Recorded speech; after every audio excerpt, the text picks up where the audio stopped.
Hello, good morning everyone, and a very warm welcome to the opening event of the 750 Motor Club season here at a sunny Donington Park, if a little bit chilly, but it is a beautiful day for the opening event of the new season here at Donington Park on the national circuit this weekend. We're just coming to the end. Indeed, the checkered flag has just gone out on the final qualifying session of the morning for the Mr. Transit Swift Sport Challenge.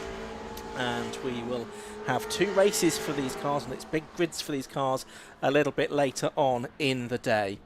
We've got a busy programme of racing coming up for you with half a dozen races across the various 750 Motor Club categories represented here today. We've got single-seater sports cars and saloons all featured on the programme, with 3 races to come before the lunch break, and then there'll be another 9 races to come this afternoon, with each category having 2 races this weekend. Say, cars just heading back to the assembly area after, or back to Park Firm I should say, after their qualifying session in the Swift Sport Challenge, and we'll have the Formula V's out on track very shortly for their first race of the season.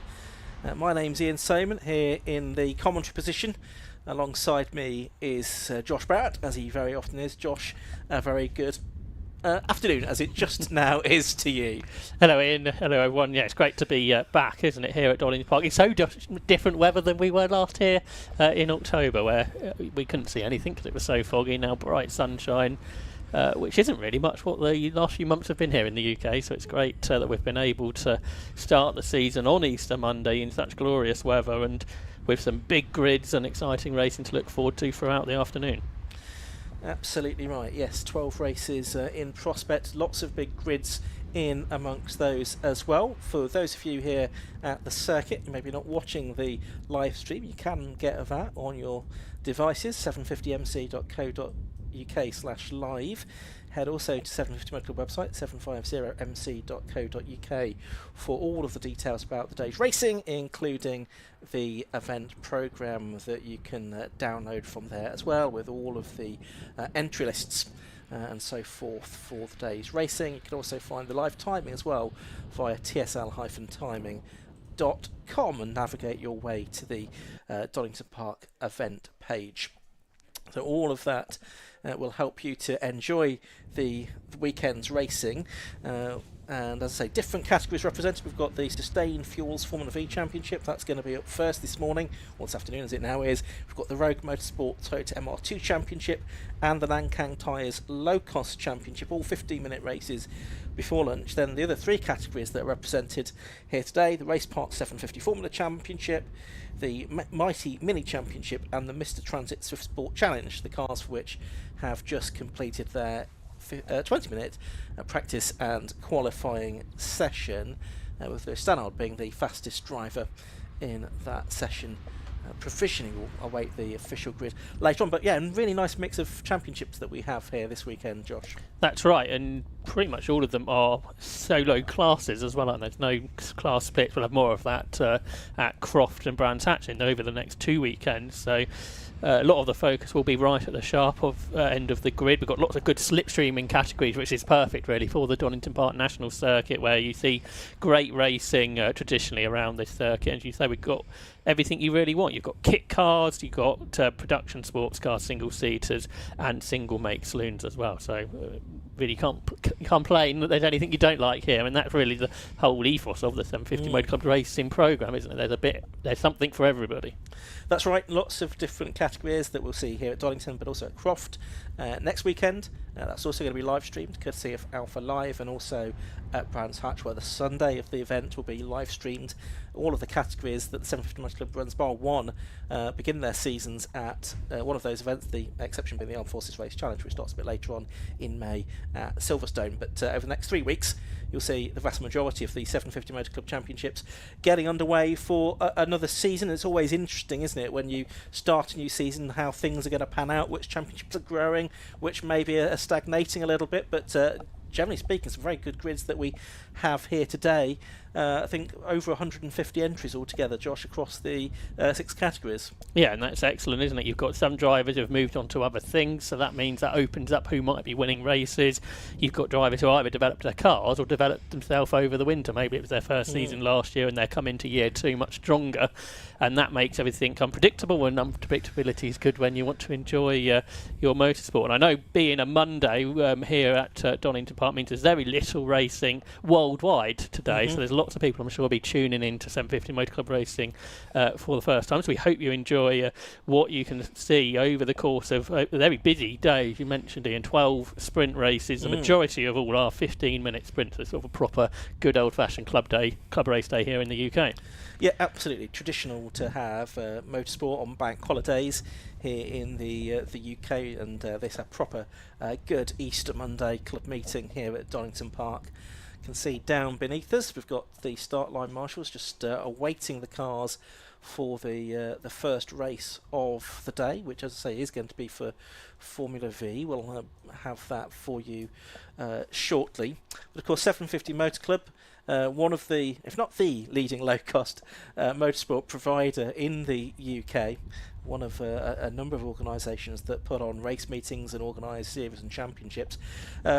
Strong as ever, Josh, I would say, and some new partnerships that they've been forging as well with this year with various organisations. Yeah, so as well as the individual championship sponsors, 750 Motor Club have got 4 club-wide partners for all the categories for 2026, which include actually the overall championship sponsor of our first race. So Sustain Fuels, who are a sustainable fuel company who sponsor the Formula V Championship, did last year. They are now a wide club sponsor, and they're in the paddock for most meetings, supplying their sustainable fuel, and that is excellent for motorsport going forward as well, I think. Yes. We've also got PBS Brakes, Performance Brake Solutions, who have supported the Hot Hatch Championship for many years. They are now a club-wide sponsor. We also have Absolute Alignment, who are in one of the garages today helping people set up their cars.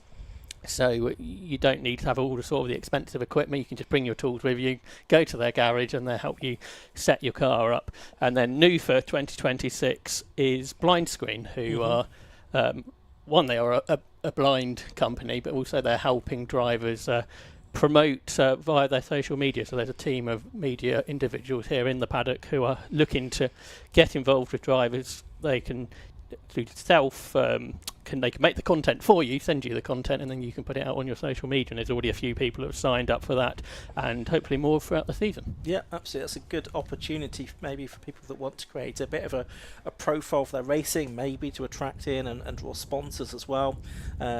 Getting involved with what Blindside are doing there will certainly, Blind Screen I should say, are doing, will certainly be able to help you promote yourself and promote your racing and your car perhaps a little bit better than you would without their support. So definitely worth looking into that if you're a racer with the 750 Motor Club across any of the categories that we have, not just this weekend but throughout the season.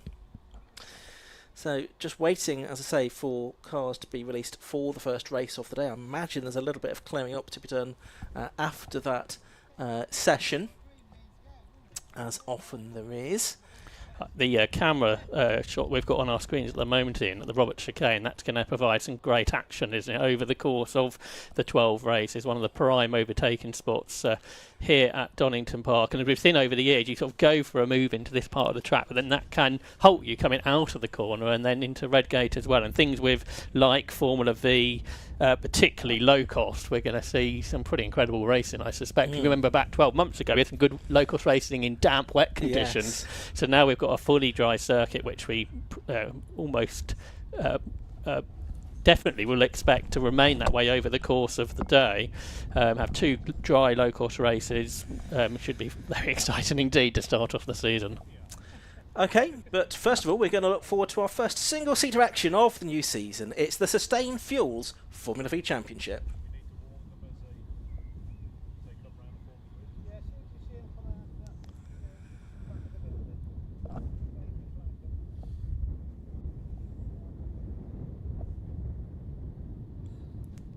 So we are waiting the cars to come onto the grid for the Sustain Fuels Formula V Championship, first round of the 2026 season. Formula V, of course, has been running for almost 60 years now in the UK, and for 4.5 decades with the 750 Motor Club as well.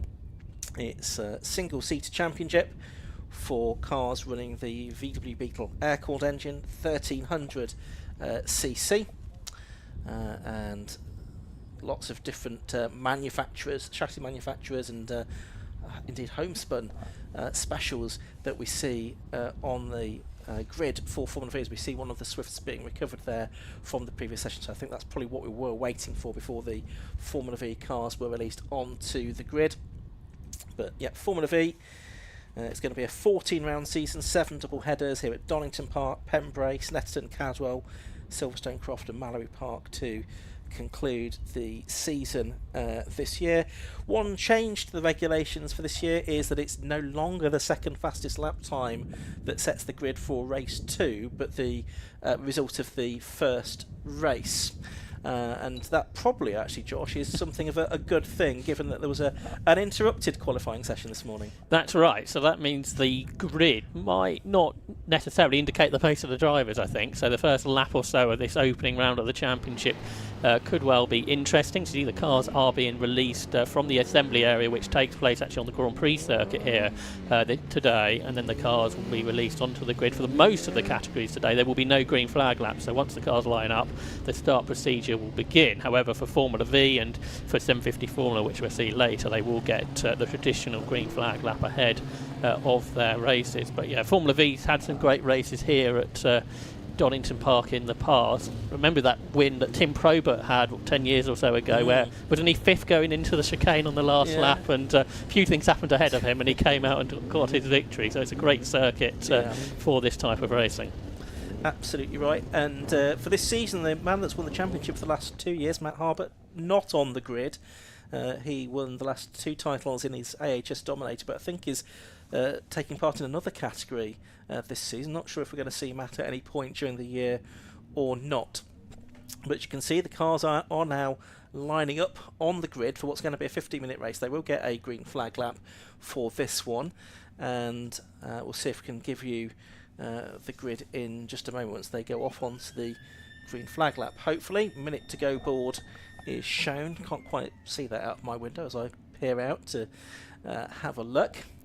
But you can see we have got Dan Polly there on pole position in the WEV, and besides him, Bradley Tarleton in the GAC. Dan, I think possibly, Josh, you were saying is your favourite for this year's championship? Possibly. It's a double championship winning car, the WEV. Graham Gant won the championship in 2019 in it, and Craig Pollard in 22.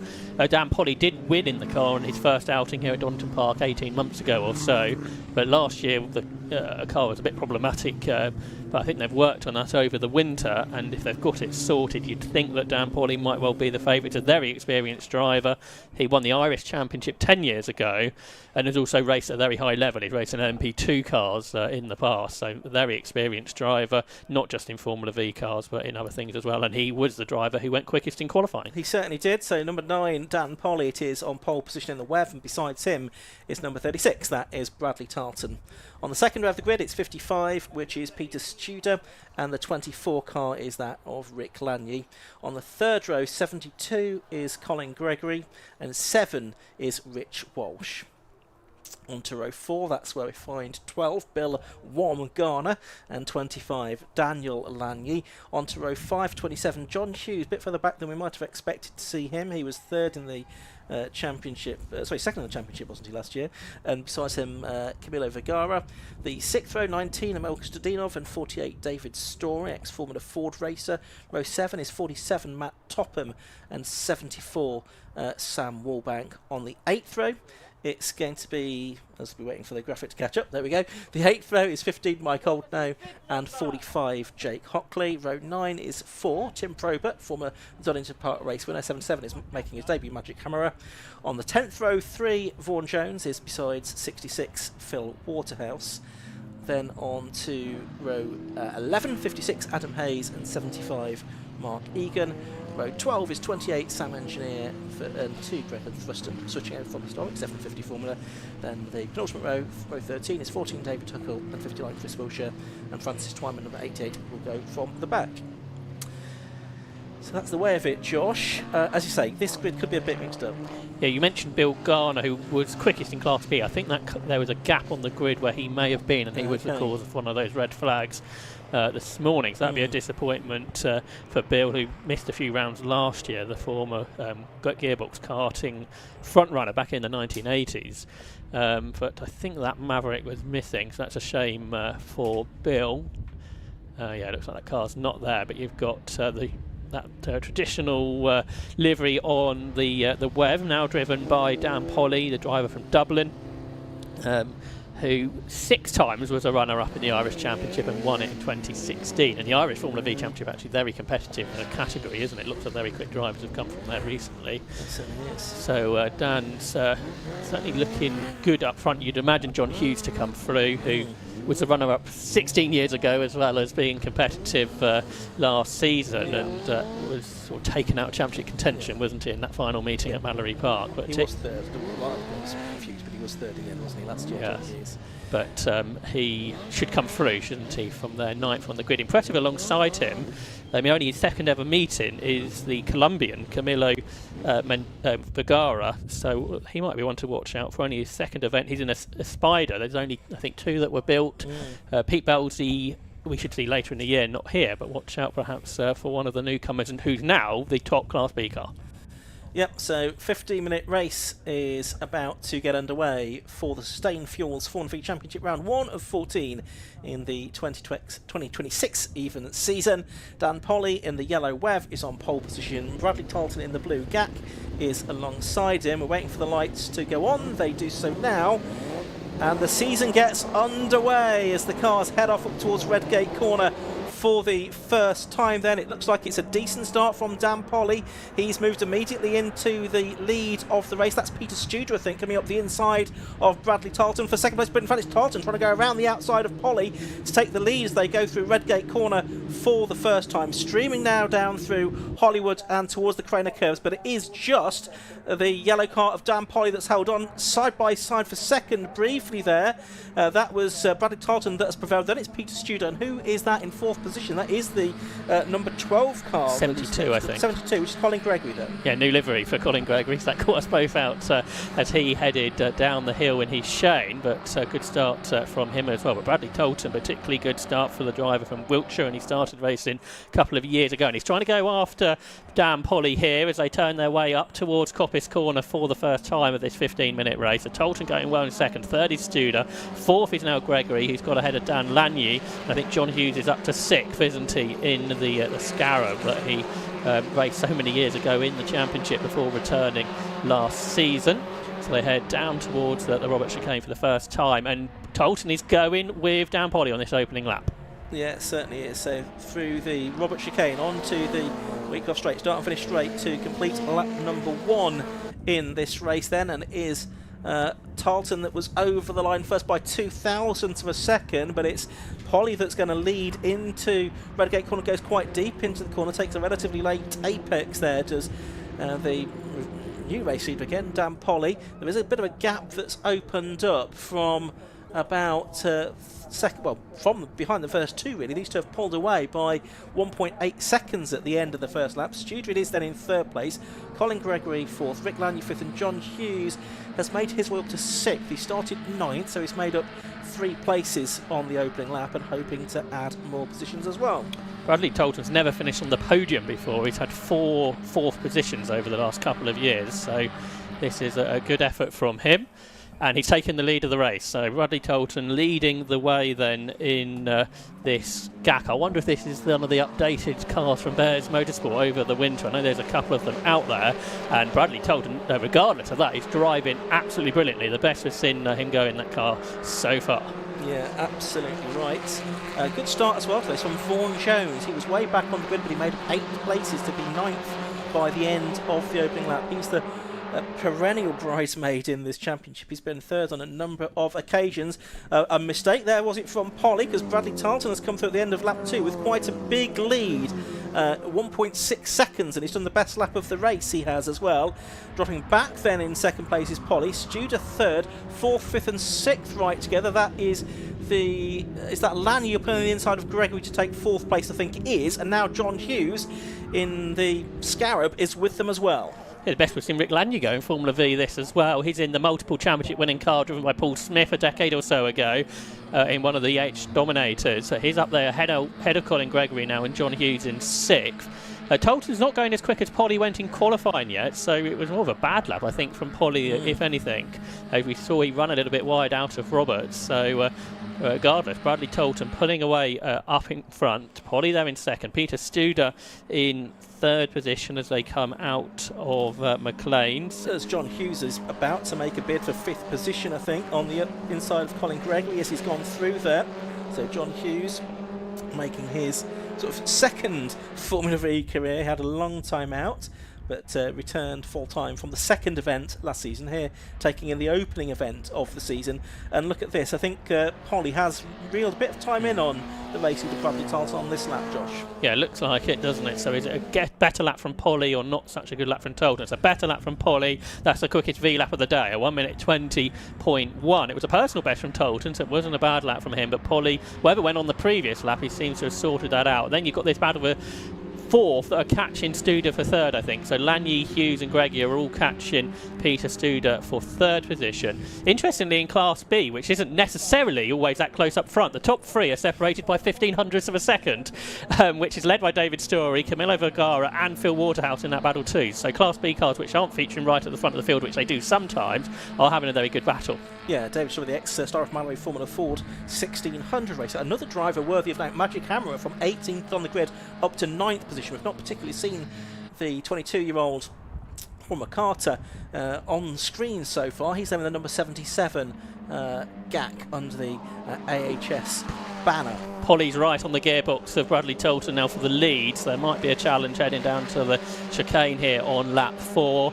He's been slowly chipping away at that gap. He now comes up to the outside there, wheel to wheel for the lead. Tolton, remember, he's never finished on the podium before. Polly's raced in Le Mans Series racing in Asia. He takes the lead. He goes in a bit deep though into the chicane, but he's if anything, Tolton's run too wide though. He's on the grass as they come out of the Robert chicane and they head down the straight towards Redgate. That means Polly's got a much bigger lead now and a fastest lap to boot, a 1:19.7, but mistake out of the chicane from Bradley Tolton, loses out to the race leader Dan Polly. Meanwhile, for third position, Rick Lanier dives up the inside of Peter Studer. They run wheel to wheel through the corner. The AHS is on the inside of the TCR Challenger, which was developed from an AHS chassis by Peter Studer, who hangs on for now in third position as they head down the crane of curves into the old hairpin for lap 5. So Dan Polly, the new leader, Bradley Tolton in second. Battle for third now between Peter Studer and Rick Lanier.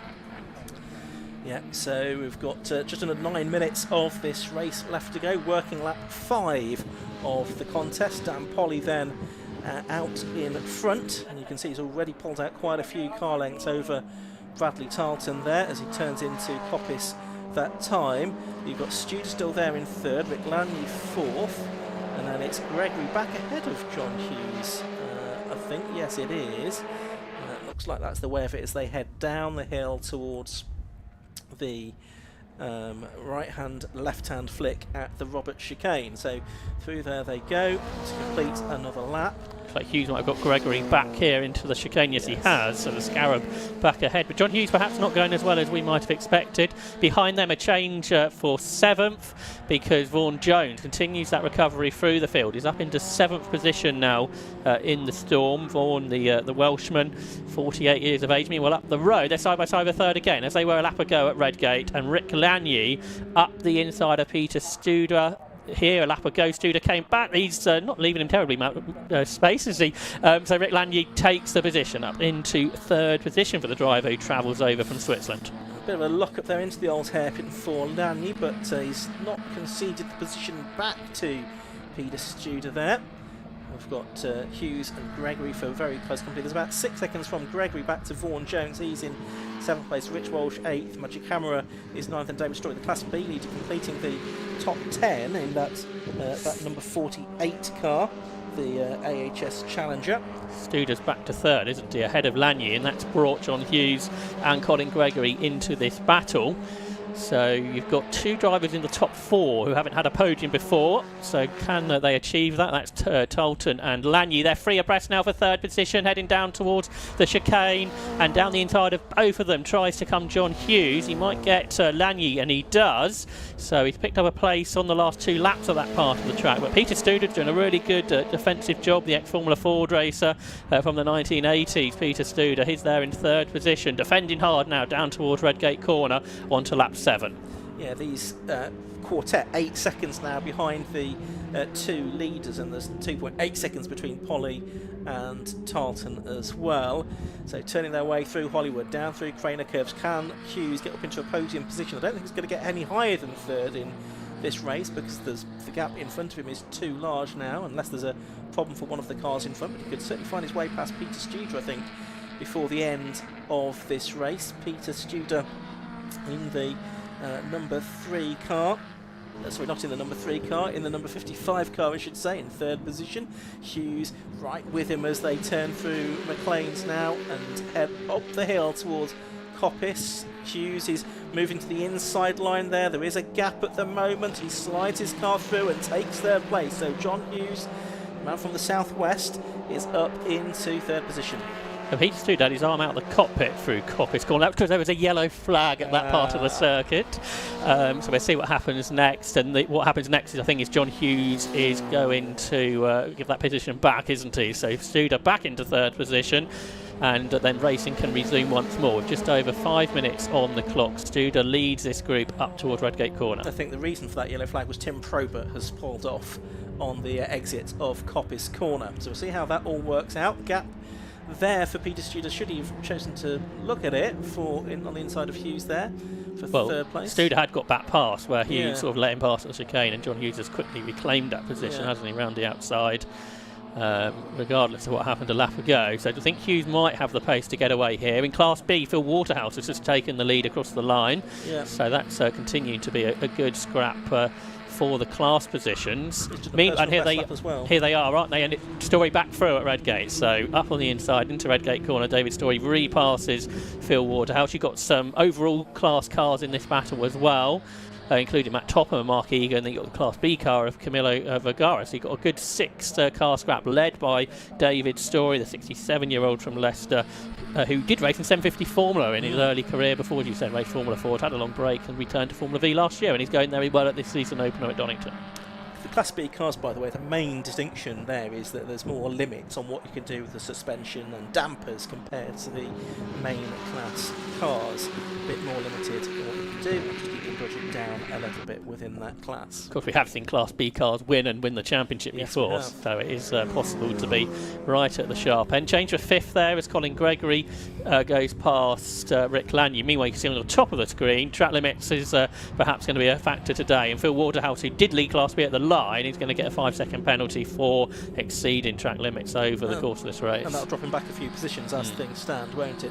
It's all a bit more spread out now for third position back. Was not spread out here. Here's Phil Waterhouse still heading that group, but there's about 4, 5, 6 cars in that group. They're going to be 4 abreast heading into Redgate Corner. Who's going to come out in front of all of that?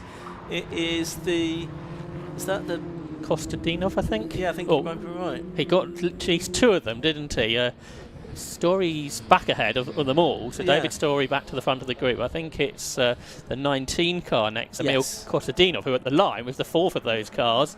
In the background, that big slide from Vergara, and has even covered the slide. That's the sort of forced Matt Topham off the road, but he's going to recover without too much of a drama. It's good to see.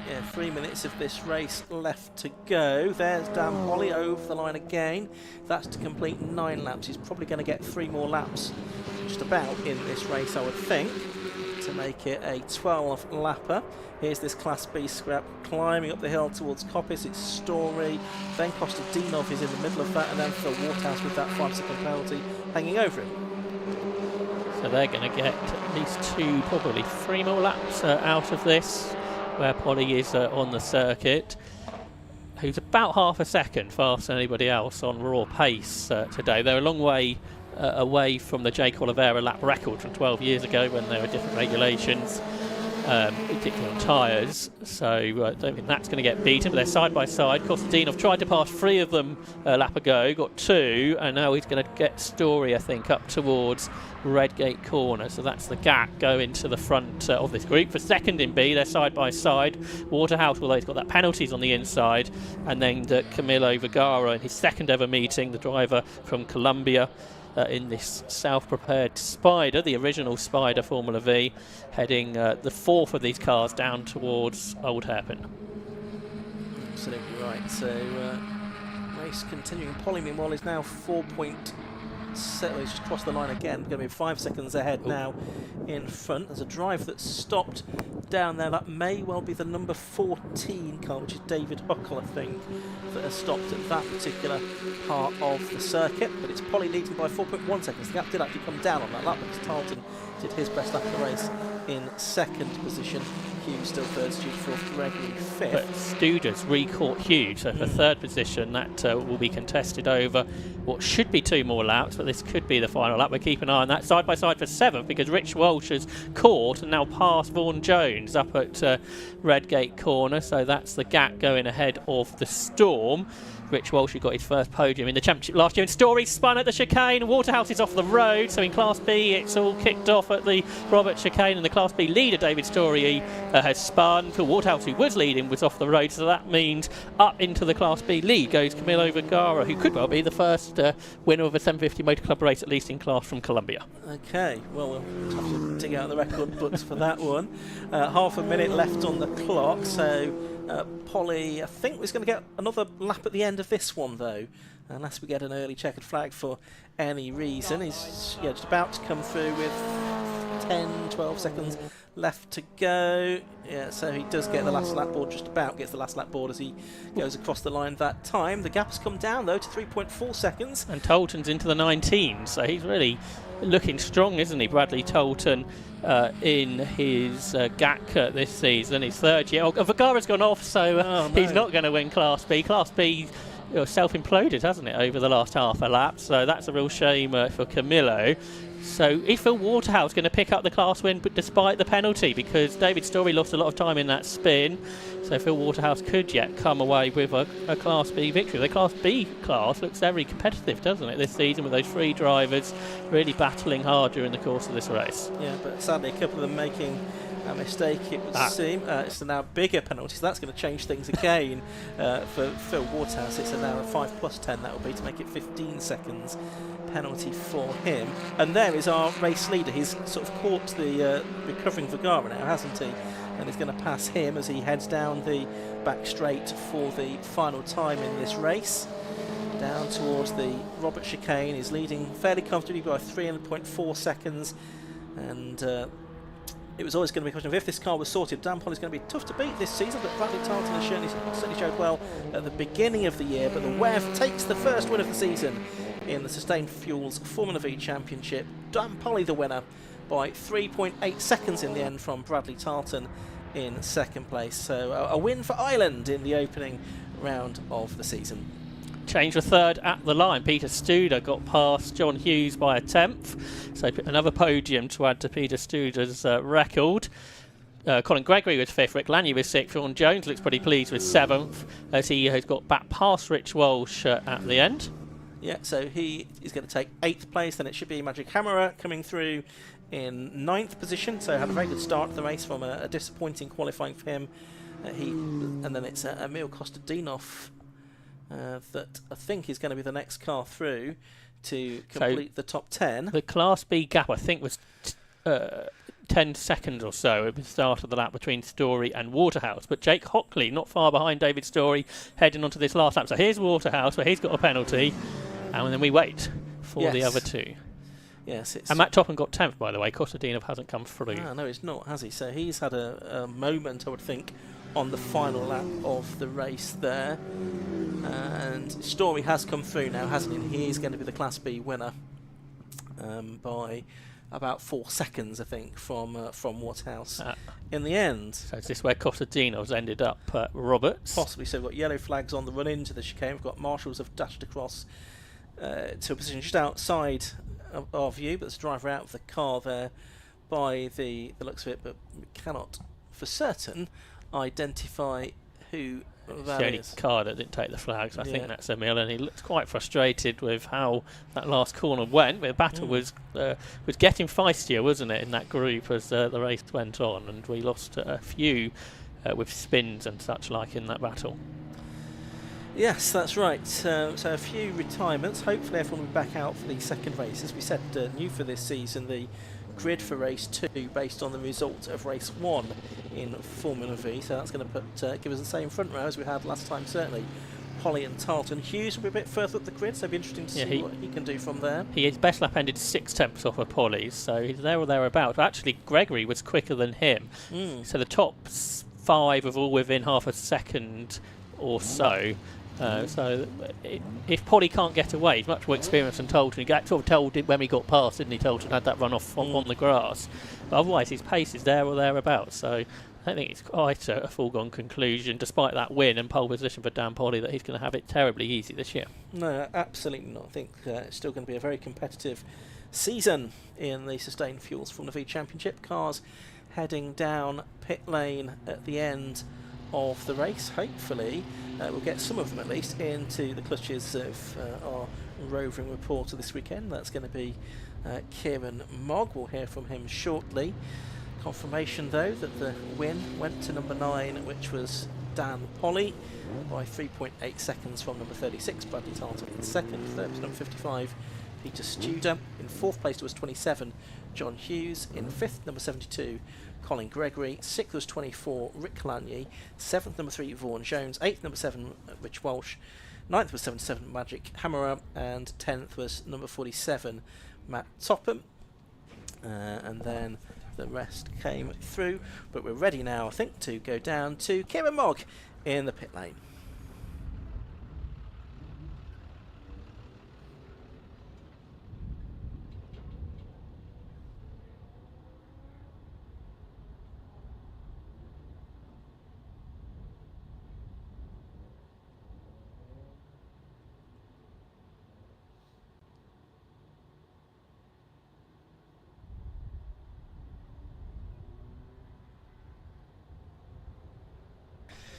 Not quite ready to go down to Kieran just yet, alas. We'll be with him very shortly indeed. But yeah, a great start to the Formula V season. Really close race that we had.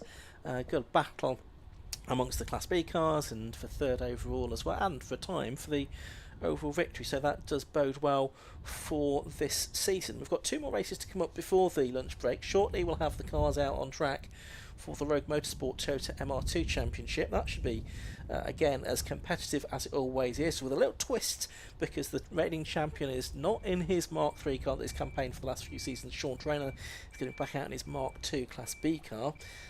We'll see how he fares with that. And we've also got the Nankang Tyre Locost Championship. And Nankang Tyre is significant because that is not just the new title sponsor, but it's also the new rubber that the Locosts are going to be on for this season as well. So we'll see how they fare. I expect it to be a little bit quicker than they were on the tyres that they used previously. So we've got both of those races to come before lunch. There is a bit of clearing up to be done, as we can see. The recovery truck's out on scene there. Josh, before we get any more racing underway. Yeah, interestingly, in MR2 qualifying, they were under lap record pace. Haven't raced on the national track, I don't think, for a few seasons, because traditionally it's been on the Grand Prix circuit for MR2s lately. So it's good to have them back here on the national circuit for this traditional Easter Monday meeting that we've had for several years. So now with the 750 Motor Club at the home of the club, who are based quite some time now. Yeah, absolutely. I guess it must be 15 years that the club's been based at Donington Park, if not a little bit more than that. So that's the home of the club here, just the other side of the paddock from where we're speaking to you. Perhaps the difference from the MR2s is people in the top 5 are basically the same people in the top 5 a year ago. So we're almost just, apart from the changing car for trainer, we're kind of carrying off where we left off a year ago, with perhaps a few new names looking to move up that grid as the season goes on. Yeah, should be interesting to see how the MR2 pans out. Always very close and competitive racing, and big grids as well. How many have we got in the end? More than 30 cars. Yeah. So again, that's ticked up again in the last couple of seasons, the MR2s, which has been good to see. The big change has been the amount of roadsters, isn't it? The Class C cars, the more modern MR2s, although they're 20 years old or so now, which is sort of the typical number for a club racing car in the UK nowadays, really an early 2000s car, and that's where a lot of these MR2s are from now. About 2/3 of the grid are the later car, but because of the kind of the balance of performance there are between the two classes, there are individual championships, but the overall championship is for overall position, and it's an equal number of cars from each division on each row of the grid in the first 4 rows. It is, and that does tend to vary a little bit from circuit to circuit, doesn't it? Some circuits favour the lighter, more nimble roadsters, the more modern cars, and some the heavier, more powerful Mark IIs. Sounds like there's been a few changes to the Mark IIs as well for this season, just to help with that, because it was predominantly roadsters that won a year ago. Okay, I think we can now go downstairs to hear from Kieran Mogg. Thank you very much. Now we're down here for the first race of the day with our top 3, and we're going to have a quick chat with Dan Polly. Dan, if I can just jump in a second, that was a bit of an interesting race for you, and your car didn't come out completely unscathed either. No, bit of damage at the front, but it was, listen, we got the result in the end, that's all that matters. And obviously between you and Bradley, you've side by side for quite a bit of it. How was it out there with this new season?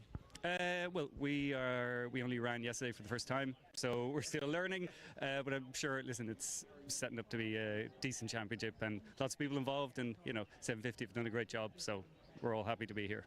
And what actually happened here at the front then? It was just a small bit of front left to front right contact with Bradley, and that was it, bent the steering arm, but anyway, we survived, pushed on, and there we go. Well, congratulations, and hopefully we'll speak again later as well. Hopefully, yeah, fingers crossed. Cheers, thank you. Bradley, that was obviously quite an interesting race out there. You couldn't quite get it in the end, but talk to us about that battle. Oh, that was fantastic. That was really good. That's what I kind of come here for, is to just be side by side with someone into the corner. You look to your left and there's someone right there millimetres away from you, That's what it's all about. Yeah, we had a really great battle. Yeah. And obviously for the race later on today, do you reckon you can take it to him? I'm just happy to be here, mate. I didn't know where to come at the start. I was like, I've got to stop at the 2 car. But yes, really, really fantastic. So I'm just going to enjoy myself like before. Absolutely. Well, look forward to seeing it later. Thank you ever so much. Cheers, thank you. Let's have a quick chat with Peter Studer. Peter, if I can just jump in with you a second. As you came into the pits there, I saw you fist bumping for getting that 3rd place. You must be very pleased then. Yeah, I'm over the moon. It doesn't get any easier the older you get. I've put a lot of time and effort and some money this year into the car. And yeah, to be dicing, I couldn't hold the leaders. I tried to go away with them, but couldn't. And then it was trying to manage the gap. Had some near misses down the Craners. And then when John got past me, I expected him to pull away, but he didn't. And I sort of had a plan. I thought I was a little bit quicker onto the back straight and down the back straight. So I sat there for a lap or 2 and made sure the last lap I was going through, not come what may, but yeah, that's a brilliant way to see the year. Unbelievable. My 20th year in Formula V. So yeah, very happy. And I like Donington a lot. Thank you. That's pretty impressive. Obviously, it looked pretty busy out there. Great first race for the year with P3. Do you reckon you can replicate it later? Well, I guess I've got a target on my back again now. So yeah, I would definitely give it a go. These 2 look a little bit too quick, but if I can try and get away on the first lap or so with them, we'll see what we do. But yeah, thank you very much. Really enjoyed it. Absolutely. Well, congratulations then. Thank you. Cheers. Thank you very much. Now, coming up next, we have the Toyota MR2 Championship.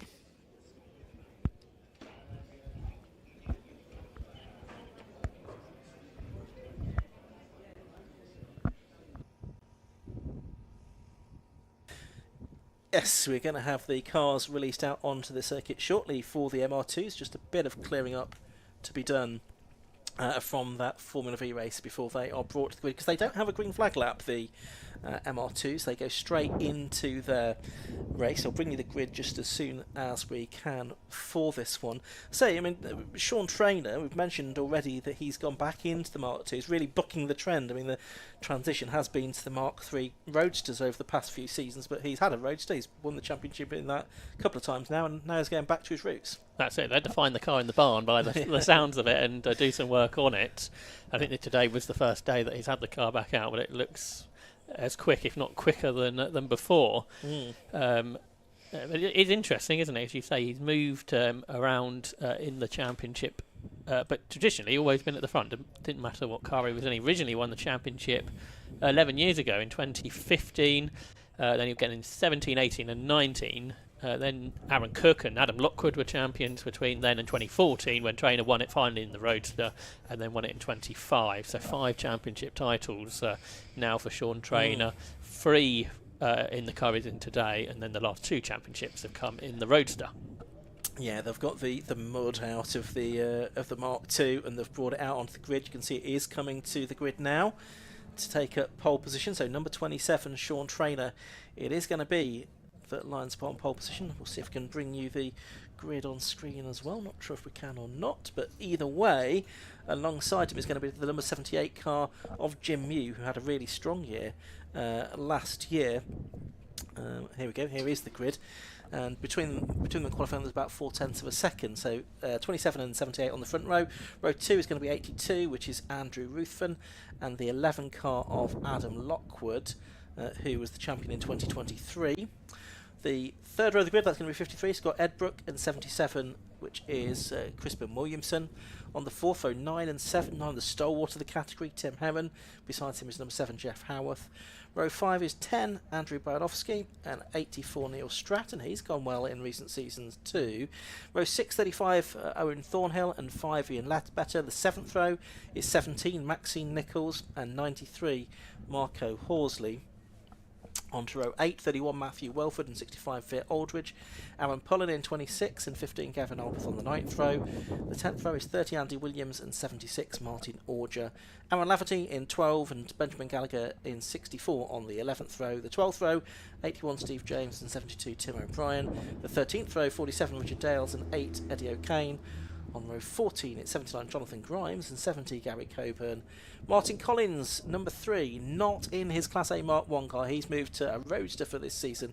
Multiple champion in Class A, has moved up to Class C. He's got 85 Steve Burnett besides him. And then it's Mikai Treyer on the back row of the grid. And we're not too far away from the start of this race. Josh, who's your money on? It's hard to bet against Traynor, isn't it? But Jim Mew, as you said, came on so much last season. He had coaching for Graham Johnson, the former British GT champion, and that brought him on really well. So let's see if he can use that Roadster that he's so used to beat Traynor over the next 15 minutes. Yeah, 5-second board is shown then. 15-minute race for the Rogue Motorsport Toyota MR2 Championship. Sean Traynor on pole position in the white Mark II, the blue Roadster of Jim Mew. Next to him, lights go out, underway they go for 15 minutes of racing. Big grid, more than 30 cars. It's a slightly better start actually by Jim Mew from the outside of the front row. A bit of an unknown quantity for getting this car off the line, I think, for Sean Traynor. He's gone down to 3rd place, and is that Andrew Ruthven that's through into 2nd place then as they stream their way through Redgate Corner for the first time. Do they make it safely through? Touch wood, they have done, and it's actually quite a decent lead this then for Jim Mew. He's got about 4 or 5 car lengths over Sean Traynor. He has got back ahead of Ruthven. He's down to 3rd, and it's Adam Lockwood in 4th as they make their way through the Old Hairpin for the first time. Yeah, that's right. We should really look at the big moment in the background for 70, which is Gary Coburn, the former single-seater racer, who just avoids the gravel. But yeah, we should look out for Neil Stratton. As you mentioned, he was further down the grid than you'd expect in 10th. I think he struggled on the Grand Prix circuit here at the end of last season as well, so that's Donington Park not his favourite circuit, but one to look out for coming through the order. But Mew's been caught already, hasn't he, by Traynor as they turn their way through Coppice Corner for the first time. And is the Robert Chicane going to be a possibility for Sean Traynor to challenge? We know that car's got a larger engine, the Class B Mark II, than the Roadster of Jim Mew. As they arrive at the chicane now, wheel to wheel, Mew and that lighter car is able to brake a bit later on the inside line. So Mew continues to lead from Traynor. Ruthven in 3rd position with Lockwood in 4th. All the way through the chicane they go then. So new from trainer bar just under 0.4 of a second as they cross the timing line that time around. It's close further back, 3 cars side by side along the start and finish straight. But you can see from the distribution of the yellow and the pink squares on the timing tower, for those watching on the live stream, there's a good mix of the 2 classes. The yellow is the Roadsters, the pink is the Mark IIs. That's the distinction between the different squares on the timing tower. As the cars head down, Craner, because it is still Jim Yu that's ahead, but Sean Trainer and Andrew Ruthven not too far behind him at the moment. A bit further back, we've got a challenge going on there. That's the 15 car, that's Gavin Aldworth, isn't it, who was 13th as he started the lap. He's got Aaron Holland, the 26, in the Roadster just behind him. Going well is Crispin Williamson, isn't he, in his first MR2 Championship race? He's there in 7th. His brother Nick was a front runner in the Championship a few years ago. There's a change for the lead though at Coppice Corner. Sean Trainer goes through ahead of Jim Yu, and they're all bunched up together. Now the top 5. Lockwood clips the grass on the inside. He tries to get alongside Andy Ruthven, the ex-mini racer, but can't quite pass him. But it is Trainer to the front for the first time really in this race since they sat on the grid. So it's Trainer that leads. 2nd is Mew, 3rd is Ruthven, 4th is Lockwood, 5th is Edbrook, and only a small gap back to Tim Heron, who's going well there in 6th. So Sean Trainer completes lap 2 in the lead of the race. He had 7 wins last season in a different car, of course. Jim Yu now in 2nd place. He's had a couple of wins. And Andrew Ruthven was the front-running car in Class B last season. So you've got 3 front-running drivers right together at the start of the 2026 MR2 season. Good disputes going on further down the order. That involved the number 12 car of Aaron Laverty, who was 15th. I think just behind him was Gallagher, wasn't it? The next position. Lockwood there, we can see he's in 4th place, just disappearing from view as they head through Schwanzkirch and back up to McLean's once more. This is lap 3 of the race. And Sean Trainer pulling away. Yeah, he talked to us this morning about how much he enjoys the old hairpin in this car, and that is where he's gaining all that time to everybody else. But a big chunk of space between himself and the rest. Martin Collins, we just got a glimpse of in his new car for this season.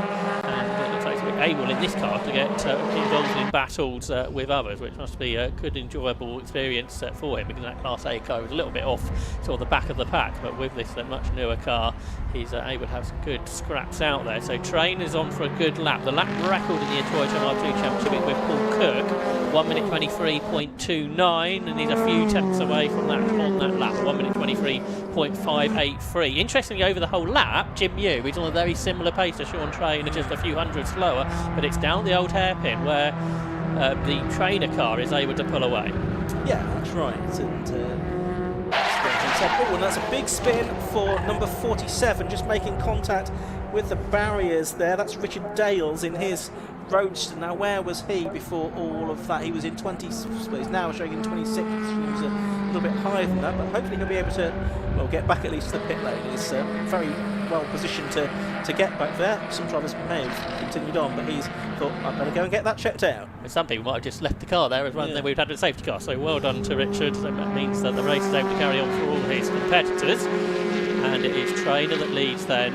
Again, he pulls away through the Craner curves and the old hairpin from the rest, but then they will catch, I'm sure, as the lap goes on. Now it's a battle for 6th, 2nd in Class B between Tim Heron and Crispin Williamson. I was telling you about earlier, the brother of Nick, who was a race winner in the Championship. Crispin Williamson's been a front runner in the British Supermoto Championship in the past, which you can't take many of those skills to car racing, but he's driving very well. He's battling with Tim Heron, who it feels like racing the Toyota MR2 Championship since it started. It's been pretty much the case, I think, for Tim, hasn't it? He's always been there or thereabouts. Yeah, he's been racing for a lot of years in this championship. There he is, going across the line now in 6th position. He is about 2.7 seconds behind the car in front, but only 4 tenths ahead of Crispin Williamson just behind him. There is Williamson also involved. There is Andrew Baranowski, who's slotted in between the two of them now in his Roadster. That's the number 10 car, so he has gone up into 7th position ahead of Jeff Howard and Ian Ladbetter, who complete the top 10. But Sean Trainer, this is his stronger part of the circuit. He is getting away again on the exit of the corner, but not to the same extent as he has done in previous laps. I wonder if it's also coming up the hill with perhaps that slightly bigger capacity engine. Don't think Neil Stratton started, did he, in 84? So perhaps he had a problem in qualifying, and that's meant he's unable to start this race. That's a shame for Neil Stratton, who would have been one of the championship contenders this year. Yeah, and I think it's a pretty local circuit as well here at Donington Park. He needs to get from home ready for race 2. It'd be good to see him. Someone else has had a moment, this time the old hairpin, one of the roadsters. Yeah, couldn't quite figure out who that was. We'll get notification in a moment. Tim Hemmen, all of a sudden we've got 2 cars, Williamson and Baranowski right behind him, but here are the leaders. The gap was 8/10 at the beginning of the lap, and it looks like it might be a little bit less than that now as they come through to complete lap number 5. Just under 8 minutes of the race to go, so probably going to be an 11-lap race, I guess. So these cars, the gap down to just under half a second. And that lap for Jim Hughes, a roadster Class C lap record, not an overall MR2 Championship lap record, but it is for the class. 1 minute 23.366. Right, Tim Hemmen has up the inside from now Andrew Baranowski coming through to try and take 6th position away. Has he done it? I think he has, yes. So Baranowski goes up to 6th place at the expense of the Mark II of Tim Hemmen, who's now got Crispin and Williamson in a similar car right behind him. Meanwhile, Adam Lockwood's lost touch with the top 3 a little bit here, but does have... Oh no, he's got ahead of Andrew Ruffin is what's happened here, hasn't it? He's got ahead of Andrew Ruffin, beg your pardon, and it's Scott Edbrook next up. Okay, so there's been a few changes for fairly major positions over the last few corners or so. So Adam Lockwood, who's been a champion before, he's there up into 3rd position, as you described there. But trainers continue to come under pressure. He's had a bit of a moment there as he turned into Coppis. The car tried to break away from him, but using all those years of MR2 racing experience, was able to hold the slide. We're only halfway through the race, though, and if a car is starting to slide around at this point of the race, is that going to give Jim Yu a chance? We saw he set his personal best lap a lap ago, and he's right on the tail of Trainer as they go through the chicane. And now that Andy Ruthen's lost out to Adam Lockwood, he's fallen into the clutches of Scott Edbrook. So whether this is a thing of the cars here, and the roadsters are coming stronger as the race goes on. It looks to be that way, doesn't it? Maybe there's something in that. 6.5 minutes or just under that left to go. Sean Trainer leading, Jim Yu in 2nd. There's about 2 seconds back then to Adam Lockwood, Andrew Ruffin and Scott Edbrook, who looked to have a better exit through Hollywood that time. I thought he might get alongside Ruffin through the trailers, but no, he didn't quite make that work. It's quite a bold thing to do in any case. I mean, there is quite a gap back to Baranowski, sort of 5 seconds-ish, to Baranowski in 6th position at the moment.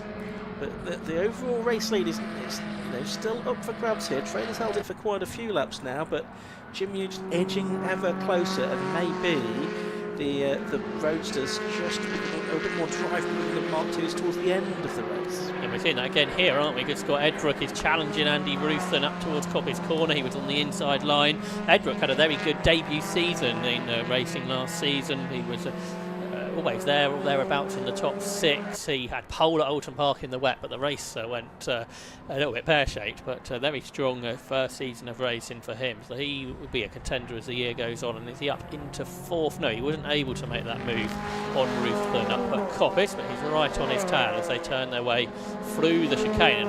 And Adam Lockwood's been able to pull away from them, and Lockwood's pace is bringing him closer to the lead as he's only a couple of seconds behind now. Yeah, absolutely right. So could he yet have something to say about the overall race win? Possibly, possibly not. But he was a good few tenths faster than both of the 2 front runners on the previous lap. But we've probably only got 4 laps to go, including the one that they are now on. Lots of black and white driving standards flags have been shown to various drivers for track limits penalties, as you've been seeing maybe on the live stream. As we're watching Edbrook get up the inside of Ruthven there, that's for 4th position at the old hairpin, and he has gone through. He's been threatening to do that for a little while now, but we have had the change. Yes, so Scott Edbrook's up into 4th position, but he's lost a couple of seconds to Adam Lockwood trying to find a way past, so that might be where he finishes. But I think the grid for race 2 continues to be set by the fastest laps from this race, so for him, you can always turn it into a qualifying session now and see if he can get himself up onto the front of the grid for the race later on this afternoon. But firstly, he's got to make sure Andy Ruthen doesn't come back at him, because he's not that far behind. This has been a better lap seemingly for Trainer. Down into Roberts they come for lap 8 of this race. They take a lot of curb, don't they, through that first part of the chicane, get very close to the tyre stack. a sort of bigger gap between the tyre stack and the cars through the left-handed element of the corner. Good battle for 6 behind, because Andrew Baranowski got past Williamson and Heron. Heron's dropped away, but Crispin Williamson going after Baranowski in that battle for 6th place as well. So some good pairs of racing in the top order in this opening round of the Rogue Motorsport Toyota MR2 Championship. Jim Yu quick through Redgate corner there, and he's on the tail of Sean Trainer as they plummet down the Craner curve for the 9th time in this race. Trainer perhaps a little bit defensive in the middle of the road as they turn into the old hairpin. He's well aware that Jim Yu is there, but we haven't really seen a challenge as of yet from Jim Yu there in 2nd place. No, absolutely right. And of course, as Josh was saying earlier on, the overall championship is based on overall finishing positions. Although there are separate points tables maintained for the individual classes, the overall championship is on overall finishing positions. So there's no merit in Jim Yu just sitting in behind Sean Trainer if he's got an eye on the overall championship, which surely he must have in this opening round of the season. It's a bit early to perhaps be driving with the championship head on necessarily. Jim's son Toby, he's only 14, is building his own Toyota MR2 to race in the championship once he turns 16. He's been helping Jim since he was 8, so he's super committed to his dad's racing, and I'm sure he's been delighted to see how his dad went last year, getting those podiums, finally getting that race victory. And he'll be cheering him on, Will Jim's son Toby, and we look forward to seeing him in the championship in a couple of years' time. Definitely, and let's see if he can beat the old man. That'll be the interesting thing there. A couple of minutes to go in the race. Change for 6th, Williamson up ahead of Baranowski. So for the first time in a while, we've seen a Mark II get ahead of one of the roadsters. That's right. And we're going to have lap traffic before the end, because there's a couple of cars just coming down towards the old hairpin just ahead of the leaders, and we're going to get 2 more laps, including the one we were on. So that could be a factor in challenge for the lead. Martin Collins is one of them, I think, is he not? One of those drivers that might be lapped here. There we can see on screen the 55 car, which is Treyer, Nikolaj Treyer. Started at the back of the grid. Yeah, he's having his first race today. He's from Poland, so a bit of international flavour to 750 Motor Club races today. We've got a few different continents and countries represented, haven't we? As we're back here watching Ian Ledbetter. Now he's dropped back. He was in the top 10 at one point. He's now behind Aaron Pullen and Owen Thornhill as well. And here is the leading group of cars. They're going past Martin Collins, and that's allowed Jim Yu to really close back into Sean Trainer again. They're about to go on to their final lap of the race. Trainer got perilously close to that tyre stack, didn't he, into the chicane there. If anything, it's more challenging for Jim Yu because he's tucked up behind Trainer, can't see where the apex of the corner is.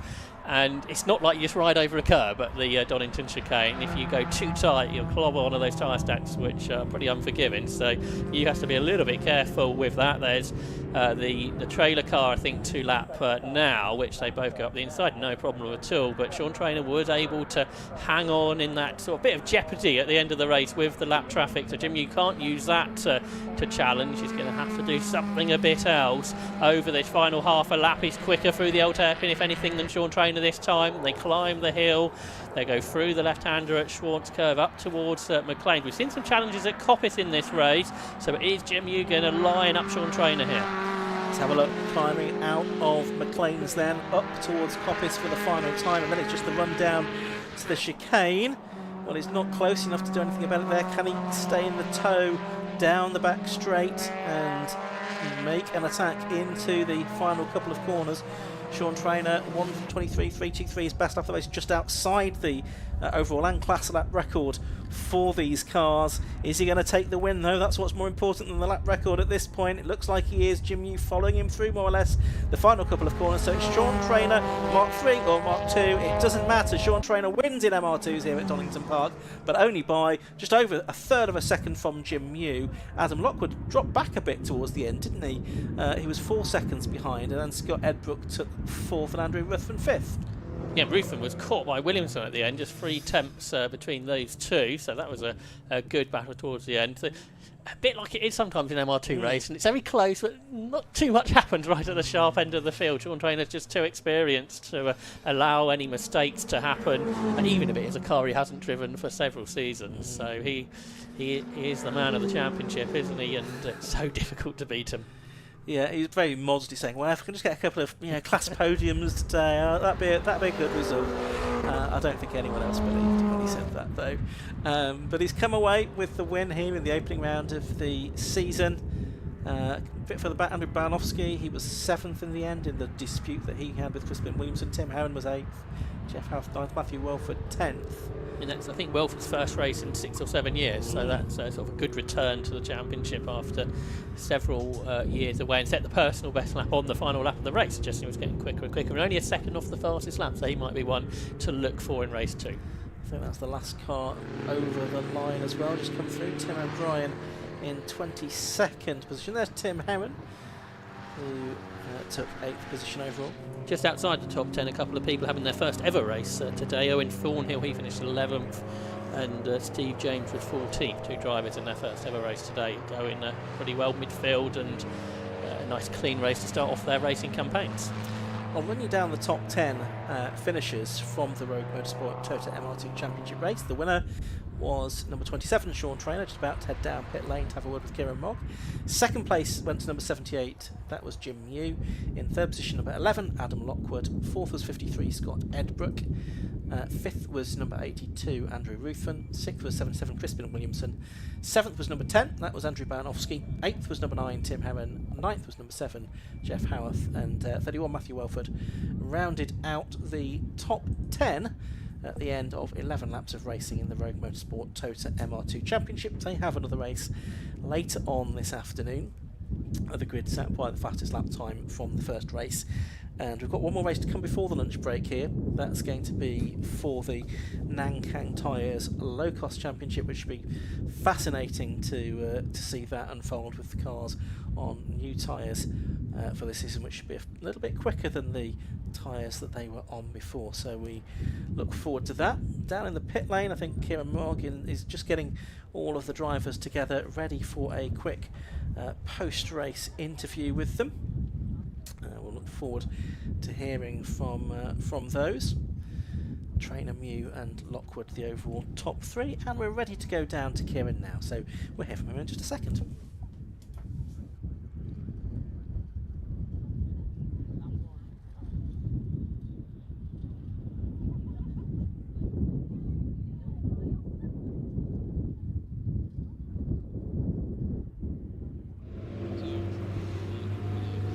Thank you very much. I'm down here with the race winner, and first things first, different car. What's up with that? Yes, well, I've been meaning to go back to it for the last year. I was going to go back. My plan was to try to win it in a Mark III, and then come back to this. But it was in such a bad state, we haven't got round to getting it done, and we sort of pulled it out.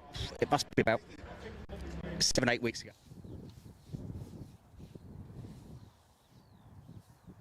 I think we may have lost Kieran and Sean there. We'll see if we can get back to them in just a second.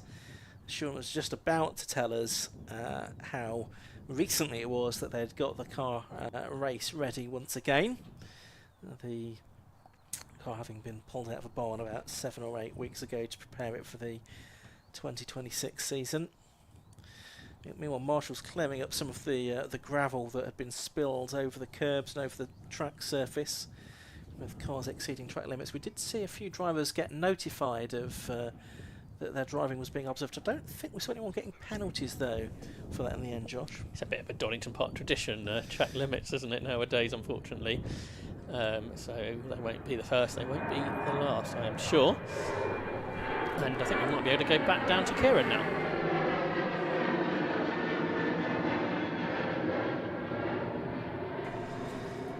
Okay, it doesn't look we can get back down to Kieran in fact, so we'll hopefully hear from him a little bit later on in the day. Just one or two technical issues which the team will be working hard to rectify.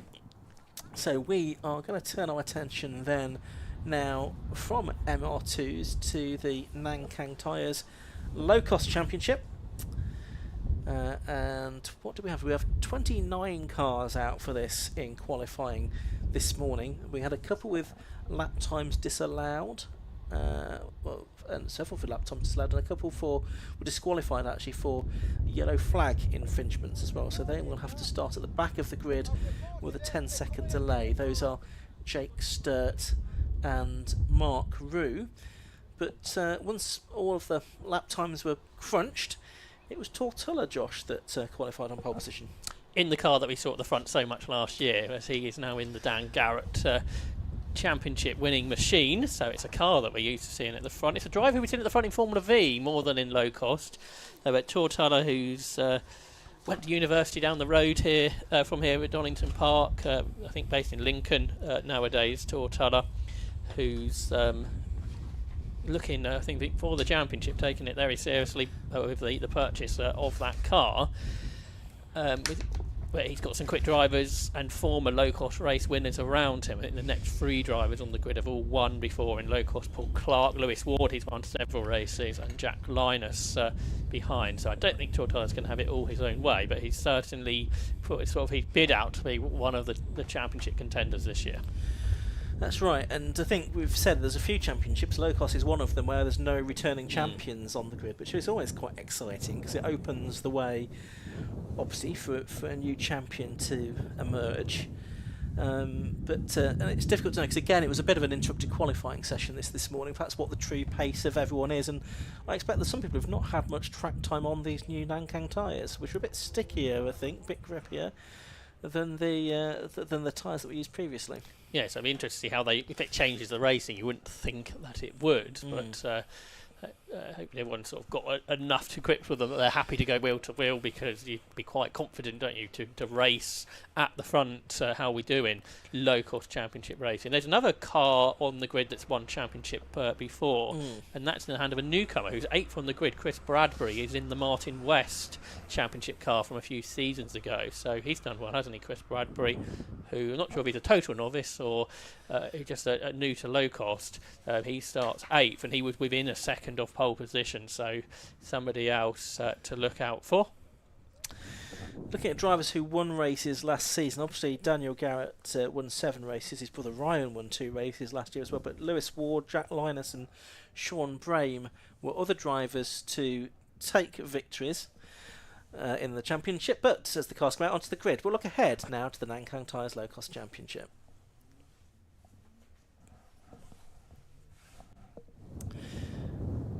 So it should be a fantastic race that we have in prospect. 14 rows of cars, or 14 and a half actually, because there'll be 29 of them out there if they are all there. Just coming to the grid now, as we've said, it's number 90, Tortilla, who's going to be lining up on pole position there in the black and car with blue roll cage. And next up is Paul Clark, number 82, in the green and yellow car that he's raced for several seasons now. Little Clarky, who's been a regular in this, and Cleo's in recent seasons. Then onto the second row of the grid, that's where we're going to find the number 4 car, which is Lewis Ward, and besides him, number 13, Jack Linus. The third row is going to be number 50, Ian Hardy, and 52, which is Alan Harmon. Here we are, we're now getting that on the screen for you. No, we're not, we're getting the last race bit for you. We'll take that off again. Row 4 will be 5, Lee M, and 86, Chris Bradbury. Row 5, 18, Rory Mallinson, and 8, Sean Brame. The 6th row, 29, Jeff Peake, and 31, Glyn Griffiths. On the 7th row, 73, Rob Apsey, and 46, Barry Stewart. The 8th row will be 54, Ian Sturt, and 66, Luke Stokes. The 9th row, 28, David Berry, and 99, Steve Holder. Row 10, 69, Ed Falkingham, and 11, Jack Artist. The 11th row, 77, Andy Perkins, and 41, Keith Malpas. Row 12, 84, William Jennings, and 95, Andrew Baldwin. The 13th row, 56, 9, Malik Skagan, and 20, William Ward. Bill Ward. The 14th row, 88, Christopher Summers, and 35, which is going to be Jake Sturt with a 10-second penalty. And the same applies also to 27, Mark Rowe on the final row of the grid. Colourful grid of low costs then, and we're already into the countdown procedure. 15-minute race it will be for the Nankang Tyre Low Cost Championship. So it's the black car with the red roll cage on pole, Tortilla. 82, the green and yellow of Paul Clark. Then you've got Lewis Ward and Jack Linus, also race winners last year on the third of the grid. Sean Brame with the third of the race winners from last year. He's back on row 5 of the grid, a bit further back than he would like to have been, but the red lights go out and the race gets underway for 15 minutes in the Nankang Tyres Low Cost Championship. They stream off up towards Redgate corner for the first time. It looks like it's Tortola that's managed to hold the lead. I think Paul Clark possibly has lost out a little bit, although he might be able to capitalise on a wider line as they turn their way through the first few corners. There's one or two that are getting a little bit wider than they might have liked to have been, and we'll pick them up as they come through. In fact, it's not the Tortola that's leading, is it? He's dropped back to third place. No. Tuller leads. It is, beg your pardon, it is there, Tuller leading the race. And there's 2 off, 3 off in the background, but they're all going to continue once they've crossed the grass and got back onto the circuit. Certainly, one of them is Mark Rue, who shouldn't have gone with the others off the line. No. Anyway, It's on a 10-second penalty, never mind. it is the Tuller that leads. Clark is second, and then Lewis Ward, who kind of was my season favourite coming into this, is there in third position as they head up the hill. Jack Linus is side by side with Ian Hardy. Alan Harmon qualified well, didn't he? Up in 6th position, so he's one to watch out for this season, the ex-Special Sloons racer. But as we come to expect in Locost racing, it's a great group of cars heading down towards the Robert chicane, and it's Paul Clark who's on the inside line. He will take the lead, and slotting into second will be Tuller. Then we have Ward. There's a big lock-up in the middle, and that was 18, I think, Rory Maddington, the teenager, but everyone just about avoided him, and he avoided everyone else, so they can come out of the chicane and continue on. It's just been noted that both of those cars that should have started on the 10-second delay didn't, and so that will be sorted out after the race, no doubt. So Paul Clark it is that's leading, Tortola in second, Lewis Ward in third, Jack Linus in fourth. Sean Bramer's gone backwards, was expecting him to go forwards from 10th on the grid, but he's down in 13th at the end of the first lap. And there's 1 or 2 cars going off the circuit there through Redgate and Hollywood, but Paul Clark is that still leads this train of, what is it, 2, 3, 4, 5, 6, 7, 8, 9 cars, I think, in the leading group, which are back to Jeff Peake in 9th. There's a change of 4 for the Craners. Liam was around the outside of Jack Linus. That was pretty committed, but he made it work. Former 750 Motor Club champion Liam is now going for third against another former 750 Motor Club champion, both in Sport Specials, in fact, Lewis Ward. But Ward hangs on there in third position. But yes, a great 9-car battle as they head up the hill, with newcomer Chris Bradbury in the mix as well in the ex-Martin West car. So through Coppice they come on to the run up towards Robert chicane, and Bradbury on the inside and in the middle there. They're 3 abreast ahead, and everyone's coming for Paul Clark with a lot more momentum. So Tortola will reclaim the lead into the chicane. Lewis Ward goes with him, so Clark drops to third. And then the rest of them, Ian Hardy, he started the lap in 6th, he's dropped to the back of the 9, and then in 10th position that is Glyn Griffiths. He's trying to bring the rest to make it more than 9 for the lead. Yes, Liam, I think, made up another position as well, possibly. Is he going for second here on the inside? I think that's M that's up into second place at the expense of Paul Clark. Yes, it is, and he's another driver that could be in contention for the championship this season, you would think. Jeff Peake's gone from 9th to 5th on that lap. He's also got the fastest lap of the race there on the first flying lap. He's there in 4th place now, isn't he, as they come down towards the old hairpin. So it's Tuller leading, M second, Clark third, and then I think it's Jeff Peake up to 4th, Lewis Ward down to 5th. Now, Glyn Griffiths in 10th was quicker than the leader, so that 10th place battle is catching the leading group, so it might be more than 9 before much longer for the lead, and it is Tuller that is lead. But Liam is the one that's really slicing his way through the order. He started 7th, he's up into 2nd now. Jeff Peake, he started 11th, and as you said, he's up to 4th, so they're the 2 really progressing well here, Liam and Jeff Peake. Not sure if either of them have won a Locost race before, but they could be on for it here. Jeff Peake certainly has. Okay. Liam, I'm not quite so sure about. He may well have done, because he's had a couple of bites of the cherry in Locost. But look at this, side by side for the lead. It's M into the lead as they go into the Robert chicane that time at the expense of Tortola, the driver that studied locally at Derby University. Then in 3rd place it is now Lewis Ward, I think, that's actually come across or come through in 3rd place. It's different by the time they get to the corner. No, it's Jack Linus, is it now, that's up into 4th, I think. And in 12th place, Rory Maddington is the fastest driver on the track. So that 9-car lead battle is now a lot more. But unfortunately, we've got yellow flags at the Craner Curves because Andy Perkins has had an off, and this could be problematic to how the race continues. But we have now a lot more than 9 cars in this lead battle if we are able to continue. But it's Liam who is the new race leader, and because he's had lots of pace in, I wonder if he can drag away from the field at all. So trying to. Rory Mallinson, you mentioned, the 18-year-old student from Chester with that fastest lap, so that's very good for him. I think this is his second season now, having started in Locost last year. Yellow symbol on the screen means that the safety car was out. It's disappeared again. It's turned green again. So I'm not quite sure whether the safety car's going out or not, to be honest with you.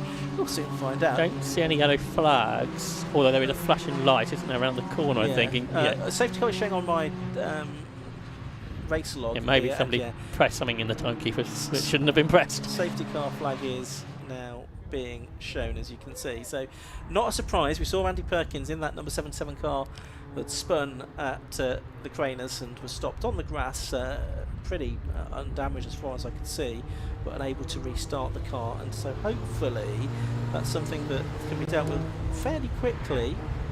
If the car's still rolling, the marshals might be able to just get that to a position of safety without any further outside intervention. So that has come at the end of towards the end of lap 4 of the race. The order is this: number 5 Liam is the race leader, number 19 Tortola is in second place, 29 Jeff Peake is third, Jack Linus number 13 up to 4th on that lap, gained 2 places, number 4 Lewis Ward 5th, 82 Paul Clark, who started on the front row, down to 6th. Ian Hardy, the driver from all the way down in the West Country, he's 7th in number 50, 8th is number 31 Glenn Griffiths, 9th is the number 9 car now, which is Chris Bradbury, and number 86 should say Chris Bradbury, and 10th is number 52 Alan Harmon, who again qualified well but has dropped back a bit as this race has gone on. But we had a big group of them, probably about 12 of them I think, at the time the safety car came out, and they're all going to be bunched together, of course, again by the safety car. Although traditionally in things like this, actually a safety car spreads the field out rather than bunches it up like you might see in other categories. That's a good point.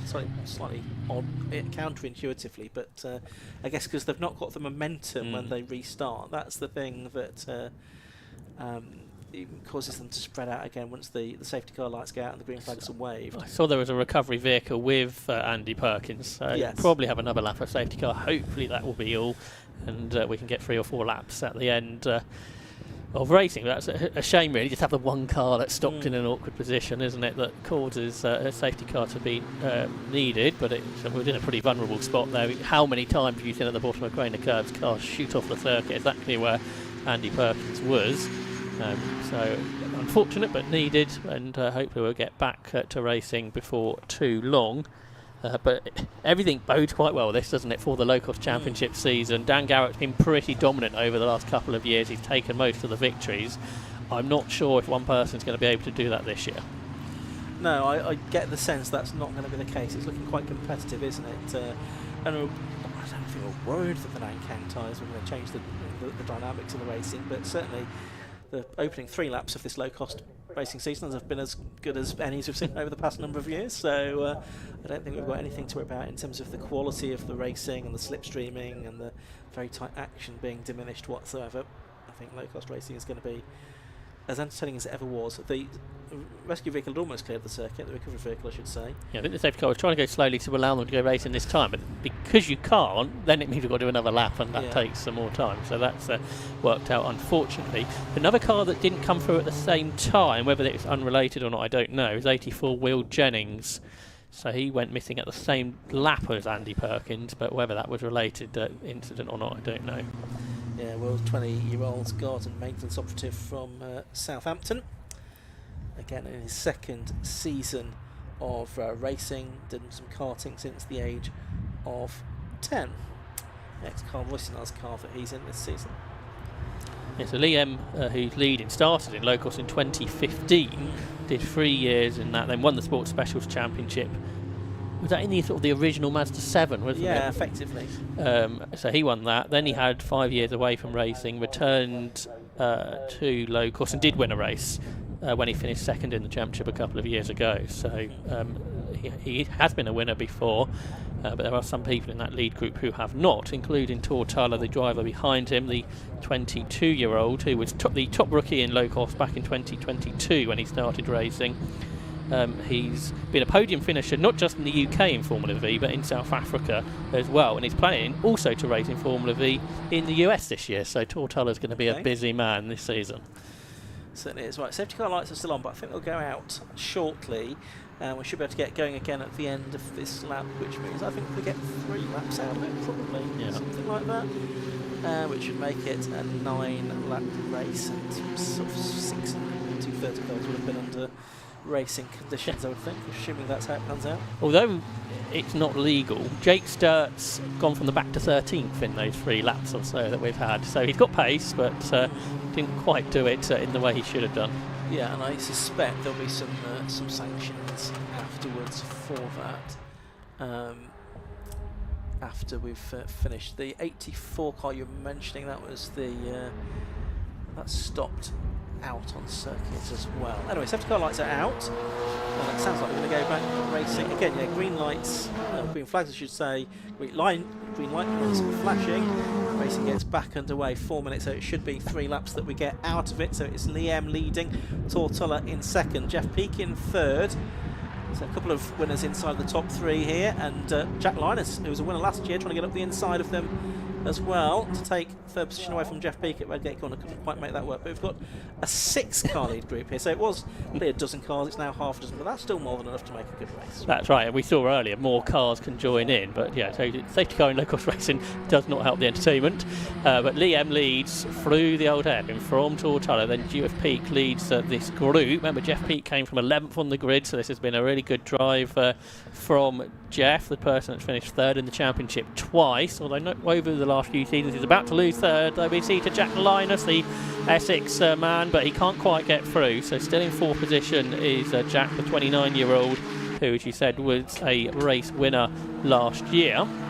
So through Coppice Corner, Liam has led most of the lap, but this is the part of the lap you don't really want to lead if you want to be ahead at the line, Ian. No, absolutely right. It's all about sort of positioning yourself in low-cost racing to have the lead at the optimal moment. But with any means, you don't even want to lead into the final corner of the race, do you? If you can kind of help it, you've got to be there or thereabouts. Though you certainly need to be inside the top half dozen, as it's looking like being in this race.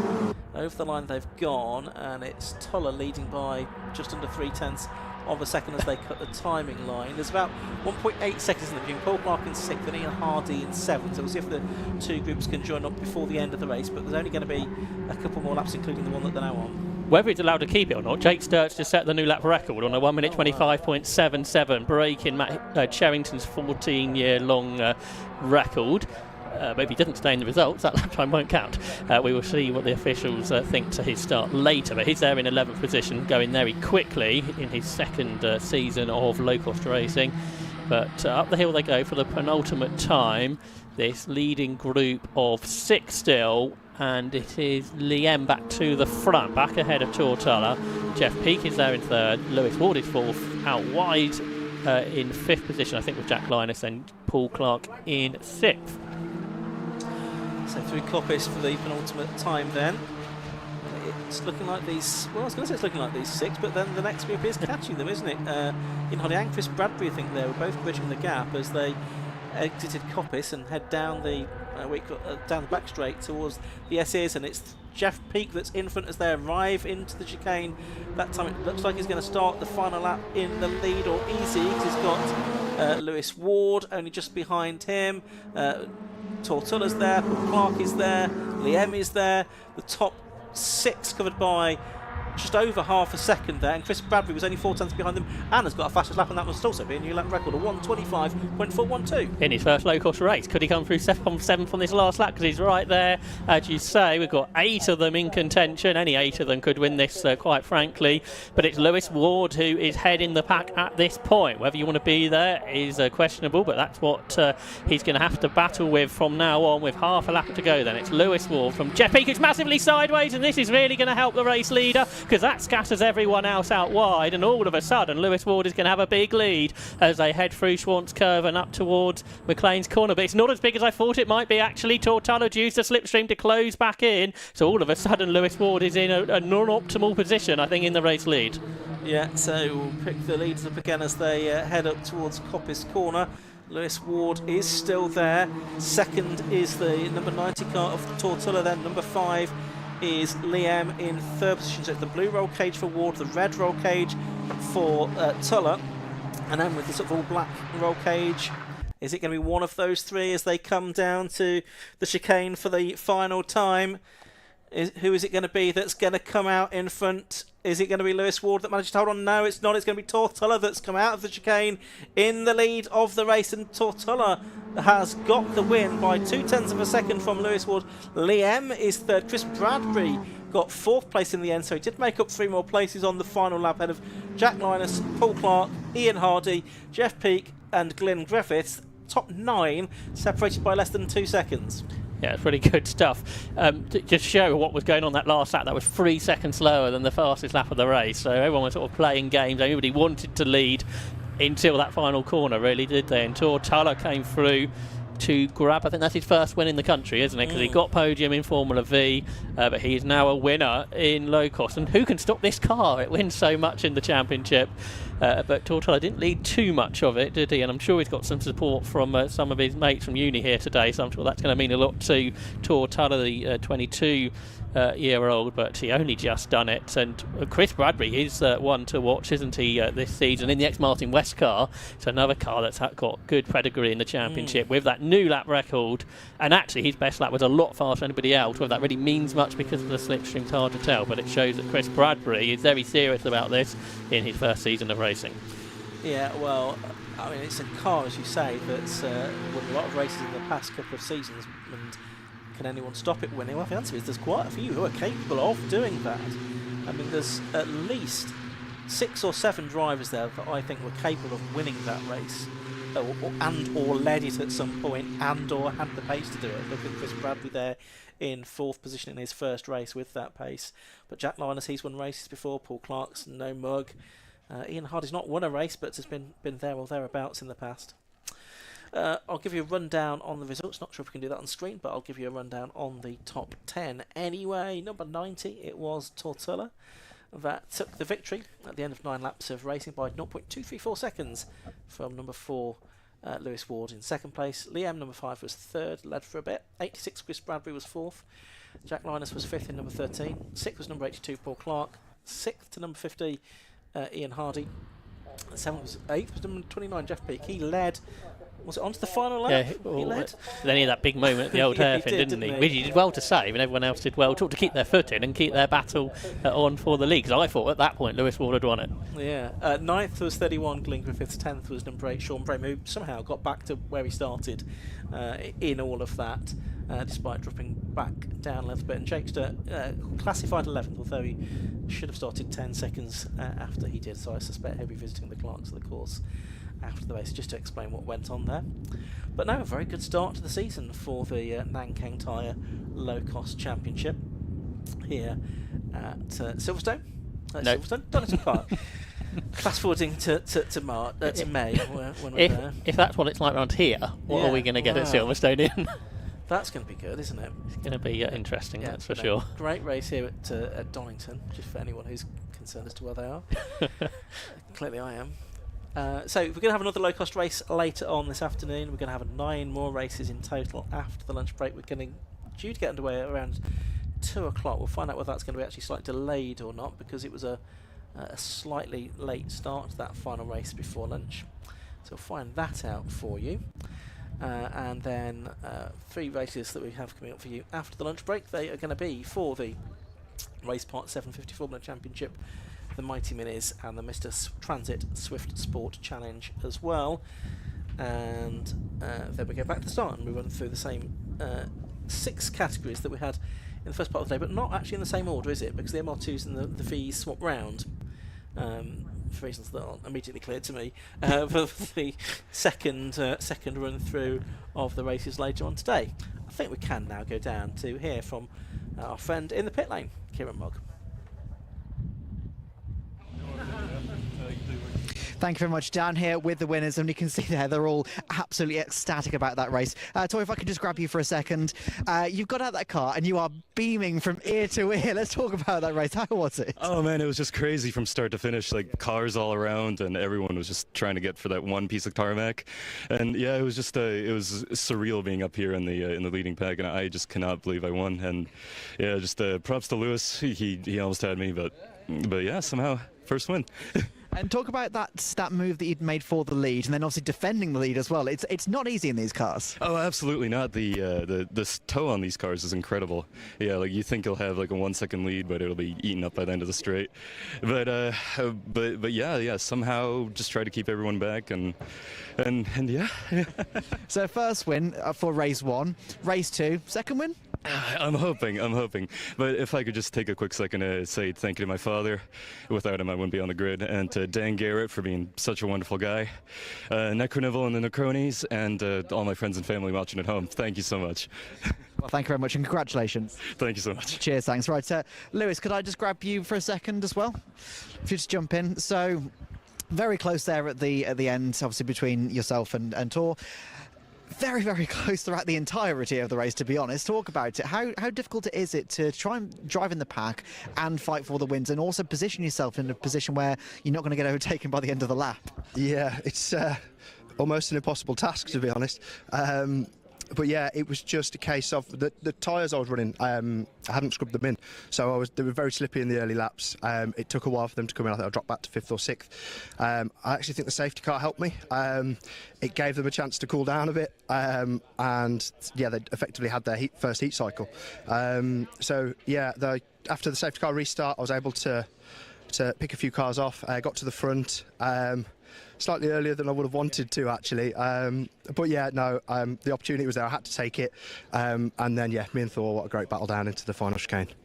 For race 2, what do you reckon? You can get him? He's very quick. Yeah, let's have a go. Let's try. Look forward to seeing it. Congratulations again. And congratulations to Thor as well on his first win. He's driven really well. So. Absolutely. Well, congratulations to him. And Liam, where's Lee gone? Lee, can I just grab you in here a second? Again, we're talking about just how close that racing was. And you guys were separated by, 4/10 of a second between the three of you. It's pretty impressive. Yeah, no, it's really good. Like the low-cost racing always gives a good show. And yeah, it was really tight there at the end, and especially after that restart. Just before the safety car come out, I thought, there's a little gap. But even when you have a small gap in low cost, it disappears like that, with the slipstream. So yeah, and I think I ended up losing like 4 places at one point, and then next lap, then you take it all back. So it's great, yeah, it's real close, and yeah, you can't ask for anything more, really. And talk to us about the Donington circuit. How does it work for these kind of cars? Is it one of the better tracks for this type of racing? Yeah, it's really good for the slipstream. Obviously, you got that back straight there, which is where most of the moves are done. If you're feeling brave, you can do it into turn 1, but then it normally gets undone by the straight. So, but yeah, no, it's a really good circuit for it. Yeah, I recommend it to anyone. And for race 2, what do you reckon? Podium again, maybe a bit further up? Do you know what? The car is feeling like tip-top. So, as long as I feel tip-top, which I do, so yeah, I'm going to go for it. Of course I am. Yeah. Absolutely. Well, have a good lunch then. Make sure you feel yourself tip-top. Yeah. And hopefully we'll see you up here later. Yeah, nice one. Cheers, buddy. Cheers. Thank you very much. Right, so that's it for the morning's version of racing, even though it's like nearly 1:30. We're going to have a quick lunch break now, which we're going to be taking a walk down the pit lane, I should say.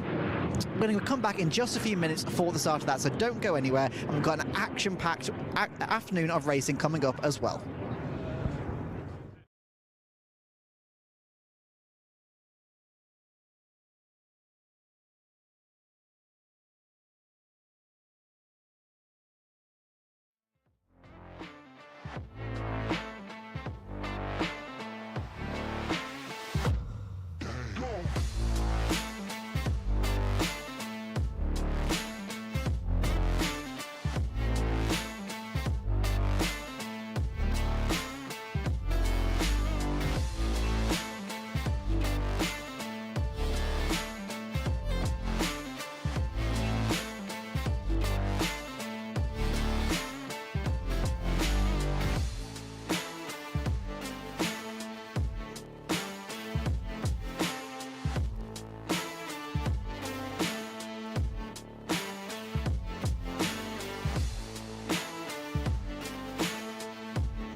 Hello and welcome back to the lunch break this is. And firstly, I just want to quickly say, look at this weather. We've had some disgustingly horrible weather in the UK for the start of 2026. And to be able to come back into the 2026 season, or still, I should say, come to the 2026 season for the first round with this weather is absolutely glorious. And for the 2026 season, there's a few changes happening and a few very exciting possibilities for drivers to get involved with the 750 Motor Club. And if you just have a quick spin around, and you'll see there is another camera pointed on us, and that is because we have the guys at Blend Screen TV here. So if you want to just come in a second. So firstly, just introduce yourself. Hello, I'm Paul Cheetham from Blind Screen TV. So we're here to help drivers get sponsorship. And obviously you have a mobile office, essentially, you're going to be bringing to all of the 750 rounds throughout the season. Talk to us about exactly what it is you're going to be offering for the drivers.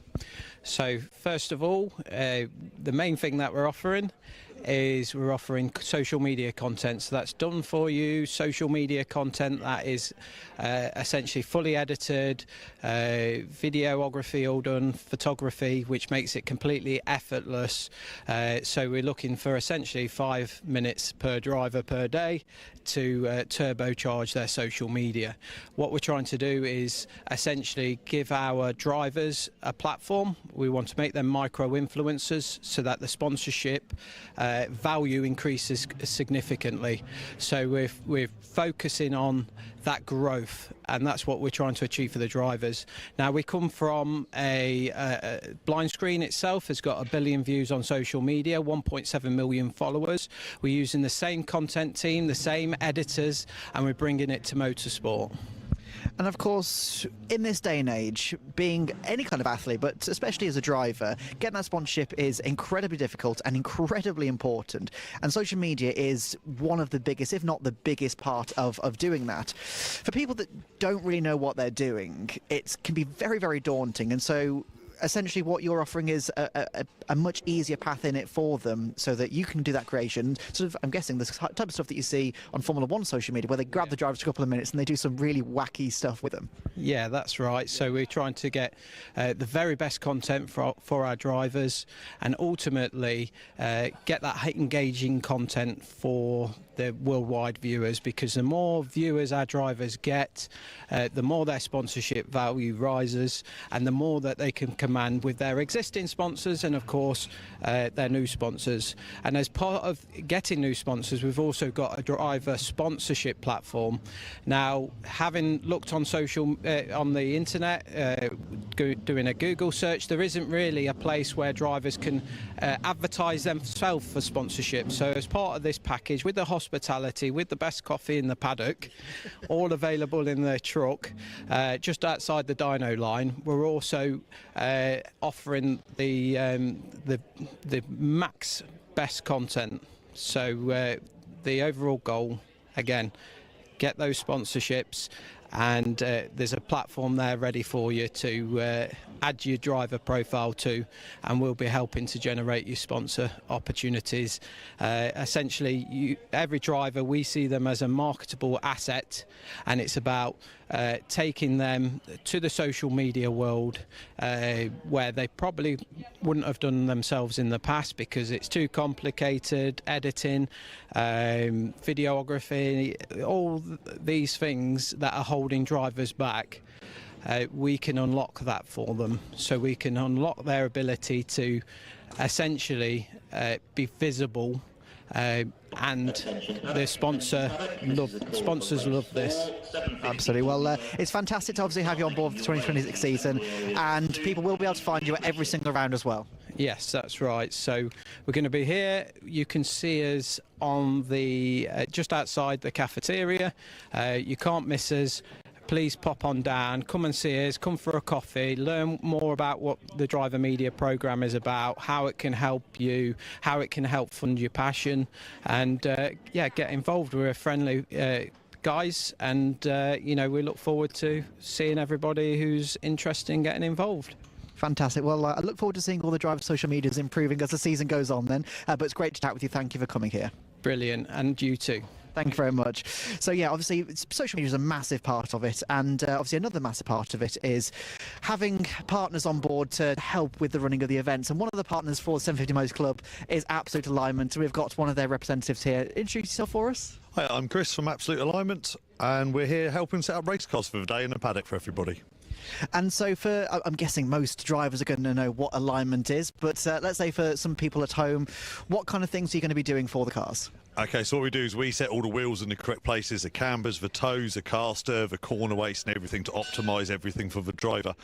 Lots of drivers know what they want, but not everyone knows what they've got. So we're actually bringing professional motorsport spec wheel alignment into the paddock for the likes of people who are running the cars themselves, the clubmen, to actually have the ability to set the cars up just so you're absolutely right. And how long you personally, I'm going to throw you a bit off here, how long have you personally been doing this kind of thing? Setting up cars? Yeah. I've been doing wheel alignment for about 20 years or so. Absolute alignment for about 10-15 years. Racing since I was 18 and I'm now 46, so far too long. So we've got a lot of stuff in the memory banks. People come and ask for advice, what should we do? And we tell them. So yeah, so you know what you're talking about then. And so you're going to be doing the entire fleet of cars, is that right? We offer it to anybody within the club if people bring the cars as they can. The other thing we do with Suzuki Swifts is we check the cars at the end of a race, the top three or whoever the championship asks us to, and then we tell everybody else what they're running.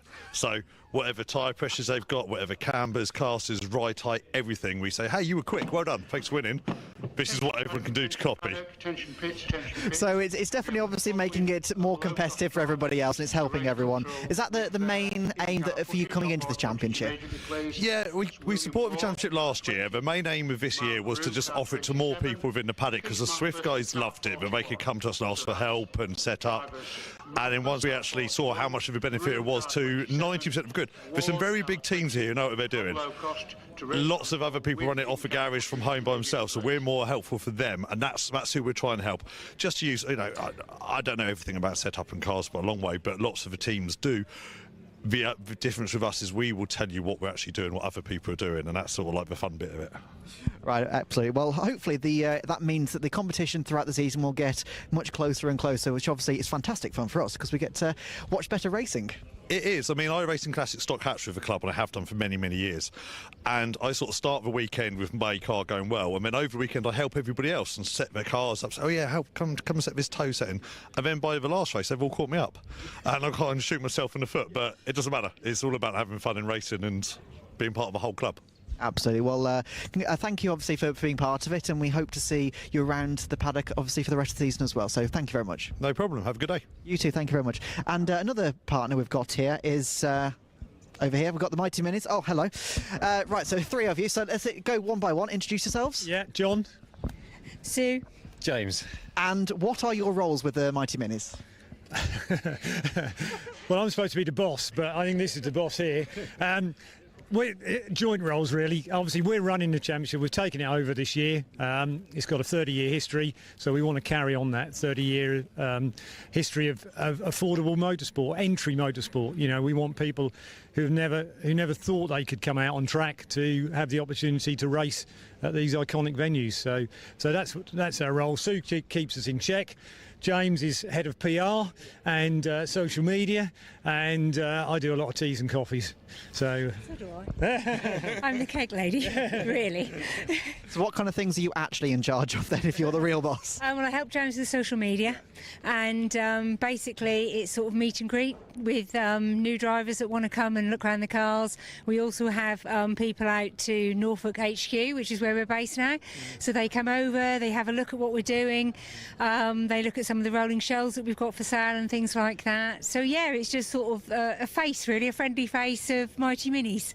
And how long have you guys been involved with the Mighty Minis? So it all started with myself. I started racing in 2022, purchased a car off a guy called Dan, and then it went from there. I raced for 2 to 3 years, and then my dad got involved after that. We built him a car, got him on the grid, and then last year we've taken it over. So I'm the social sort of media arm, talking to partners, getting new partnerships hopefully, and trying to spread the word. We're now on Facebook, Instagram and TikTok recently, so just trying to get the word out there and show how affordable motorsport can be in such an iconic car as well.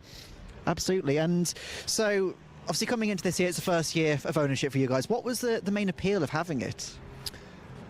Well, the main appeal was that we didn't want it to disappear. There was a risk. The previous owner was retiring. There was a risk that it was just going to disappear completely from the schedule, and we didn't want that. We found it a great championship to come into. As James said, he joined 5 years ago. We love the people involved in it. Everyone helps each other out. It's very friendly, supportive, and we didn't want to go to any other championship. So we particularly, we've slashed the prices this year. We were paying $425 for a meeting. Now it's down to $375. We've introduced three race programs this year for the first time ever, and we're looking all the time to grow the championship and get more people into motorsport. Youngsters. We're working closely with Ray, who's part of the Orange Army out here today, who's disabled. We're trying to get funds to him together so he can build a Mighty Mini. We'll look at converting it for him so he can use it. He hasn't got a clutch foot. So again, we want to be totally inclusive, and everyone can come and enjoy the fun that we have, because that's basically what it's all about, isn't it? Enjoying it. 100%. And obviously the Minis throughout, God, how many years it's been since like the 60s, I think, when they first came out. The racing of the Minis has always been absolutely fantastic. So we've got a couple of races coming up later on. Have you got any predictions? One from each of you. Well, I can predict that he's going to beat his father. Well, that's an easy one to predict. Because when they're on track, it's just like, forget it's father and son. They just really go for it. And do you watch, or do you just kind of cover your eyes? No. In the first couple of races when James first started, as a mum, you're a little bit nervous. Now I've got a lot of people to look after. But no, it's great. At the end of the day, you just get used to it. The 750 Club, they've been absolutely fantastic for us. The support that Giles and everybody has given us is just superb, and they are just perfect fit for us. That is, affordable racing is just them, isn't it?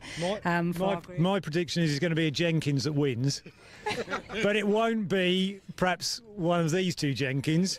It will probably be Greg. Yeah. No relation. Okay. Yeah. We have four Jenkins on the grid. Greg and his cousin Paul, and obviously James and myself. So it's 4 Jenkins, but we're not related to them. So it's a statistical, yeah. There's 50% chance actually, because we've only got 8 cars at the moment. So 50% chance it'll be a Jenkins that wins. We've sadly this weekend, one of our drivers who is watching us today, he's had a bereavement. So our thoughts are with him and his family today. Sadly, he couldn't be here to race today, but obviously, he has other priorities. So yeah, but no, it's very exciting going forward. Now based in Norfolk, and thanks to all our partners as well, especially Mini Spares and Witham, and lots of others. All the stickers are on the car. It's just, the support has been fantastic, and we will just go from strength to strength. We have already four new cars being built for 2027 from other drivers, and the great thing about Mighty Minis is that you can just have your car in your garage. It's not a production line coming out. These people that work every week just to afford to come racing, and they tinker with the cars in the evenings. You don't have to have a professional workshop or anything like that, and it's just fantastic. And that's the people that we're encouraging in. The ones that think they can't go racing, but actually you can. And the support is here. We've got mature drivers like John, and experienced drivers, and it's great. They just need to get out there and do it. Absolutely. And right, let's talk about the racing itself. So obviously you're more perhaps experienced than your dad in the Mighty Minis. Like we said, we've got 2 races coming up later. We talked about the predictions. What kind of predictions have you got for the actual racing itself? I think it'll be certainly close. That's what we always see with Mighty Minis racing. The cars with the regulations being so tight, you can't just put a powerful engine in and go and win the race. So it'll be close racing, hopefully bumper to bumper racing as well. And yeah, it's just exciting racing. It's sort of on your seat racing. We're overtaking every lap from when we were here last year. wasn't quite as sunny as it is today, but it was great racing there. All the cars were following each other, and that's the best bit about Mighty Minis. And going back to your point of why did we take Mighty Minis forward, it was giving people like myself who hasn't got a massive budget to go racing and have that fun, and that's what we want to help give others, for them to come out and race and just ultimately have fun at the end of the day. So yeah, hopefully good first race and a good second race. I think it's later at about 5 o'clock, and yeah, just to echo Mum's point, thanks to all the partners, to everyone, and for the support. Hopefully 2026 will be a great year for Mighty Minis, so there's lots to come and lots to announce as well.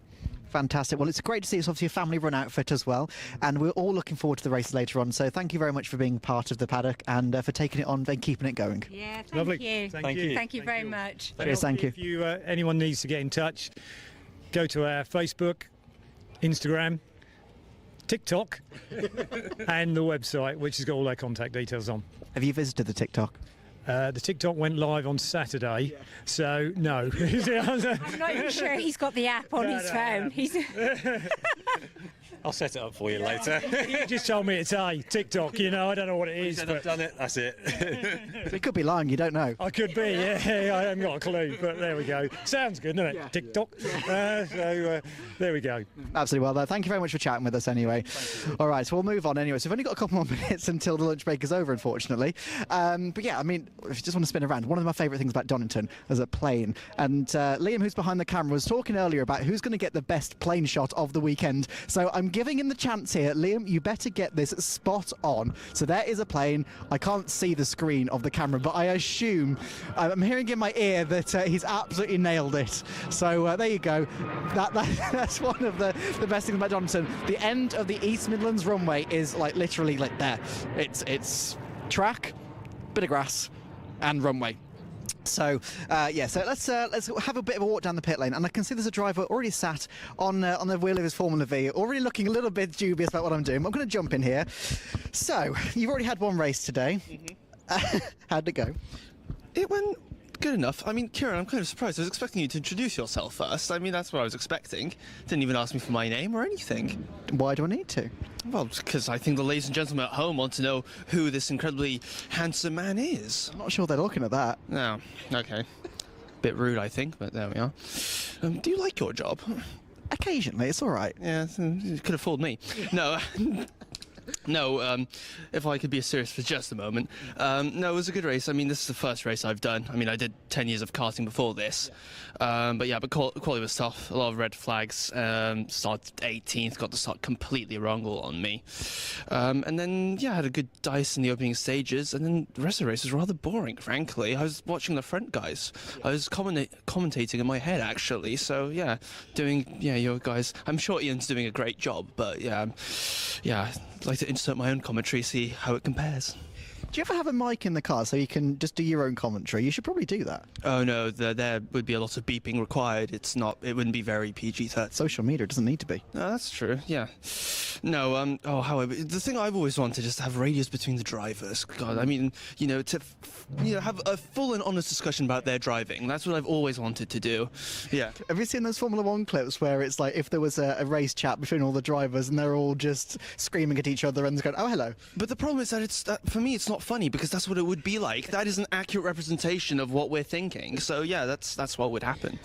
Okay, I'm going to throw you off here. Right. You said you've done obviously a lot of karting. You're coming into cars. What would be the difference in the voice chat between karting and cars? And I mean no disrespect. Actually, I do mean some disrespect to my karting colleagues because they weren't very intelligent. But yeah, I feel like we would be a lot more nuanced, and there'd still be outrage. There's always outrage. But some of the we'd be speaking proper English in full sentences. You'd be surprised the lack of English among some of the karting community. It's because they didn't finish school, you see. So it's kind of difficult. It's like talking to 5-year-olds, but then you look, dear God, it's an 18-year-old kid. It's Yeah, that's a pretty good way of putting it. But obviously, right, let's be serious again. I'm going to bring it back serious for once. Right, so we've got one more race later on for you guys. What is your prediction and what is your aim? I would like to stay in the top 10. I've had a look at the times. It is possible. The car that my GAC is, it's a good car. It's not a great car, and I have learned from many years of experience that overdriving does not get you anywhere. So I'm just going to keep it nice and cool. towards the end, I'll fight hard if that's what it needs to. But yeah, we'll aim for top 10 because at the moment you have to be realistic. You know, you want to give your best performance, and that's what I'm going to do today. But I'm not going to delude myself that I can win because the car's just not quick enough, and I'm probably missing a little bit of time in myself. But yeah, it's yeah, top 8 would be lovely, but top 10 is the aim. Well, I'm going to give you a bit of a tip here. Press the accelerator. Oh, thank you for that. Gee, that's some insight. You're welcome. You don't get that from Martin Brundle, do you? I wonder why. Thank you, Kieran. You're welcome. Mind, yeah. Absolutely. Well, I'm getting shouted in my ear now because I think it's the end of the lunch break. But look forward to seeing you out there for the second race, and hopefully we'll see you further up the top 10. Thank you very much, Kieran. Best of luck on your grid walk. Thank you very much indeed. Right, yeah. So we're coming to the end of the lunch break now. We're going to go to a quick ad break, and then the racing will resume in just a few minutes. The Driver Media Programme, powered by Blindscreen, with over 1.6 million followers, more than 1 billion views. Now, you get that same social media vehicle for motorsport. The Blindscreen-backed Driver Media Programme turns your season into a sponsor-ready content engine for drivers. Plus, you get access to the hospitality trailer at 750 Motor Club events. Join the Blindscreen Driver Media Programme. So, welcome back after the lunch break. We are about to have cars onto the circuit for the first race of the afternoon at this 750 Motor Club race meeting. You're in the company of Kieran Mogg, who we just heard from in the pit lane during the lunch break, Josh Barrett alongside myself, Ian Sayman in the commentary box, and we've got 9 races to come for you this afternoon. We already had 3 before the lunch break for Formula V, MR2s and Locost. We're going to see more of those later on this afternoon, but we're going to see action in a moment from the Race Part 750 Formula Championship. Also, Mighty Minis that we were hearing about during the lunch break as well, and the Mr. Transit Swift Sport Challenge. And it is a beautiful day, beautiful Easter Monday, spring day here at Donington. Not too much breeze, the flags just flapping laconically in the breeze, but it's a beautiful afternoon here, Josh, and all set for some good racing. Yeah, we had some good racing this morning, didn't we? And it should continue throughout our 9 races we've got over the next 3 hours or so here at Donington Park on the national circuit. But beginning with the long-running 750 Formula Championship, sort of the lifeblood of the 750 Motor Club, which dates back 75 years or so now, Ian. And with, I think, 16 championship titles sitting on the grid today. Yeah, absolutely. Lots and lots of experience down there in the longest established racing championship that there is. Although saying that, Mick Harris, although he's here, didn't do a lapping quali, did he? The 10-time champion. Maybe not quite as many championships. Yes, he was due to be making a much anticipated return, but perhaps by the sounds of it, Mick Harris has not been able to get everything ready to go today, which would be a shame. Yeah, car was certainly there in the garages this morning, and they seemed pretty relaxed before qualifying, but things obviously not gone quite to plan with this car. That's they've had a lot of work going into it. We haven't seen it for a long time. The multiple championship winning Derby from 1987, but it's now featuring some modifications, including a transverse engine. Yeah. But perhaps it's not working quite as well as they were hoping for, which is a shame because we haven't seen that much of Mick over the last several seasons. So it would be good to have him back on the grid. But a 10-time champion in 750 Formula, but not for quite a few years. We can see the marshals out there on the start line, ready to receive the drivers. The 750 Formula cars, they do have a green flag lap ahead of their 15-minute race because they run on slick tyres, unlike many of the other categories that race as part of the 750 Motor Club portfolio. I think possibly I could just about hear some race engines in the background, so I think they'll be out onto the circuit before too much longer as well. Quite a few swaps of cars I think we've seen between various drivers this season, Josh. 3 people in different machinery. Yeah, that's right. The Derby MP88 that's won so many races and championships, predominantly with Peter Bowe. That's in the hands of Matt Twynham. And I think we come to put a bit more of that in a moment because we can look at the grid for the opening round of the Race Part 750 Formula Championship for 2026. Yeah, so they're coming up onto the grid now. Pole position has gone the way of The reigning champion, Bill Cowley, in car number 77, and alongside him is the number 17 car of Ed Pither, the PRS that's won several championships, or at least a couple of championships, and Pither's won a lot of races. He's not won a championship himself yet. Row 2, that's going to be the 56th car of Matthew Twynham, which Josh was about to tell you about, and 78, Robin Dorr, in the guest Clubman's, Classic Clubman's Malek. He's a different car this season than he was last year. Row 3, you've got the Race Kits Merlin, number 35, David Winter, besides number 3, Jake Doherty, in the car formerly raced by his grandfather Bob. The fourth row is going to be 44, Colin Marshall, and 9, Richard Jenkins. Row 5 is going to be Steve Boother in 7, and Mark Glover making his return. We've missed him first season or so. He's there in number 14 on row 5 of the grid.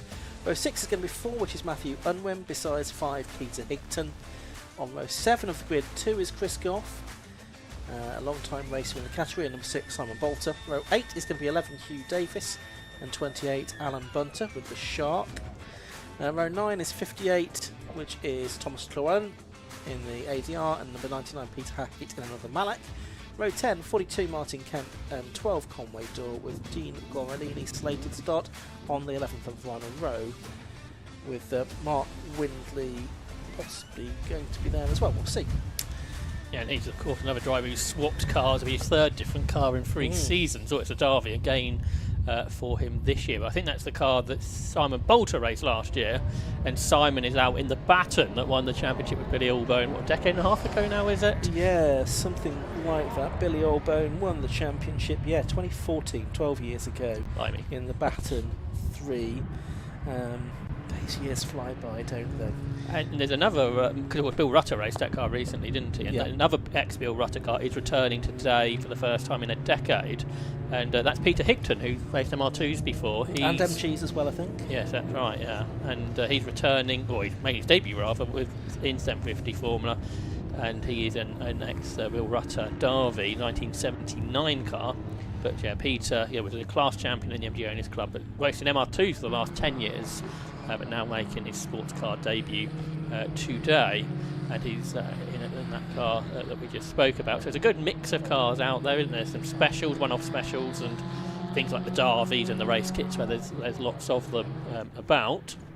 But it is Bill Cowley in that car, I think it was designed half a century ago almost, wasn't it? The original Cowley. This is the Mark IV that Bill won the championship in last year. He won it back in 2017 too, and he was 200th of a second quicker than Ed Piver, who was third in the championship back in 2018. But we rarely really seen him do a full season, Ed Piver, and if he does, surely he is the person to take it to Bill Cowley this season. Yeah, absolutely right. David Reed has registered for the championship, but not here this weekend. He poshed Bill Cowley all the way in last year's championship in the ex-Dave Hodkin HRD.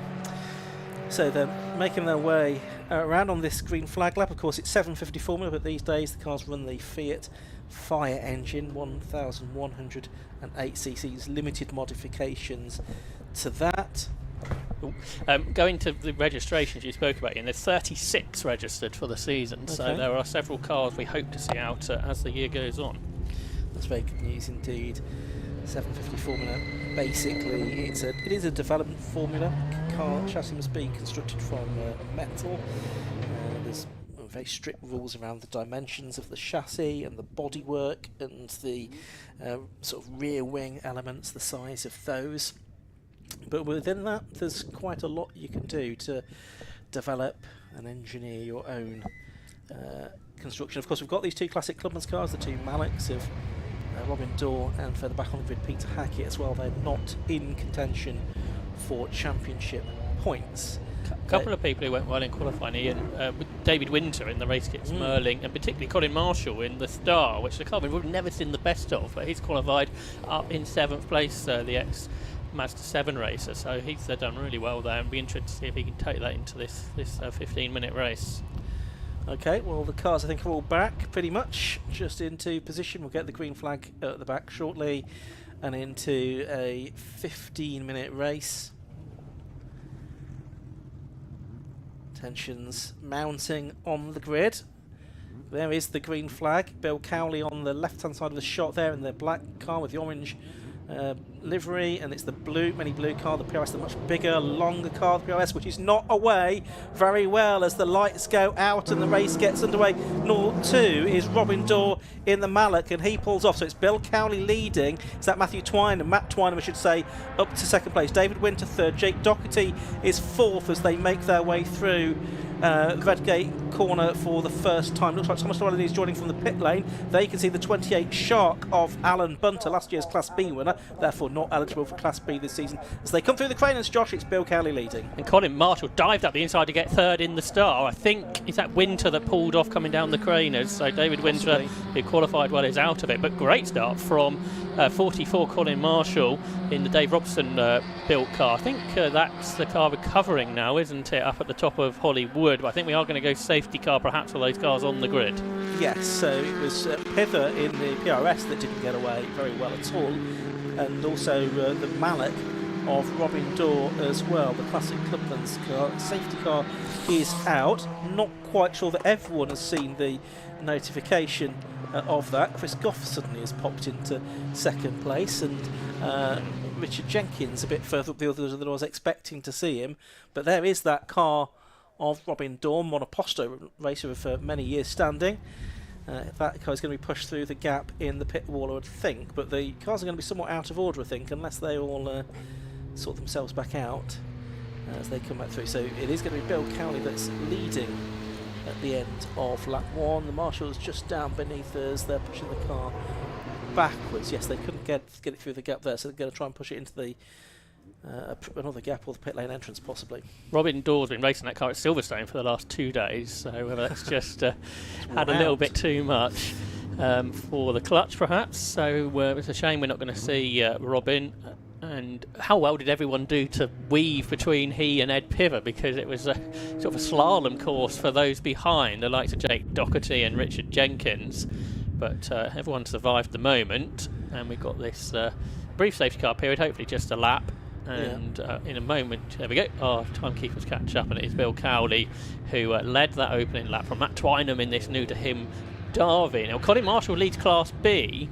However, if he stays there in third position, it will be his only race this season in that class. Yes, there's various rules around that. Drivers who haven't finished in the top 3 of any 750 race in the previous 3 years, or the top 6 in the championship, can be eligible for Class B points. But if you're a Class B champion, then ineligible for the next 4 years, and as soon as you have had a podium finish in Class B, then you're ineligible. The cars are essentially exactly the same as those in the main class, if you like, but it's all about the driver's experience, and as we say, it was Alan Bunter in the Shark that was successful last season in winning the Class B championship. Twynham did start the year in that class, didn't he? But of course then he did have a win, in fact, at Thruxton in a thrilling race there that ruled him out of Class B contention for the rest of the year.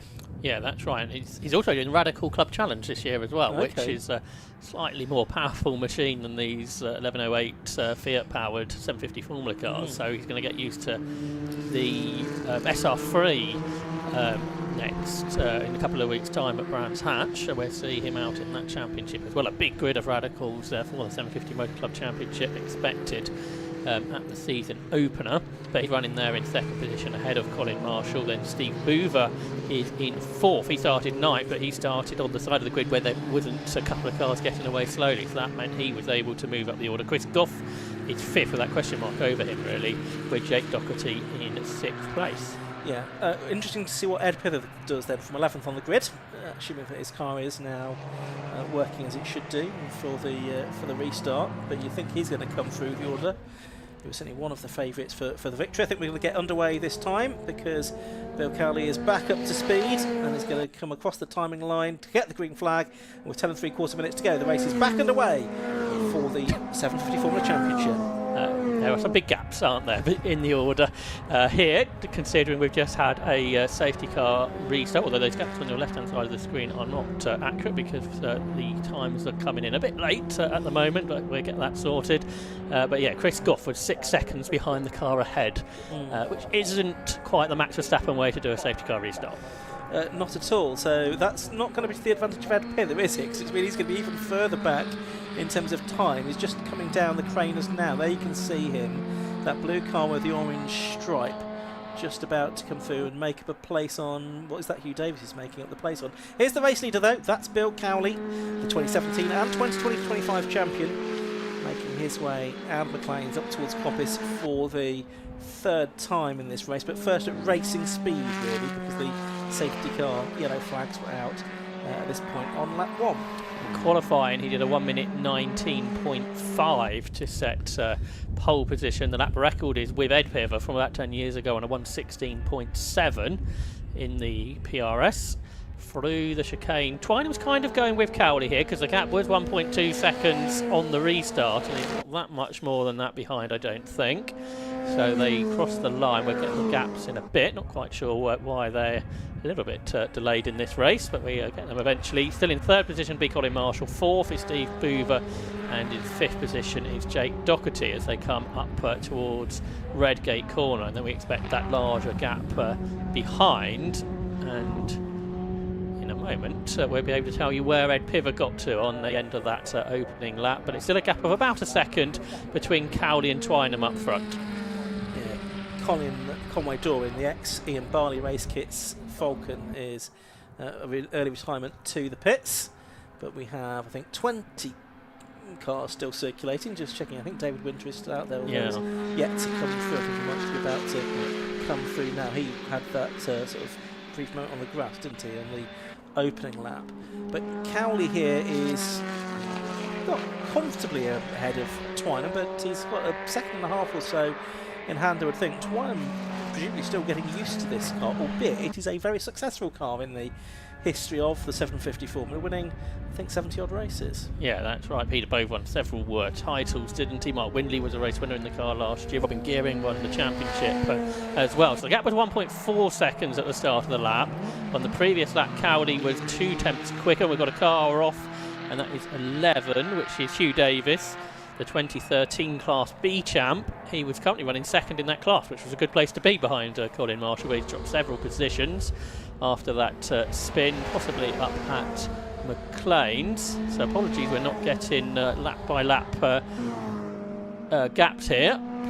We are not able to, we're not really responsible for that, so hopefully we'll get that together soon. There was a spin, was that David Winter that went for a spin at the chicane there? Possibly on the fourth lap through. Possibly so, yeah. We'll try and get confirmation of that. Meanwhile, here's Ed Piver. Now he is, I'm not quite sure where he's back up to, because the timing screen has not updated itself. He was 8th on the previous lap, I think. Yeah, sure Testing will be working hard to get the timing sorted here. But Twynham closer to Cowley there as they went through Coppice Corner. Looked like it might be. There's the Baton that's won the championship before that we were talking about. Simon Bolter, the wheel we just saw a shot of. Good to see that's going well. Out for the first time in a while, and we're going safety car again. Now we saw a possible spin for David Winter, didn't we? Is that the reason for the safety car? Yeah, it is. He's in the gravel trap at the chicane, the Robert chicane. So David Winter bringing about the second safety car for this race. We've got 6.5 minutes left to go, so you're going to think we're not going to get too many racing laps in all of this, unfortunately, for the 750 Formula Championship drivers. Just see Winter's car there on the far left of shot, just peeping behind the tyres. Not sure if the car collected the tyres or not, but certainly stuck in the gravel.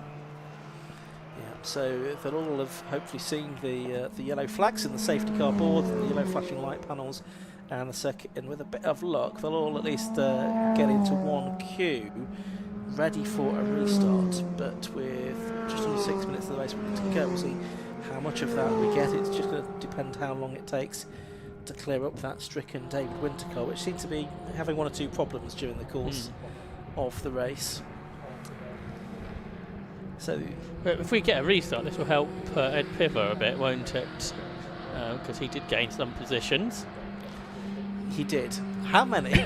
We can't tell you. In fact, I can't tell you anything about the order. I was just about to say, I'll give you a rundown of the order, then I realised I couldn't do that. Right, so we get Cowley. We have to do this the old-fashioned way. We'll have to look out the window here, won't we, when they come past us? So there's Cowley, Twynham, behind. If we get a perfect shot on the chicane, it'll be easier to do. There's a lap car just ahead of Cowley, so the safety car's going to have to slot in between the two. That's Dean Gorolini, I think, isn't it? Right, yeah, he was a bit slower. London Black Cab driver.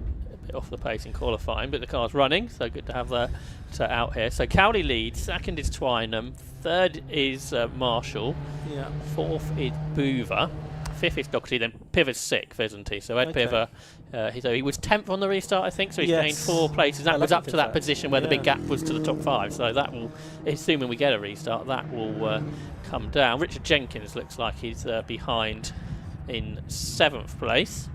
The snatch vehicle just in the background of the shot there, we could see is making its way to the scene. We could also see that the safety car for VW Golf is out and leading the field around. We've got an update, so we can tell you the order. Mark Windley, who had worked his way into the top 10, is pit bound, I believe. Yes, that's what it's showing on my screen, certainly. So 8th is Mark Glover, 9th is Chris Goff. Then Tom Llewellyn, who come from the pit lane, didn't he? Yes. He's up into the top 10 in the ADR, so that's going way better than we've seen that go in the past. So he completes the top 10 ahead of it's Martin Kemp today, I think, isn't it? Then yes. Peter Higton, Alan Bunter, Matthew Unwin, Simon Bolter completed the top 15. Then Peter Hackett, Hugh Davis, and Dean Gorolini. You can see that on your screen now on the left-hand side of shot. The fastest lap is with Twynham. So Matt Twynham did do the fastest lap of the race, fractionally quicker than Bill Cowley, 1 minute 20.232. So Twynham, I think, is going to be able to take this car to a championship challenging position, it would seem, Ian. Yeah, no, it looks like he's got the pace for that. I mean, the safety car now waving Dean Gorolini through. The only car that needs to be waved through there from behind the safety car, because that was the lapped car. But yeah, looks like Twynham could be a contender this season. He certainly showed flashes of that last season in his previous car. That moment we just saw, Ian, reminded me of a historic race that happened in Barcelona a couple of weeks ago. Okay. Twice the leader went past the safety car when the safety car driver was stopping him going through. So he won by like 2 minutes or whatever. He got a 30-second penalty. Oh, okay. That makes sense. Doesn't seem to quite fit the crime, does it? Luckily, Bill Cowley knows what he's doing in these situations. He's a very experienced driver and knew what was going on, knew that Gorolini was being waved past because he was a lap down. There is David Winter. There is the Winter of our discontent. He is being pulled out of the way by the snatch vehicle. So hopefully we'll be able to get going again before too much longer. By which I mean we've got 2.5 minutes to go, so I imagine we're going to get one more lap behind the safety car. There's a meatball flag out there as well now, isn't there? Do we know who that's See for? who that's for in a sec. We might have time for one more lap, I would think, at the end of this. Yeah, but the safety car lights are still on, so that extra lap's a bit pointless, quite frankly, because if we're still behind the safety car, nothing's going to happen. So we're going to get a flag this time. I wonder, just because not unless the safety car speeds up. We're not going to get another racing lap out of this, I'm afraid. So they could do that. Last lap was a 1:53 behind the safety car, and there's a 1:58 when we started it. It wasn't, because it's now updated late again. Oh, but I beg your pardon. Yeah, you're quite right. Safety car will need to speed up. It's not out of the possibility, but it doesn't look like it's pushing on for a 2-minute lap. No. Don't know who that meatball flag's for. I can't see a notification of that on my screen. But that's the car that warns the driver that there's a mechanical issue with his car that he may not be aware of, and he should call to the pits to get that checked over. But you're right, the safety car's not pushing on, is it? So the order that we had on the last lap is not the same, because we said Tom Llewellyn was 10th, he's now 15th. But the lap time doesn't make any sense to why that's happened. No, I think there's a gremlin in the TSL timing system for this race. I'm sure they're working hard to get that sorted, but what we see on our screens may not be 100% reliable. Usually it's very reliable from TSL, yes. I must say. It looks, yeah, because there's Llewellyn now, and yeah, he is about 15th. So I think the order you have on the left-hand side of your screen is correct. So Colin Marshall is going to be a Class B winner. He's going to be an overall podium finisher, and he won't contest Class B anymore this year, but he's got really strong pace. That's a big improvement over last year. Safety car is now pushing on a bit more, isn't it? I was wondering if they're going to try and get to the end so they can give them one more lap. Still 30 seconds, isn't there? So actually, yeah, we shouldn't write this as a result just yet. Depends what Cowley does, really, isn't it? Colin Marshall may be glad of this opportunity to get out of the top 3 so he can continue for the Class B honours. But I don't know, what do you do? Do you want the podium? Do you want the... do you want to go for Class B honours? Anyway, they're going to come down, and I think they're just about going to get a restart in here because it's 8, 7, 6, 5, 4. There's the green flag. We're back anyway. One more lap of racing. Bill Kelly leading. Someone's off in the background. Oh dear. Twynham second. Oh, it's Colin Marshall. Oh, that's extreme, Colin. That's extreme. Steve Booth is up to 3rd. Jake Doherty is 4th. Ed Pither 5th, and Colin Marshall is not in 6th. We get a red flag. He will be in 3rd, but will be taken out of the results. So I don't think he's alone, is he? There. No, there's another car involved. At least another car. Two safety cars and a red flag. Not an auspicious start for the 750 Formula season, and that incident happened before the restart even got underway. That's a little bit of a shame, to say the very least. We will have a checkered flag there. We're not going to restart that race because we've only got 9 seconds or less to go when the green flag waved to restart it. I wonder if there was one driver perhaps was ready for the restart and one wasn't, and they fell over one another through the chicane. I think that's possible, isn't it? I think Boover, who was behind him, came through. I feel like it was Piver that was on the grass, but he was probably just avoiding the spinning car. 14, Mark Glover is the one perhaps who was unable to avoid Colin Marshall. Good to see Colin's out of the car, isn't he? As is Mark Glover. Yeah. Well, Mark Glover's not out of the car, but he's driving away. Now, is there a mechanical issue perhaps with that car? There was a fire extinguisher being put to it, so that's a mechanical issue that caught Colin Marshall out. So it'll take a while, I think, for TSL to work out the actual final order in that race, because it'll go back, I think, to lap 7, won't it? I guess it doesn't really matter. It goes back to when the safety car was out or whatever. Yeah. Yes, there's Mark Glover coming back in. That front nose section is damaged on his car, but it doesn't look like anything too serious on that, so hopefully he'll be back out again later today. Bill Calley won it. I think we can be reasonably confident about that. Yeah. In the number 77 car. I think we can be reasonably confident that Matt Twynham's going to be classified 2nd in the number 56 car. And beyond that, it's a slight mystery. Assuming that Colin Marshall gets taken out the results, which we believe he will, I think it's going to be Steve Boover, isn't it? He was 4th earlier, I think. And Jake Doherty was 5th, wasn't he? So he should get 4th place out of that. So it and Pither was 6th, I think, behind the safety car. Yeah. And so he should be 5th. I don't think too much went right in that race, did it? No. On a number of levels. No, well, we'll hope for better when the 750 Formula cars, the race parts, 750 Formula Championship cars are out later on. It looks like the cars that had stopped on the grid, they are going to be shepherded back into probably the pit lane exit, I would think, because most of the cars had stopped on the grid there, and there'll be some which I think, yes, do make it down the pit lane entrance that stopped a bit further back. Maybe Mick Harris isn't so disappointed after all. Possibly not. So it's going to be a little bit of clearing up to be done once again before we can get our next race underway, which is going to be for the Mighty Minis. And then we have the Swift Sport Challenge, the Mr. Transit Swift Sport Challenge, to complete our roster of 6 different championships that we have here at Donington Park this weekend. Yeah, cars heading down the pit lane exit, so it's quite a sharp hairpin that they need to navigate to get back in there. I think TSL have put us back a lap now, Ian. Okay, let's run with this as a possible finishing order. Albeit they've not got checker flags next to all of them, so I presume those are cars that didn't, well, are going to be taken out. Bill Canning at 1, number 77. Happy with that. 56, Matt Twynham 2nd. I think we'll find it's going to be Steve Booth at number 7 that is classified 3rd. 4th to number 3, Jake Doherty. 5th, we think, to number 17, Ed Pither. Then, I didn't see what happened to Richard Jenkins in the end, but he's not got a little checker flag symbol next to him. So, question mark over him. We'll go with 6th, therefore, number 2, Chris Goff. 7th, number 42, Martin Kemp. 8th, number 5, Pete Heaton. 9th, 28, Alan Bunter. 10th, number 4, Matthew Unwin, but that's all subject to official confirmation. Within that, I know some drivers that probably will have visits to the clerk of the course to discuss various aspects of when they are finally classified. Just a few incidents to be discussed there. Very shortly we'll be heading downstairs. So in fact we can go down to Kieran Mogg now. He's in the pit lane with some drivers to talk to, hopefully. Thank you very much. Yes, well, it's certainly not the way that we wanted that race to finish, and we're going to have a quick chat with our top three. Bill Cowley, if I could just jump in with you first. Bill, obviously, unfortunate, not a lot of racing in that race, but let's talk initially about the car on the track. Every time I see this car, I'll be honest, I'm just kind of like, oh. So what's it like to drive on a track like Donington? It's not as good as she looks driving-wise, but to be fair, this is one of our better circuits. The only downside is there's a few fast corners for us, as well as the long straights.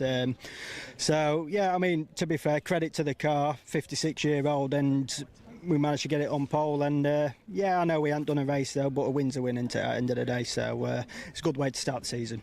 Absolutely. You said, obviously, that Donington is one of the better tracks for this car. Is it one of your favourite tracks? I like Donington. It is a good circuit. Nice. For a 750 car, it's a fast-flowing circuit, and having a nicely set-up car around here, it's a wonderful place to drive around. So, yeah, no. And obviously these boys around you around the entire races, around the entire season. What kind of advantages do they have over your car? Well, I mean, the Derbies for a start, there's probably nothing. I mean, as a Derby, it's a good all-round car, and obviously multiple championships. So, yeah, but I mean, Matthews, ex-Peterborough Derby, Mark Windley Derby, it's very different, lots of downforce, but might struggle a bit on the straights. Whereas Steve's more like your regular Derby. But yeah, no, it's the good cars are hard to beat. Well, you managed to beat it, obviously, in the little race that we managed to get. Second race later on today. What do you reckon? Win again? Well, to be honest, I feel like I could keep Matt at bay, but make a mistake, that's it, he's on me. So it's going to be difficult. But there's Ed Piver as well. I don't know where Ed ended up, whether he finished or not. I'd start, but you can't count Ed round here. So, yeah, so I think the man to watch is Ed in the second race. And probably me and Matt, maybe David Winter as well. He was pretty quick, so yeah, we'll see what happens. Well, congratulations on the win, and hopefully we'll have another chat later on as well. Hopefully. Cheers, thank you. Matt, if you just grab you over here, Matt. So unfortunate, obviously, the race to go the way that it did. Well, yeah, I mean, I hope these guys are okay, because obviously that's quite a big shunt down there, so fingers crossed they're good. But let's talk, obviously, we're just saying about the differences between these kind of cars, and he's saying he was finding it difficult to keep you behind. Well, yeah, I mean, you're following the master.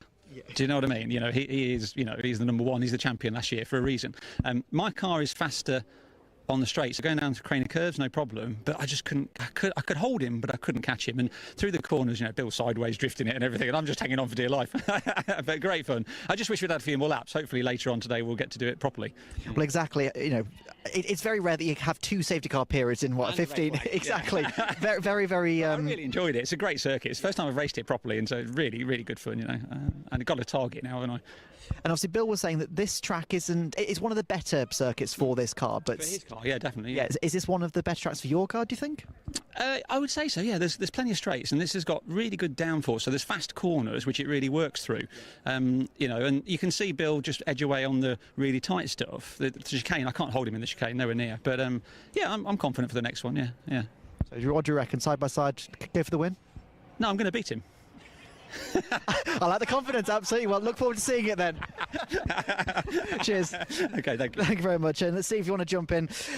So there's a bit of confusion then, because you were pointing at me like, am I on third? I think so. Yeah, there's a bit of uncertainty there, but talk about your race on the few laps you did have racing. Well, I had a pretty rubbish qualifying, so I was lined up 9th on the grid, but I got a good start straight up into 4th. I mean, it helped by the clubman's car that stopped on the grid, but yeah, just hung in there in 4th. I think I was a little bit quicker than Colin in some of the corners, but he was a bit quicker than me on other areas. And then on that final restart, he was in front of me, so he was in 3rd, and he just spun it coming out of the chicane, and I avoided him. And obviously someone behind clouted him, so I benefited a 3rd place. So I didn't expect to be here, but I'll take it. It's good enough. No, absolutely. Well, so for that second race later on today, You didn't expect to be in third for this one. Do you expect to be in third for the last one? Not really, no. I mean, I think if I can get a good start, there's no reason why I can't be in the top 5 or 6. So that's what I'm hoping for. So I'll be happy with that. But I've got a podium today, so that I could go home now and be happy. So yeah, it's good. Well, don't go home because I want to see you here later on. Absolutely, yeah. All right, brilliant. Thank you very much. Congratulations. Cheers, thanks. Cheers. All right, we'll head back to Ian and Josh up in comms for the next race.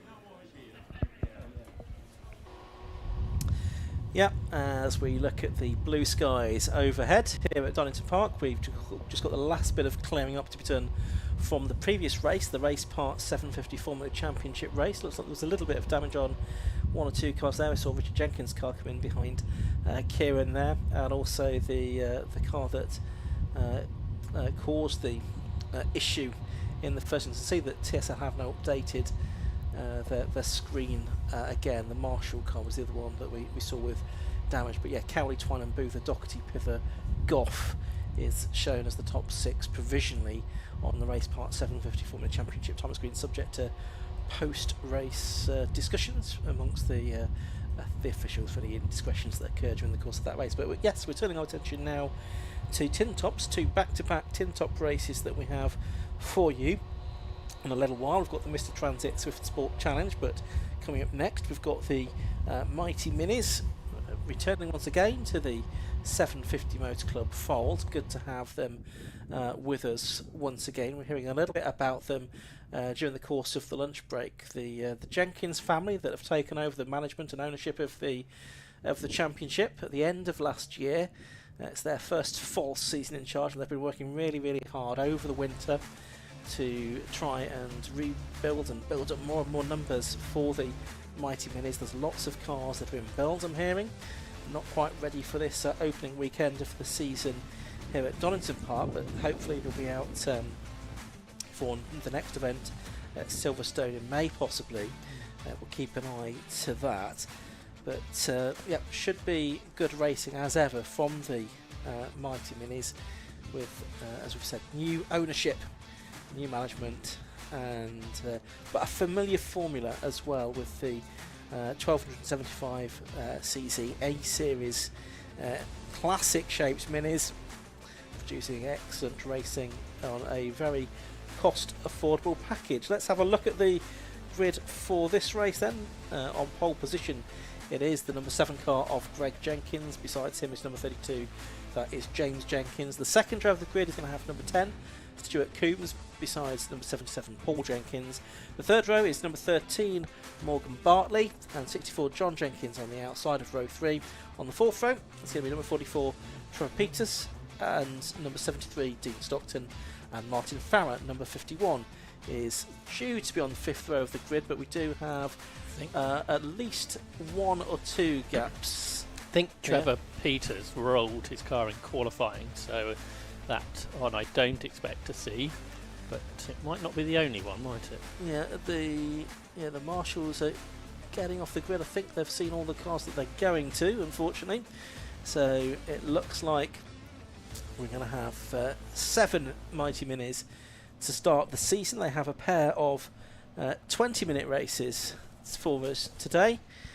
Greg Jenkins it is on pole position, very experienced Mighty Mini racer. There's the green flag waved at the back. We're going to go straight into the racing. There is the 1 minute board being shown. First of all, is that? I was trying to read that. So. This is new really for Mighty Minis, isn't it? No green flag lap, yes. So there'll be a new experience on this first lap of the race. So hopefully everyone has remembered, and we shall see how it goes.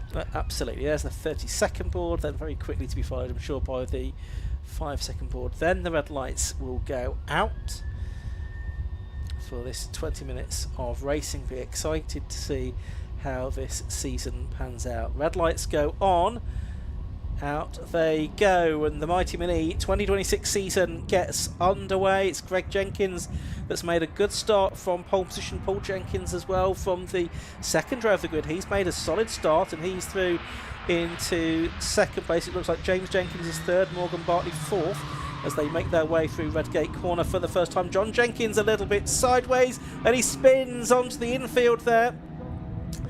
and he is going to get going again, I would think, but he'll have lost contact with the back of the field. But here at the front, it looks like Greg Jenkins, Josh, is making a very good start to this race. Yeah, he was 3 seconds quicker than anyone else in qualifying this morning, and he looks about half of that quicker through the first 2 corners of the race. So Greg Jenkins, the 49-year-old from Hereford, leads the way. He's been racing since 1991, initially in autograss, then in short ovals where he was a world champion, and he's been racing in Mighty Mini since 2011, was the champion 10 years ago. So I think it's no real surprise, is it, that Greg Jenkins has got the pace, and he's driving off into the distance at this point of the race. 77, good start from Paul Jenkins. He's up there into 2nd position. He's only in his 2nd season of racing, and his car actually prepared by Greg, so I presume there's a relationship in there somewhere. And he's made a good start with much less experience than Greg, but he's best of the rest at this point. Yeah, so through the Robert chicane they come for the first time. Of course, it's a 20-minute race this, so a slightly longer race than some of the others that we've had so far today. Colourful grid of cars, I must say, lots of different colours represented. Stuart Coombs there in 3rd, and he was a champion as well in the past, hasn't he? So he's sort of a surprise that he's not able to go with Greg Jenkins at this point. Yeah, he's been racing since 2008 in Mighty Minis and Super Mighty Minis. Of course, these days it is just a single class for the Mighty Minis. All the cars running to the same specification. In the past there was the Super Mighty Mini division as well, with a car that has expired, has it? Or was not? It gravel? At the top of the hill. Was it going through the gravel trap? I think it's John Jenkins again, who's not enjoying Redgate Corner in this race seemingly. So just at the top of the short, you might have caught that big dust cloud, or if you think that was hopefully gravel rather than a mechanical problem. About a second has developed, and Stuart Coombs claimed 2nd position. We've had confirmation it was just through the gravel for John Jenkins. So two attempts at Redgate that haven't gone to plan, so hopefully next time it's better. But change to 2nd place. Stuart Coombs up into 2nd place, and the 2 former champions now are in the top 2 positions. Novice Cross actually still on the back of Paul Jenkins' car.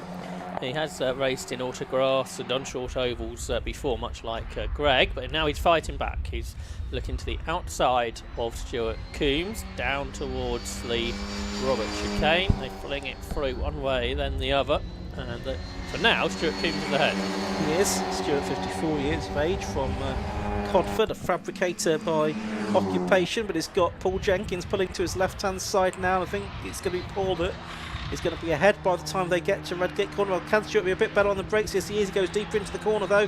Does that give Paul Jenkins the opportunity to get the cut back? No, it does not. But he's going to have another look, is he? He looks to the right, looks to the left. You can see the black cross on the yellow background on the rear of his car there, showing he is a relative newcomer to racing, Paul Jenkins, and is pursuing the much more experienced Stuart Coombs, who's raced in the car that he built himself, the blue car, back in 2017. The previous show was destroyed in a barrel roll at Thruxton in that same season. So he's been racing this car for well, this will be its, I guess, 10th season now, won't it, that he's racing this car. And for the moment, Stuart Coombs is managing to stay ahead of Paul Jenkins, but it's not for the want of trying on Paul's part. He's to about 5 seconds behind Greg Jenkins in the lead of the race as they're working lap 3, and they're a reasonable distance clear, about 3 seconds clear of Morgan Bartley, who's in 4th place as things stand as well. Morgan, who was 3rd in the championship last year, there in the bright green car. He's just his 3rd season of racing, so a similar experience level to Paul Jenkins, much more experienced drivers in the top 2, but that's not stopping Paul Jenkins here, challenging Stuart Coombs down towards the chicane. But for now, Coombs is still ahead, but on the exit of the corner, can Paul Jenkins do anything about this? It looks like he's got a better run. He's drawing alongside the car that was ahead. Now he's on his right-hand side at the line. It was Coombs ahead into Redgate. Paul Jenkins was nosing ahead, but on the outside line, brakes a bit earlier, I think, and Stuart Coombs claims that 2nd position back. You have to be a bit careful on the exit of Redgate. There's a bit of gravel that's been dragged back onto the circuit. Looks like behind there's a battle developing as well, because Morgan Bartley has been caught by James Jenkins, who's just done the second fastest lap of the race, about a second quicker than these two. So James Jenkins, who's currently in 5th place, might be able to pass Morgan Bartley and go after these two. Yeah, of course, James was on the front row of the grid, wasn't he? But has struggled a little bit so far during the course of this race. There is Greg Jenkins, I believe, the 49-year-old mechanic from Hereford. Stuart Coombs second. Paul Jenkins third. And then in the background of shot there, you could just see that Morgan Bartley was being caught by James Jenkins. On the last lap, Jenkins was about a second, no, 2 seconds faster, wasn't he, than Morgan Bartley. James, who is 23 years of age, technical support engineer from Norwich. Enjoys fixing ride-on lawnmowers in his spare time, does James. But we're watching still the battle for second place between Stuart Coombs and Paul Jenkins. Turning their way through the S's once again. In that last lap, James Jenkins was a whole second quicker than he went in qualifying this morning, but it didn't appear that he's quickly got past Morgan Bartley, but now they are side by side. Bartley, though, nosing ahead, I think, on the way down towards Redgate Corner, so it's a harder job to get past than you might have thought for James Jenkins. And on this lap, the second place battle have both got into the 32s now as well, so Coombs and Paul Jenkins up into the 1 minute 32 bracket, and that's where James Jenkins was a lap ago.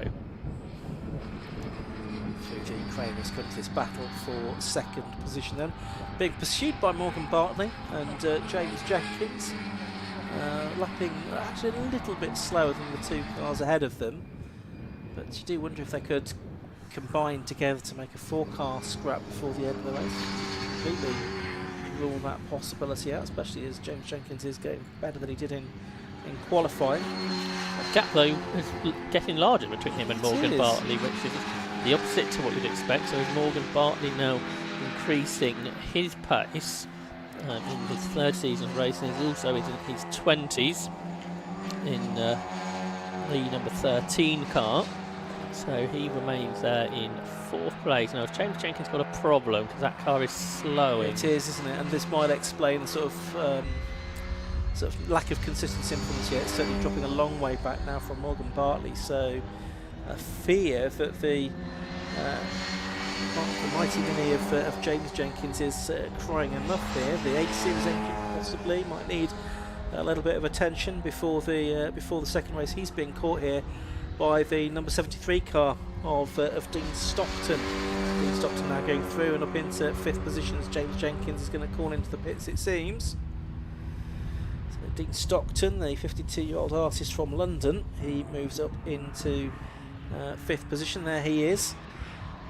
Produces these fantastic huge murals, including one at Silverstone, where he painted a huge mural there to celebrate the 75th anniversary of Formula 1. Meanwhile, we're back to the battle for second position. It's still Stuart Coombs and Paul Jenkins. There's a little bit of a gap between them, only about a car and a half length or something like that. Bartley was half a second quicker than them on the last lap, so he's into the 32s this time.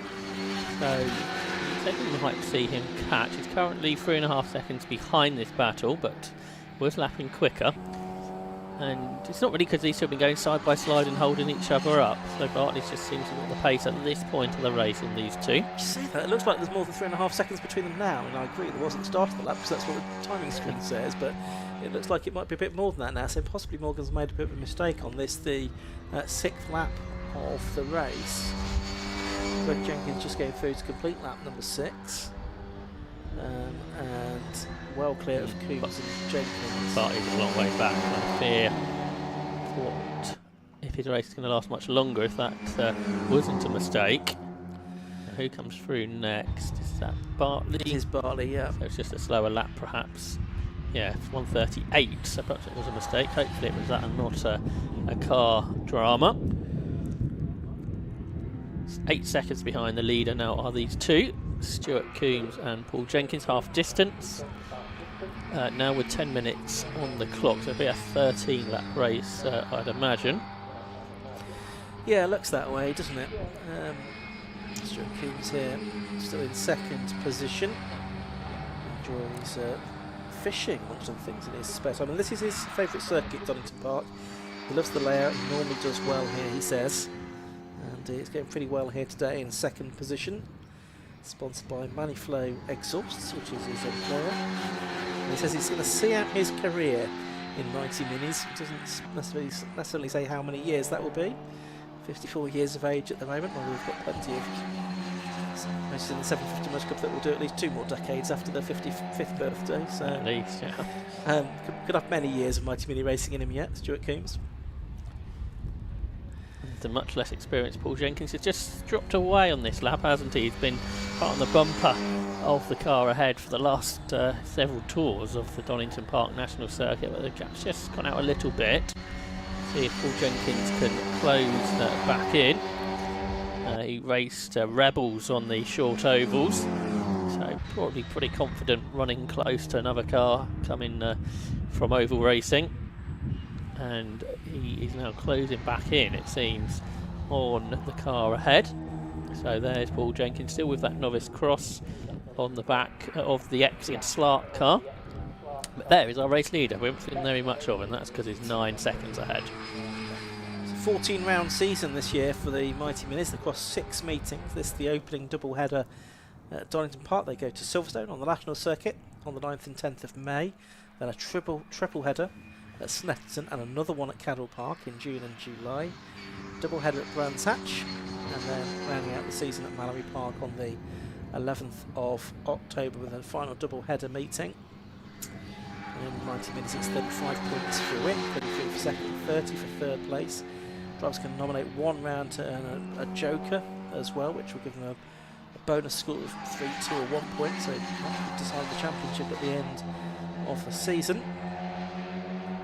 And the grid formats in these races, the race 2 and where applicable race 3 grid, that is set by the finishing order of the previous race but with a partial reversal as well. Is that a random? It is 6 or 7 or 8. Well, John Jenkins is looking good then. Yeah, he certainly is in this one, as Greg Jenkins goes across the line to complete 8 laps for him, and he's now 8.6 seconds clear. Because that time through, both Stuart Coombs and Paul Jenkins have done their personal best laps of the race. Jenkins, the faster of the two, 1:32.566, both quicker as well than the race leader that time. Just wonder what Greg Jenkins could do if they were closer though, because he did a 1:30.4 in qualifying and he hasn't gone within a second of that. So you'd imagine if Greg Jenkins needs to go quicker, he could. But second is going to be disputed, I think, right to the end. Morgan Bartley's slow again, isn't he? 1:35, but he's not really being caught by Dean Stockton. So if Morgan Bartley can get the car home, he should do so in 4th place. But I think he might be being challenged by a technical issue of some description in his Mini. It's interesting that Paul Jenkins has been this close. He's had a couple of times up towards Redgate he's got alongside, but we haven't seen a really big challenge. And is that just a lack of experience, do you think, that he's not that familiar with making those big moves against a pilot of the experience of Stuart Coombs just ahead of him? Possibly that would explain a slight reticence to make a move down to the chicane. They come again at the Robert chicane, I should say. I think Paul Jenkins just did a couple of meetings last year, got a best result of 5th, so he's going to improve on that today.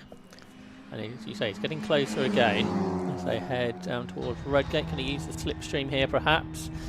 He pulls out of the toe, tries to get alongside the rear of the car ahead, but I don't think he quite managed that.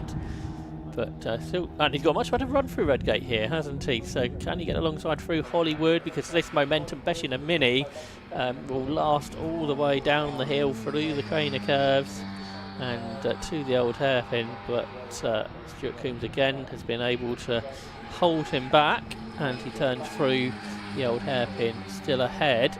Not sure if we saw Stuart last year in this championship, did we? So it's good to have him back out in Mighty Minis, perhaps encouraged by the new management that Ian described earlier. And perhaps some of that is for himself as well. It's just getting back up to speed after not being in the car last year. That's right. These cars, of course, they run on 12-inch wheels with Yokohama tyres providing the tread. And cars all pretty evenly matched. A very strict set of regulations in terms of what you can do to the chassis, to the engine, the suspension, etc. Not a lot of modifications that you can do. Coombs with 4 minutes to go, I would say now. Still there in second place, still with Paul Jenkins right behind him in the tow. Tries to dive out of it there as we watch Greg Jenkins already making his way towards Hollywood, comfortably in the lead of this race. He's got a bit of a run going, has Greg Jenkins, because he's won the last 3 races that have been contested for Mighty Minis. He won in the wet at Donington Park, and he won the 2 races at Castle Combe. So trying to go 4 in a row. He took 6 wins in total last year. Again, it looks like Greg Jenkins didn't sort of fully commit to that move at Redgate, did he? He can close, he can almost get alongside, but he's not sort of fully committed, I don't think, into Redgate to get past Stuart Coombs. And as you say, that could all be down to the lack of experience in circuit racing, but that would be all learnt over the course of the day. And actually the reverse grid also, I'm sure, will help with that learning curve, because it means you really have to do overtakes if you're going to get a good result. Yeah, Greg Jenkins won more races than anybody else last season, but it was Ollie Samways that won the championship. I believe the ex-Samways car is going to run as in a live and drive car this season in Mighty Minis. But Samway is a double champion in the Mighty Minis, also an ex-sport specials racer with the 750 Motor Club as well. John Jenkins is catching back to Dean Stockton after those 2 moments at the start of the race. He's lapping a couple of seconds quicker. He is 7 behind, but that's going to get quite close towards the end, I'd think. Only 2 laps to go, though, is it? Possibly. Yeah, I think it's going to give you 2 laps to go, isn't it? Including the one that Greg Jenkins has just started to make it a 13-lap race. Wonder how quickly Greg will go from 6th to lead in race 2. Well, it's not a question of when, Josh, it's if. Anything can happen in mini racing. I think he'd take the Ben Short approach, won't he? Possibly so. Don't waste no time. Bit more. This is the biggest gap it's been, isn't it, between these two? I think. Paul Jenkins chasing after Stuart Coombs there. That was just over a second at the start of this lap. Gap for 5th went from 7 seconds to 4. 3 seconds quicker that time was John Jenkins as he catches the newcomer Dean Stockton. John Jenkins, 62. He was made the father of James, who had to retire earlier. But John Jenkins could yet gain a position out of this. He's in his 3rd season of racing in the championship. So is Paul Jenkins coming back to Stuart Coombs, do we think? Not really, is he? The gap was just over a second. And it remains about that. Okay, so they're heading down to the Robert Chicane for the penultimate time in their race. Greg Jenkins is just about, yes, he is across the line now to start his final lap. 1 minute 35 for the leader. That is a slower lap, isn't it? But is it a I've got this in the bag, I can afford to take it easy kind of lap? It's certainly noticeably slower than it has been on previous laps, though, by about 3 seconds. Is there any concern? You have to wonder. He's only 6 seconds ahead now. Paul Jenkins had very much caught Stuart Coombs at Redgate Corner. He did a PB last time, 1 minute 32.2. Quicker than Coombs has gone in this race.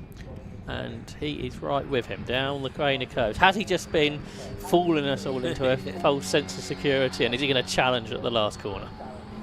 Let's wait and see. He's about 3 or 4 lengths back as they sort of climb out of the old hairpin towards Schwantz Curve and McLean's. 1.5 seconds a gap 5th to 6th, so that could change on this last lap. Yeah, the way that's going to happen will change, won't it? We might well have John Jenkins up into the top 5 before the end of the race. While 2nd and 3rd climbing out of McLean's up to the Coppice, the highest point of the circuit. Double apex right-hander here. And then it's really just straight and the Robert Chicane to go. And that's where Paul Jenkins is going to have to mount his attack, which is not impossible, of course, at the Robert Chicane. But here is Greg Jenkins looking for another successive victory in the Mighty Minis goes right, goes left, and it is pretty close between the next two in the back run. It looked like Paul Jenkins was a little bit off the road though as he tried to get past Stuart Coombs. Is Greg Jenkins going to come through and take the victory then? Second goes the way of Stuart Coombs, and yes, he is a bit more distant in the end, Paul Jenkins, but he did have a go for it by the looks of it, Josh, at the final corner. Yeah, that's good stuff, isn't it? Having a go if you can. Didn't lose anything in the end, did he? Managed to avoid the tyre stacks, which is always the concern at Donington if you do have a moment. So the other question is who's going to be fifth. Morgan Bartley is fourth, but John Jenkins, who had those eventful laps at Redgate at the start, has been catching Dean Stockton, and they are together now, and John Jenkins on the inside line down into the chicane, and that means he loses pole position for race number 2, but does gain fifth as they take the flag. Yeah, and it's going to be Dean Stockton, a top 6 finish on his Mighty Minis debut, having just done a bit of bike racing and some flat track racing as well in the past, but no car racing experience. So 6 finishes then for the opening Mighty Mini race of the season. We said a sad goodbye to James Jenkins, who headed to the pits in the early stages of the race, but Greg Jenkins, number 7 it was, that took the win at the end of 13 laps of racing from number 10. Stuart Coombs in second. Third place went the way of number 77 Paul Jenkins. Fourth was number 13 Morgan Bartley. In the fifth place number 64 John Jenkins. Sixth was number 73 Dean Stockton. The final finisher, we had 2 non-starters as well, Drew Peters and Martin Farrer. So Mighty Minis are back out again later on for the ultimate race of the day here at Donington Park on this Easter Monday 750 Motor Club race meeting. We've got one more new category that we're yet to see today to come up next. That's going to be the Mr Transit Swift Sport Challenge, and then we're going to rotate our way through the categories that we've already seen during the course of the day so far. So a reminder that we've got more action from the 750 Motor Club next weekend. That's also going to be brought to you on Alpha Live, the live stream. We're at Croft for 2 days of racing. Josh from Chef will be there, joined by Tom Butterworth on that occasion to talk you through several different sets of championships, including the opening Club Enduro and Road Sports races of the season, amongst other things. And then we'll also be at Silverstone. No, we won't. We'll be at Brands Hatch the weekend after. I wanted to be at Silverstone for some reason. Most odd. At Brands Hatch the weekend after that, where we're streaming the Sunday only of that event. And again, lots more different categories to bring you there. So do stay tuned to the Alpha Live stream. I know a lot of you probably watching for the first time, it being an Easter Monday and then not being much else to distract you. But we are looking forward to bringing you more racing over the next few weekends, and several events during the course of the season will be streamed by Alpha Live. And if you subscribe to the 750 Motor Club TV YouTube channel, you'll get notifications when we go live and what times we go live throughout the season. So if you're able to subscribe, that would be great, and we look forward to talking to you, as Ian's been describing, throughout the season, throughout the 20 odd championships that the 750 Motor Club runs nowadays, and some great racing, some big grids, one particularly enormous grid next weekend at Croft, and that should all be exciting stuff. Yeah, looking forward to the racing that we bring to you from Croft. It's always one of the greatest circuits we go to watch the racing there. Great circuit with lots of flowing corners. It's going to have to be a really quick interview with Kieran Mogg.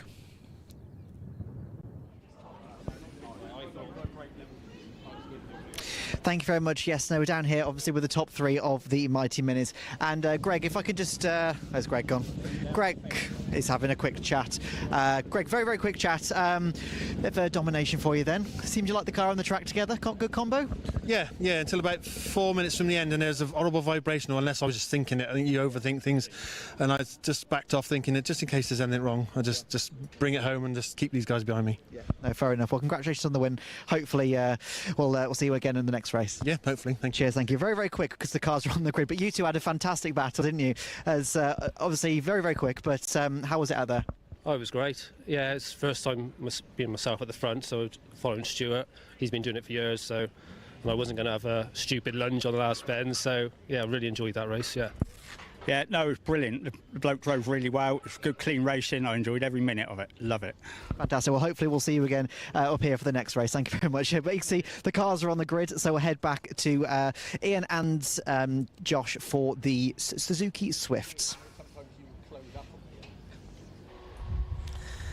Yes, thank you, Kieran. Cars already on the grid. They're lining up in this order. Pole position has gone the way of number 91, Lewis Stannard, and beside him is 87, Louis Woodward. Second row, 707 is Elliot Fewster. Beside him is number 85, Samuel Ralph, the top novice. Third row, 43, Graham Coombs, and 821, Aaron Mullen. On the fourth row, 25, James Saggs, and 19, Avi Weymouth. The fifth row, 33, Colin Flanagan, and 28, Sam Copeland.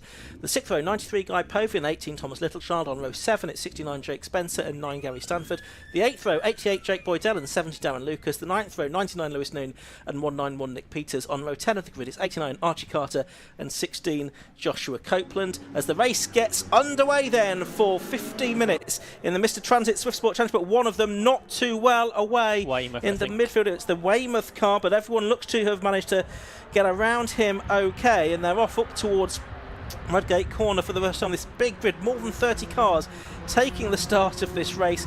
Lots of newcomers, a few drivers returning from last season as well in the Swift Sport Challenge, which was one of the great success stories of 2025 in not just 750 Motor Club, but club racing generally. Heading down towards Old Hall Corner for the first time, Josh. And it is Lewis Stannard and his seasonal debut that leads the way. The 16-year-old in second place is Woodward. It was Fewster possibly that was trying to come up the inside as they went into the right-hander there at the old hairpin. We'll get a view of that as they climb the hill up towards McLean. But Lewis Stannard, who was only 16 2 weeks ago, he's racing the Junior Slim Car Championship before he's under challenge from Louis Woodward, who dives up the inside to claim the lead of the race. Louis, who's won the first ever race in the Swifts 1 year ago, takes the lead at McLean's Corner away from Stannard.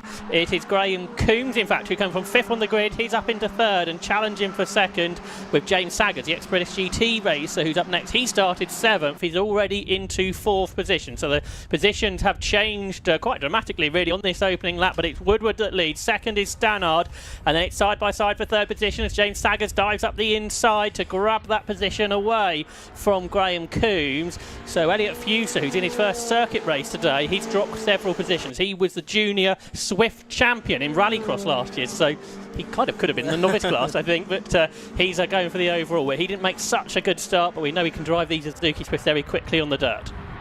Yeah, so making their way through Redgate Corner for the second time, it's Louis Woodward leading then by 0.8 of a second at the end of lap 1. Lewis Stannard in second. James Saggers, who won the 2 races at the end of last season at Mallory Park, in third place as they are making their way out of trainer curves. The only novice driver in the top 20 at the moment, if that is right, is Samuel Ralph, who's in 7th position, going very well.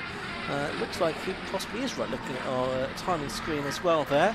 But he's certainly made a very good start to this race. But you have got an experienced driver out there, Louis Woodward, of course, late Mr. Life in the 116 Trophy in the past as well, and various other categories as well over the past 2 or 3 seasons.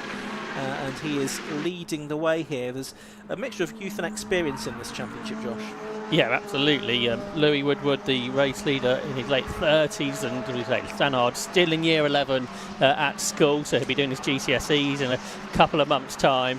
And he is chasing Louis Woodward and doing very well in this car. I don't think he'd driven before the weekend for Lewis Stannard.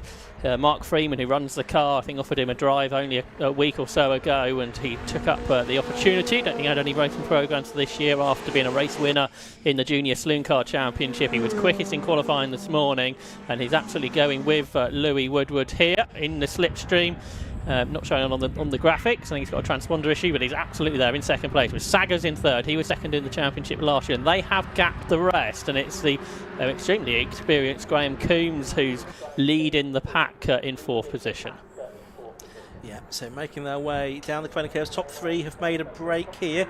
James Saggers, I guess, would have been one of the favourites for this season, having had good success towards the end of last year, including those 2 wins at Mallory Park. Quite an experienced driver in his own right, but here he's only in third place, but he's going with the 2 leads. He's done the best lap as well in the first flying lap of the race. There's one gone through the Boydell, I think. Jake Boydell, who started a bit further back than he would have possibly liked to have done. He's been a winner in the past as well in these cars. 11 minutes left to go, so still more than 2/3 of the race to run. And absolutely together, aren't they, the top three here. It looked like Stannard was challenging at McLean's, but it didn't come off. But he's, after losing that lead early on, he's now got himself back in the groove, I think, and he's going after Louis Woodward and James Saggers, who's got the fastest lap, sits there in third position. No challenge here into the chicane. First actual championship races we've had at Donington Park for the Swifts. They were here a year ago, a few of them with the hot hatches, and we're going 5 seconds a lap quicker than we did 1 year ago, although it was a bit damp then. And here they come up towards Redgate corner, and Stannard looks to the inside. Louis Woodward just about keeps that covered, but oh no, Stannard's a bit wide, isn't he? And that might give James Saggers the advantage as they head through Hollywood. Yeah, and Saggers trying to get alongside here. He's going to be on the inside line for the second part of the Craners, and he's gone through. Yeah, so Saggers goes second then. It's still Woodward leading. Stannard is now in third place. I think Fuster's fourth. Graham Coombs, the ex-British National Saloon Car Championship racer, fifth. And Guy Povey, another tin top ace of years gone by. He's in sixth position. Then Aaron Mullins 7th, and Samuel Ralph, the novice class leader, is 8th as Saggers goes for the lead here.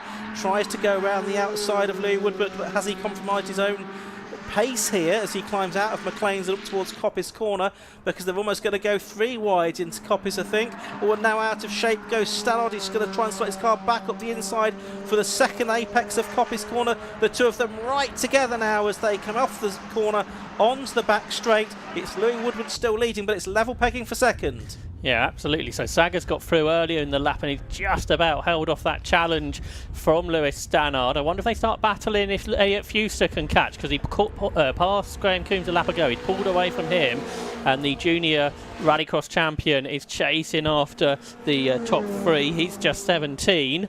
Almost old compared to Lewis Stannard. He'll be at 6th form, won't he? Down towards the Redgate corner they go. So they stay in that same order, but Fuster was half a second quicker than them all. So he is catching them in 4th position. Again, Stannard's pretty wide at Redgate. Needs to be a little bit careful on doing that too often. But a great battle here. We've got up front here in the Mr. Transit Swift Sport Challenge. Yeah, absolutely great race to start the season.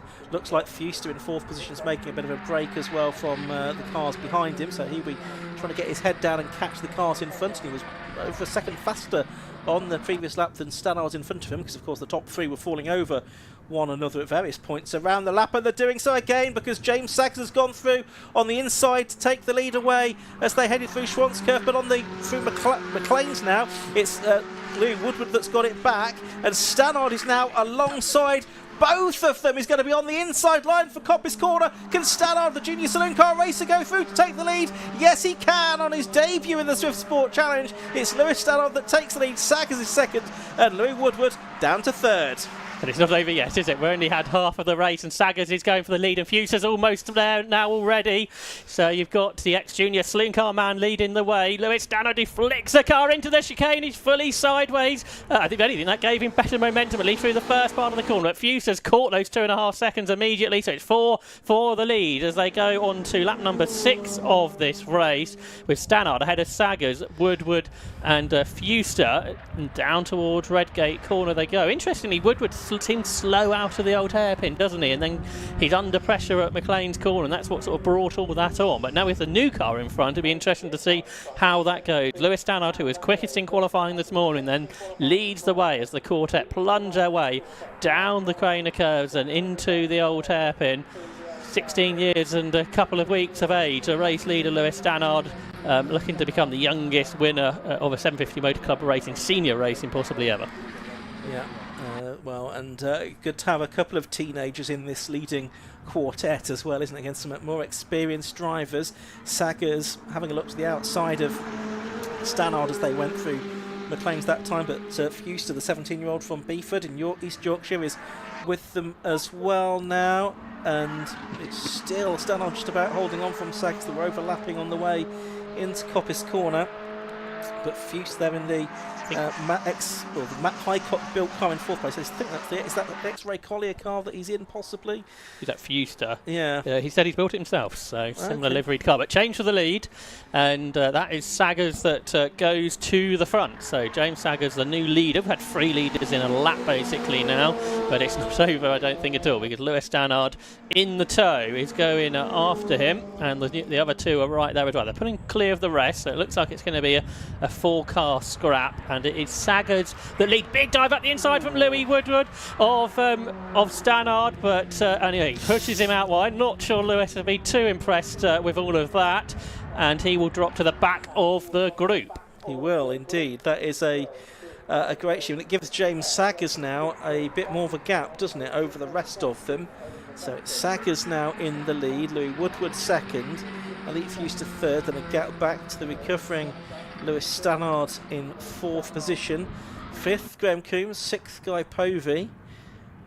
Sort of holding the end of the more senior drivers in this championship up. There's a Masters competition as well this year for the over 50s. I wonder if they get a massive tow up the hill, because the gap always shrinks, doesn't it, out of from the old hairpin up to McLean's, where they're climbing the hill all the time. Obviously they're not terribly powerful cars, and particularly uphill that gap comes down. Whoever's in front, they get caught, and James Saggers, the race leader, under threat from Louis Woodward, who's seemingly not too shy at diving up the inside of others, and then Elliot Fuster, who's been in races probably with 4 or 5 other cars before in the Junior Rallycross Championship. This will be such a different thing with it, so many cars involved in the battle, much longer races as well than in Rallycross. But Elliot Fuster, the 17-year-old from East Yorkshire, is absolutely up for the battle here. Absolutely right. It's in a podium position with power to add as well. There's going to be 3 laps to go, including the one that they have just started now. James Saggers leading, number 25, Louis Woodward, number 87 second, 7:07, Elliot Fuster in 3rd position. What has happened to Ralph? He's dropped down to 14th position overall, lost 7 places on the last lap. So what happened to him? He's still the leading novice though, according to our timing screen. Try and pick up what happened to him in just a moment, but the leaders are coming to the part of the circuit. They all seem to concertina up again, up through Schwantz Curve and towards McLean's.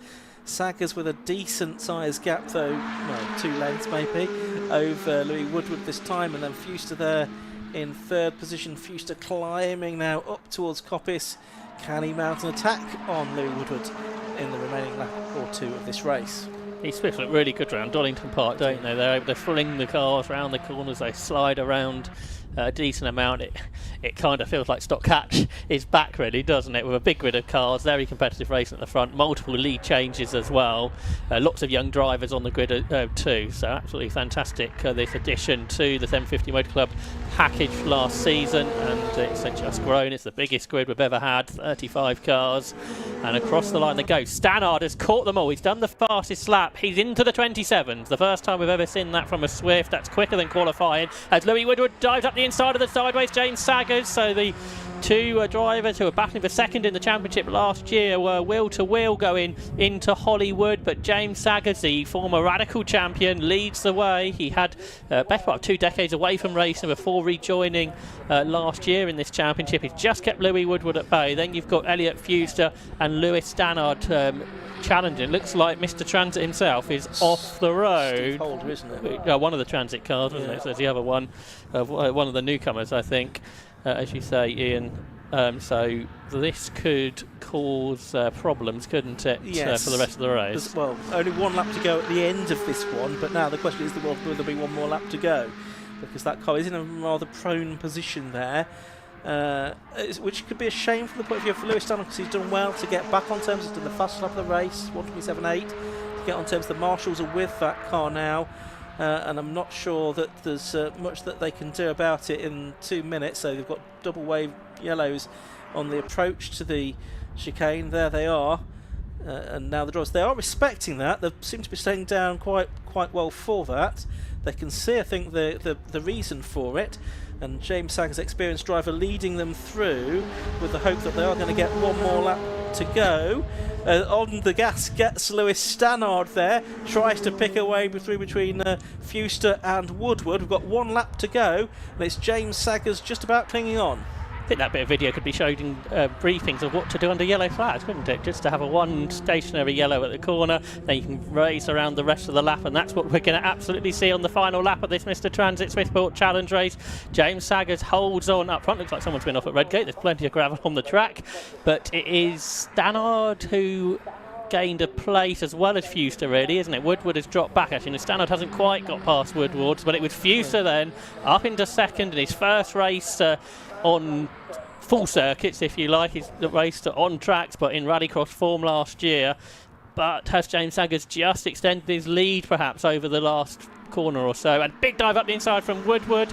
Not the first time we've seen him do that. And only one more opportunity really, I think, to make a move now, isn't there, at Coppice Corner, because there'll be yellow flags for the final corner, and they can get on the way out of the chicane. It's Stannard up the inside of Woodward though for 3rd place at Coppice Corner, so he's made that stick, I think, and then they're going to be heading down into a yellow flag zone. Now hopefully they'll all be as orderly as they were. No yellows. No yellow. So have they got that car moved? No. There is a single yellow here, so same effect, single file, no overtaking. Yes, I guess they've downgraded it because they've all seen it on the previous lap. Can anyone get on the gas to make a very late move past the green flag up to the checkered flag? Answer to that question is no. So it is James Saggers that continues where he left off last season, winning the opening round of the 2026 Mr. Transit Swift Sport Challenge by just under 0.2 of a second. Fuster was second, Elliot Fuster second, Lewis Stannard third, and Louis Woodward fourth, Josh. You've got 2 first-time racers in this championship on the podium. There's loads of battles through the order there. We saw coming up across the line. Samuel Ralph, the former lawnmower racer, he's taken the win in the novice class. You've got a couple more novices battling here. You've got Mikey Bridenden, who's another 16-year-old. He is battling, I think that was with 26, was it? Yeah. That's Jack Wood, who's local driver from Derby, also in his first race today. And there's plenty of people who are in that place, aren't there? There are 12 novices on this grid, and continuing to bring drivers into racing in the Swift Sport Challenge. The rest of the field taking the flag, and it was only 2 or 3 cars we lost as well. Over 30 drivers, I think, are going to take the checker. That's great. It's Lewis Noon's car, of course, that was there stranded in the gravel trap, the sort of pistachio and orange car. But a very good opening race to the season for the Mr. Transit Swift Sport Challenge. Really enjoyed that. Do you think that was the best one we've had yet? You've seen, I think, a few more than I did last year. Well, I think we've seen some excellent Swift races over the past couple of years, including the opening meeting at Silverstone. So hard to say, but really enjoyed that one. James Saggers, though, it was that took the win. 10 laps completed in just over 15 minutes. And his winning margin was 0.171 seconds, so 25 the race winner. Second place went to number 707, which was Elliot Fuster. In third position, number 91, Lewis Stannard, also within half a second of the winner. Fourth was 87, Louis Woodward. Fifth was number 93, the car of Guy Povey. Sixth was 43, Graham Coombs. Seventh was the 821 car of Mullen. Thomas Litchard, number 18, was 8th. Samuel Copeland, number 28, was 9th, and it was Jake Boydell that rounded out the top 10 at the end of a hugely entertaining opening race for the Swift Sport Challenge, and there's another one of those to come to round out the day's racing here at Donington Park, so very much looking forward to that one, Josh. Yeah, definitely. It's going to be quite the conclusion, if that was anything to go by. A couple of people progressed well, including Guy Povey, another massively experienced driver. He went from 11th to 5th in that race, so he will be up there. Perhaps be able to go with the front group in race 2 of the weekend.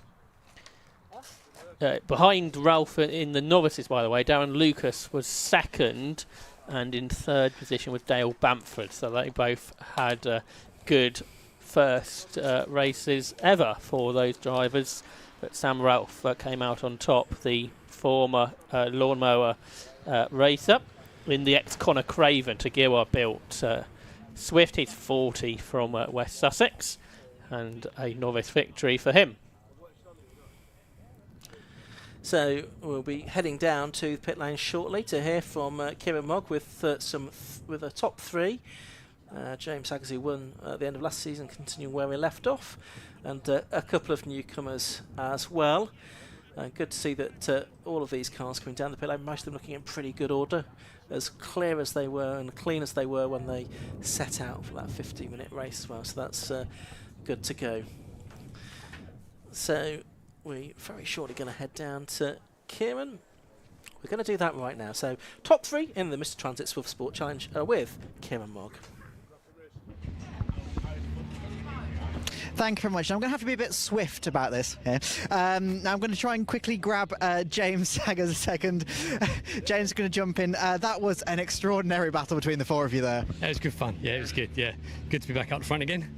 I mean, these youngsters, they're quick though, to be fair. They're a pain, yeah, to say the least. No, it's good. Yeah, good. Got a bit more to do on the car. There's quite a bit of damage because some of them get a bit rough. But yeah, we'll see how we get on the next race. Yeah, absolutely. And Donington is a track that really allows that kind of racing that makes the Swifts fantastic as well. Is it one of your favourite tracks? It is, yeah. Donington and Brands are my favourites. Yeah, definitely. Yeah. So thank you. Yeah, thanks to all the boys. I mean, couldn't have got it ready in time otherwise. All my lads. So we've got one other car out as well. So I want to know how well he's done. But yeah, it's a good day so far, so we'll see how the next race goes. Yeah, absolutely. So obviously you've got one race left. What do you think? What are you expecting? I'd like podium if I can, but we'll see. Yeah. So well, congratulations. Thank you. Cheers. Cheers, thanks. Right, let's quickly jump in with Elliot and Lewis. Boys, if I could just grab you both at the same time, if that's all right.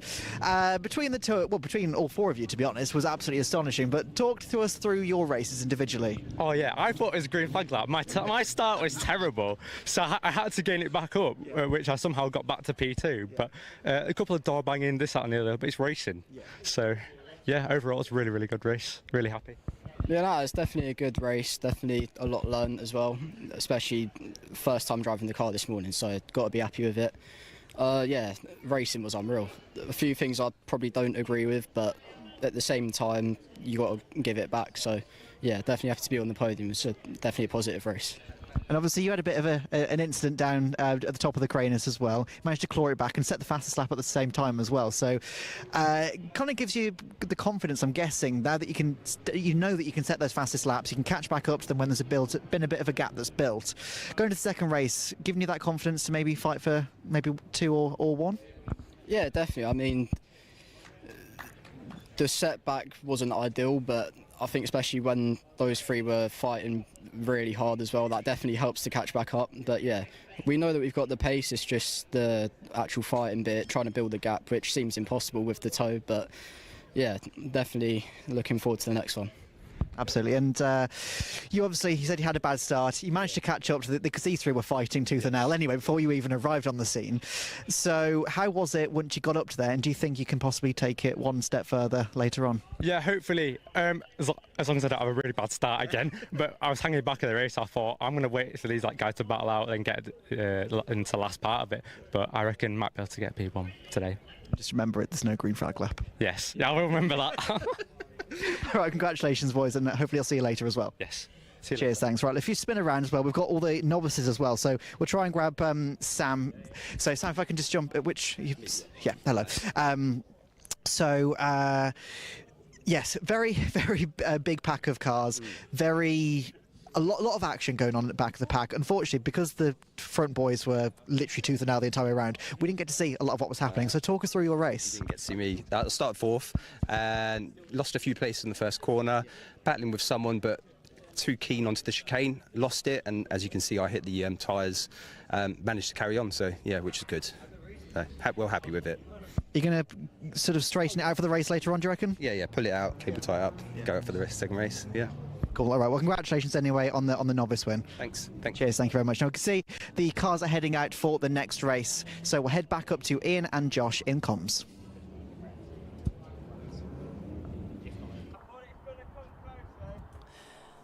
Thanks very much, Kieran. Good to hear from our top 3 overall and our novice winner as well in the Swift Sport Challenge. Some great enthusiasm there to be seen. We're going to go back to MR2s though now for their second race of the day. We had them out before the lunch break when we had a win for Sean Traynor, and back out in his faithful Mark II that he took 3 championship titles in, having been racing the Mark III Roadster for the past few seasons. And of course he also got the fastest lap early on, so he's qualified on pole position for this second race of the day. I'll give you the grid as it's lining up in front of us right now. There's no green flag lap for these cars. Pole position is number 27 Sean Traynor. Besides him is number 78 Jim Mew. Second row is 11 Adam Lockwood and 82 Andrew Ruthven.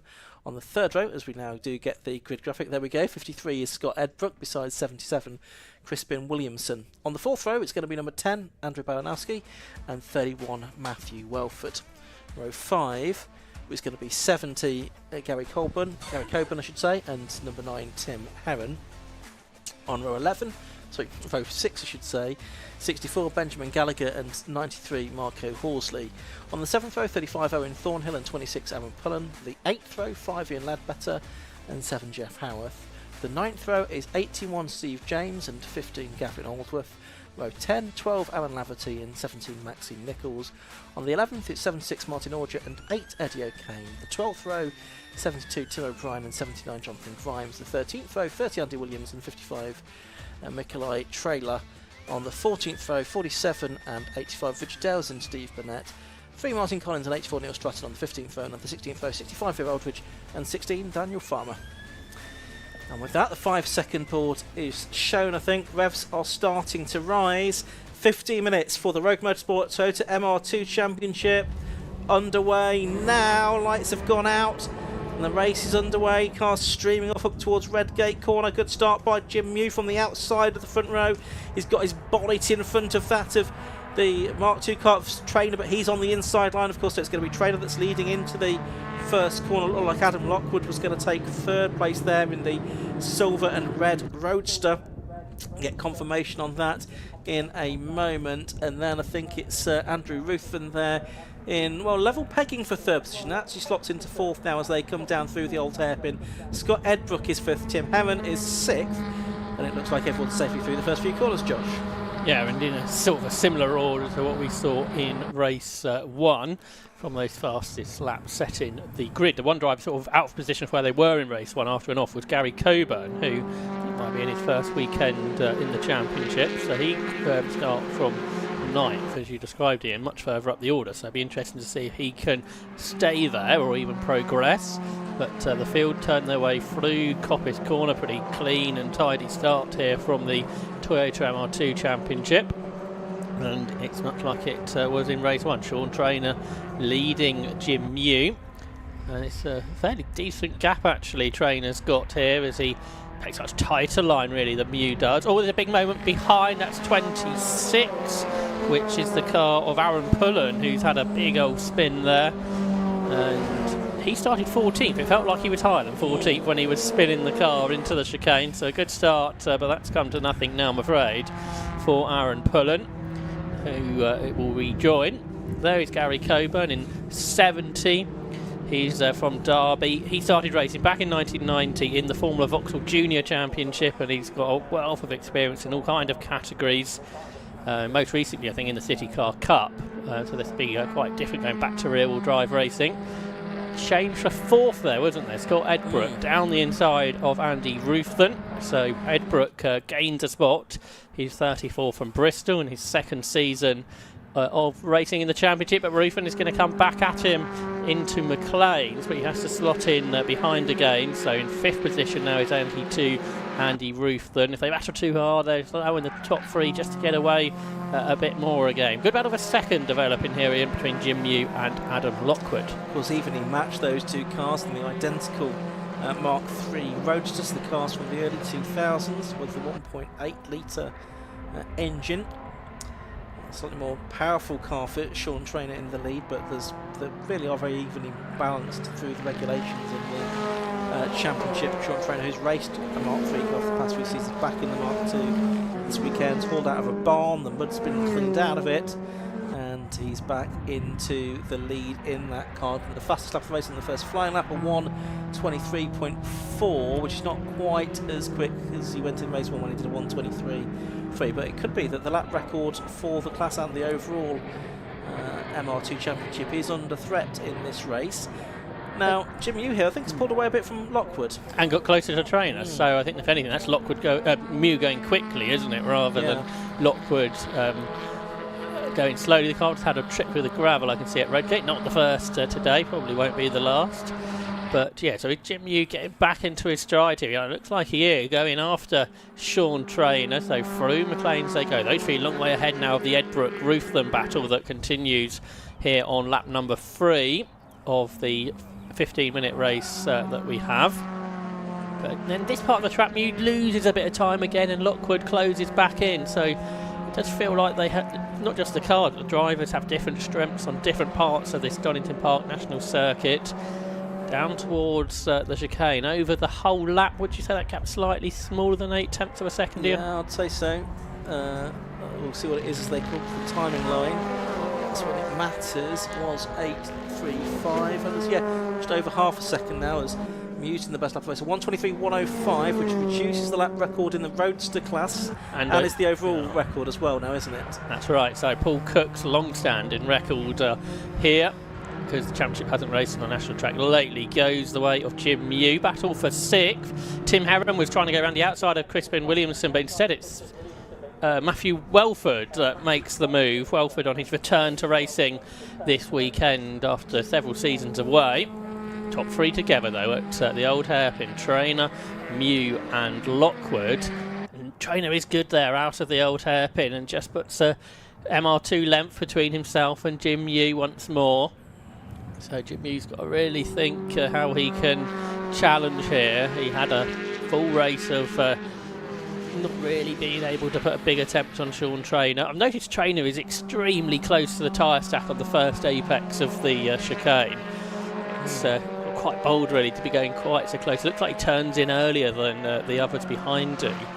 And the wing mirror is still there, so he hasn't quite clipped the tyre stack yet, but he does get extremely close to that first apex. Now behind, Scott Edbrooks hasn't got Andrew Ruthven behind him anymore. No, where has he gone? He's not there, is he, as far as I can see? So has the former mini racer gone off or had a problem? Mew is way quicker than Trainer through the chicane because the gap's come back down to nothing again. Yeah, 0.3 of a second it was at the start of the lap. Mew, I mean, it's a different race here for Jim Mew because it was just him and Trainer on their own for much of race 1, but here you've got Adam Lockwood as well, making it a 3-way fight. So Mew's also got someone breathing down his neck. I wonder if that puts a bit more pressure on him to try and do something about getting past Sean Trainer, which he didn't really have in the first race. Has Ruthven come through at all that time? Just having a look down, I don't see that he has inside the top 27 places I can see on my screen anyway. So it looks, oh no, 13th is he? Yes. Yeah, 13th, beg your pardon. It's quite spotting there, only a transponder issue. He obviously had a problem, didn't he, on that lap loss, so that's part of 10 places. So Crispin Williamson is up to 5th, Matthew Welford is 6th, Tim Herod is 7th, 8th is Gary Coburn. Interestingly, all in Class B Mark II, so there's more Mark IIs in the top 8 than there are Roadsters, which is been a while that we've seen that, and it is a Mark II up front. John Elsey ruins the shot. Down towards the chicane we go for Sean Trainer, who leads the way. He's a bit clumsy as he through the first part of the chicane. It didn't seem to slow down too much, but as Mew got the better exit here, he absolutely has. He draws up alongside Sean Trainer. He'll be on the outside line for Redgate Corner, and this is the first time we've seen the two of them really side by side since Trainer's been leading today. He brakes desperately late on the inside line to hang on at least into the corner. Can he get the car turned in okay? He's up the curb a little bit, immediately defends. Doesn't want to allow Mew to have the inside line for Hollywood, but Mew has the momentum as they head onto the Craner curves. But Sean Trainer, it appears, has repelled that challenge. But Jim Mew, I think, would quite like this one here, and there's still half the race to go. Yeah, you could see that Trainer braked probably later than he normally would have done for that corner if he'd been on his own at Redgate Corner, and there was always the danger it would go a little bit wrong on the exit, but it didn't, and he managed to hold off both Mew and, of course, Adam Lockwood there, who's there to pick up the piece as well. Scott Edbrook rather distant and indeed on his own now in 4th position in number 53 car, the third of the Roadsters. And Crispin Williamson next best of the Mark IIs in 5th place overall, with Matthew Welford in 6th. Mentioned that there are a number of new drivers in that class, or returning drivers in that class, doing well this weekend so far. Trainer continuing to lead though as they come down to the chicane to complete lap number 6 with 6 3/4 minutes left to go. He's got about 2 car lengths in hand over Jim New in 2nd place from Portsmouth, garage owner, and then Lockwood in 3rd place, another driver from Portsmouth as well, also a garage owner as well. Trainer also from Southampton. This is a South Coast 1, 2, 3 here. Particularly 2 garage owners from Portsmouth. There's a bit of pride on the line here, isn't there? Yeah. On to Hollywood they go, and it feels like Mew or Lockwood could be quicker, doesn't it? Because they're always able to get close. But there's a spinner at McLean's. One of the Mark IIs, isn't it? Could that... I'm trying to work out what number that was. Better view here. 55? 65, yeah, Aldridge. Or was it 55? Or was it 55? I think it was, yes, Mikolai trailer. Looking at the colour of that car, that makes more sense, possibly. Look at this, 2 pairs of cars side by side as they come down the Craner curves this time, trying to identify which battle this is. That's the number 12 car that's going through. Aaron Laverty. So that's Aaron Laverty. So the other cars around him are going to be Baranowski, Howth and Ledbetter, I think. What's Baranowski doing down here? Because he was much higher in the earlier race. He's trying to go around the outside of 35, which is Owen Thornhill, who's in his first race weekend. He's in the ex-Richard Brown car. And he is side by side as they head up the hill here into Coppage. Actually, Thornhill's ahead, Baranowski's ahead, so Aaron Laverty has lost, well, a place. Thornhill was ahead at the line. Laverty got back ahead. Thornhill reclaimed 13th, but now Baranowski through as well. Leaders just as close. Train a bit sideways there, was he, as he went into Redgate corner? Well, nothing can separate these 3 Toyotas here as they head on to Hollywood with a third of the race still left on the clock. But it is still Sean Trainer that leads the way. You can always put that on repeat, yes. It feels like. But there's been a couple of moments, especially at Redgate corner, where you just questioned whether it was still going to be the case. 11 years ago he won his first championship in this car, in this championship, so he's got lots of experience in MR2 racing. He's done, what's that going to be, probably getting on for 200 races, if not a few more, that he's done in MR2s in that time. Yeah, I'd say around about 200. And he's so well used to soaking up pressure, because he does spend a lot of time leading races, and as you said earlier on, Josh, they're often very close affairs. Compared to some other categories, there's not always as much overtaking, but that doesn't. That's partly because people like Sean Trainer are very good at defending positions. Yeah, that's right, and there's been a couple of moments where you question what might happen here, but he's still ahead. But now Mew, Trainer's made a mistake, hasn't he, out of the chicane? He missed a gear, but Mew and Lockwood have gone either side. There's no overtaking in MR2 racing. They're free abreast as they cross the line, and Jim Mew might be passed by Adam Lockwood here, who's on the outside. Who knows, Trainer could come out on top of all of this yet still, but round the outside goes Lockwood. He was third a corner ago.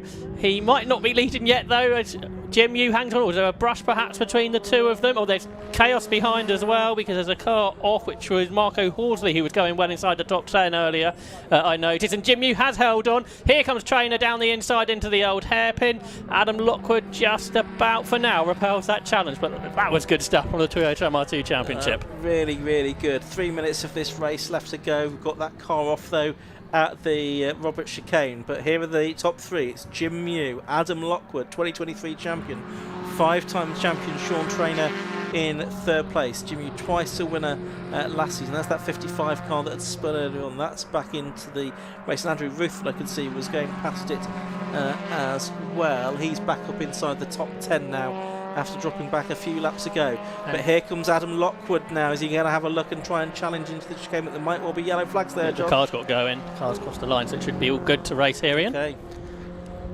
Down into the chicane then, and it's Trainer to the outside of Lockwood. I thought he was going to try and squeeze past there, but he didn't do it. There's now another car off.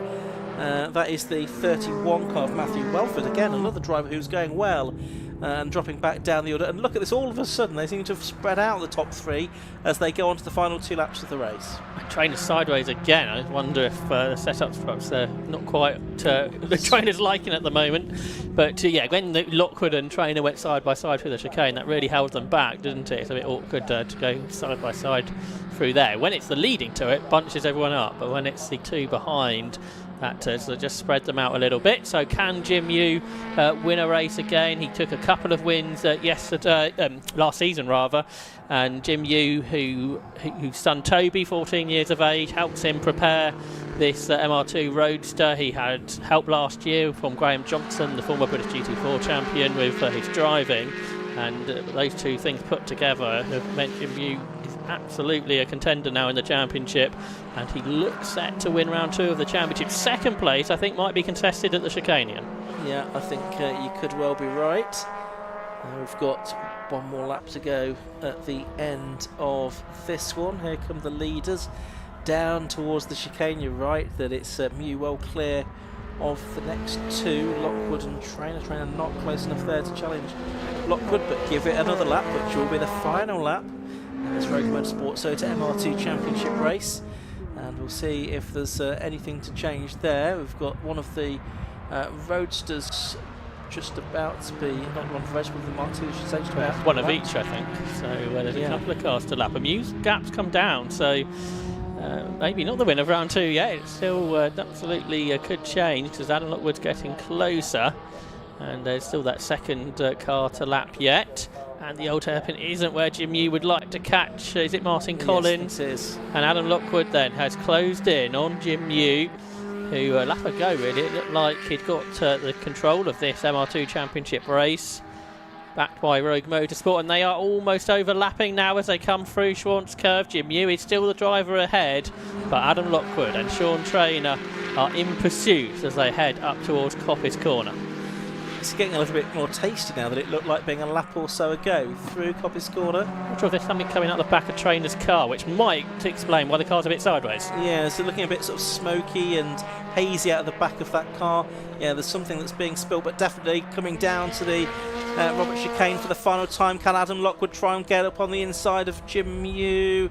No, he can't. They're going to follow one another through there, I think, for the final time. Can anything be done on acceleration? Not sure it can. So it's going to be Jim Yu then that comes through for his first win of the 2026 season, the Rogue Motorsport MR2 Championship. Adam Lockwood second. Sean Trainer with a bit of a problem, I think, towards the end, took third. Scott Edbrook closed in on them a bit in the end, took 4th position. It's going to be Crispin Williamson 5th and 2nd within the class, and Tim Heron 6th and 3rd within the Mark II class, Josh. Yeah, that's right. That was a good race, wasn't it? In the second half, particularly between those 3. But yeah, you have to question if Trainer's car was quite as healthy as it started the day. But he only wanted to get 2 class podiums, so it's all good, isn't it? People a couple of trophies, that'll be right, he said. But no, he's had a win, an overall win and a class win here on his return to the Mark II division, Class B, in the Rogue Motorsport MR2 Championship. So I should think he'll be pretty happy with his return from the weekend. Find a few cars just coming to take the checkered flag. And Gallagher into the top 10, so that's a good result for Benjamin Gallagher in 64, up to 9th. Yeah, it certainly is. Congratulations to Tim, and I think those are probably the last 2 cars just taking the checkered flag now at the end of the Rogue Motorsport SOTA MR2 Championship race. So let's take a look at the result. Jim Yu in the Roadster, 11 laps completed. And he won the race by 0.604 seconds from number 11, Adam Lockwood, in 2nd place. 3rd place went the way of number 27, Sean Trainer. In 4th, it was number 53, Scott Edbrook. In 5th place, 2nd in Class B, was number 77, Crispin Williamson. 6th was number 9, Timothy Heron. 7th, number 70, Gary Coburn. 8th, number 82, Andrew Ruthven. So 5 Mark IIs in the top 8. Then 2 more Roadsters, number 64, Benjamin Gallagher, and Andrew Baranowski in number 10, ahead of Gavin Aldworth, Owen Thornhill, Aaron Laverty and Ian Ledbetter. A bit further back, we had Jeff Howard 15th, Matthew Welford after a spin 16th, Maxine Nichols 17th. Marco Horsley also had dramas on the way, didn't he? He was 18th, ahead of Jonathan Grimes and Eddie O'Kane to complete the top 20. So the MR2 Championship is back with us on the 10th of May at Silverton on the National Circuit. We're live streaming that day as well, so we look forward to the MR2 action there, and that's traditionally a circuit that has been suited to the Mark IIs rather than the Mark III Roadsters as well. So we'll see how that pans out on the national circuit next month, Josh. And Silverstone National always can mix things up a bit because it's a short track with only 4 corners really, so it always bunches the pack up, and it may not be a driver's favourite circuit, but for racing, the Silverstone National Circuit is actually quite hard to beat, particularly for this sort of level car. One make racing or similar types of car always really excel on the Silverstone National Circuit from an entertainment point of view as a viewer. Yeah, we shall look forward to bringing you that one on the Sunday. It's a 2-day meeting. We'll be doing the circuit commentary on the Saturday, of course, as well. Looks like Trainer's car we just saw on the inset there. It might be boiling over a little bit. I'm sure Kieran Mogg will be asking the questions there. We saw some personal best laps still coming in from others at the end, so I hope that means nothing really was being dropped on the circuit. Or if it was quickly evaporating, because people weren't really going any slower. So Kieran Mogg shortly will be speaking to our top 3. So Jim, you first. Our race winner is with Kieran. Thank you very much. And down here with Jim. Jim, you just saying you had to work for that one. I had to really work for that one. He made me work for it in the first race, and I just couldn't get past him once he got past me. But that race I was determined. And I see he had a little problem, was losing the back end. And I just took the opportunity when I had it and just made it stick. And then it was, a couple of laps of fending them all off. But it was good. That was really enjoyable. I needed that race, so yeah, it was good. So in the second half of it, your mirrors must have been absolutely full of these two. Yeah, I didn't know what way to defend. But it paid off. You know, I got it sort of right.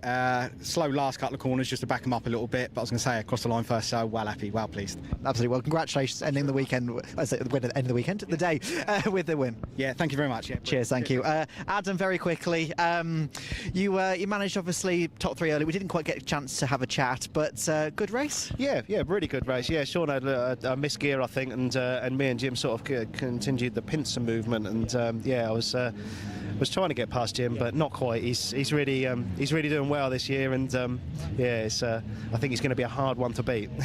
Well, hopefully next time out you can do. Yeah, you never know. Yeah, absolutely. Congratulations, Sean. Very, very quickly, because obviously cars on the grid. We're just saying that your car's had a bit of an issue. Yes. What happened? Head gasket. It looks like a head gasket. It started to. I started to sort of lose the rear, and I couldn't work out what was going on. I thought maybe I had a flat tyre, but obviously it was dropping fluid on the rear tyre, and then I come across the line. I see the steam coming out, and I thought, it's got to be fixed anyway. I'll take it to the end. No, absolutely. Well, unfortunately, commiserations, I say, on finishing P3, but still, congratulations on the podium. No, Jim 100% deserved that. He drove absolutely blinding. Fair play to him. Congratulations. Anyway, have a very quick look before we head to them. All of the fluid that's kind of come spitting out of the car here. It's not exactly what you want, but that's racing, isn't it? Anyway, we've got the Formula V's on the grid. So, Ian, Josh, back to you.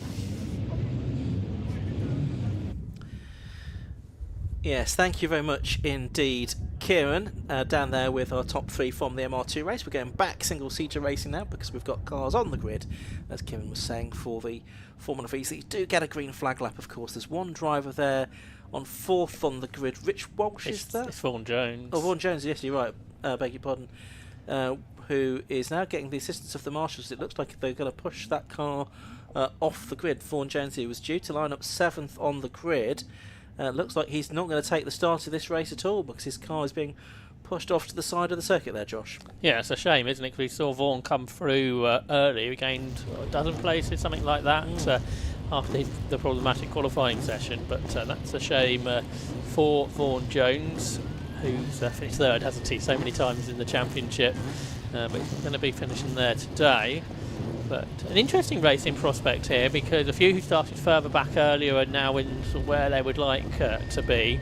Dan Polly is the quickest, but not that much quicker than several of them. Bradley Dalton, John Hughes, Peter Studer should all have a chance of going with him. So it's sort of an intriguing first day of the season, isn't it, for the sustained fueled Formula V Championship? It certainly is. This is how the grid's going to line up, as we said earlier on.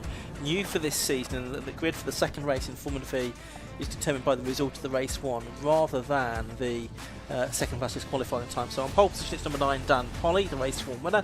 Besides him is number 36, Bradley Tarleton.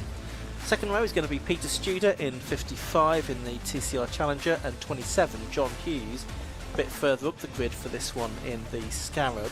Row 3, 72 Colin Gregory and 24 Rick Lanier. On the 4th row, well, it should have been number 3 Vaughan Jones, but we've just seen his car pushed off the grid at the Storm, so it's going to be on his own on that row with number 7 Rich Walsh.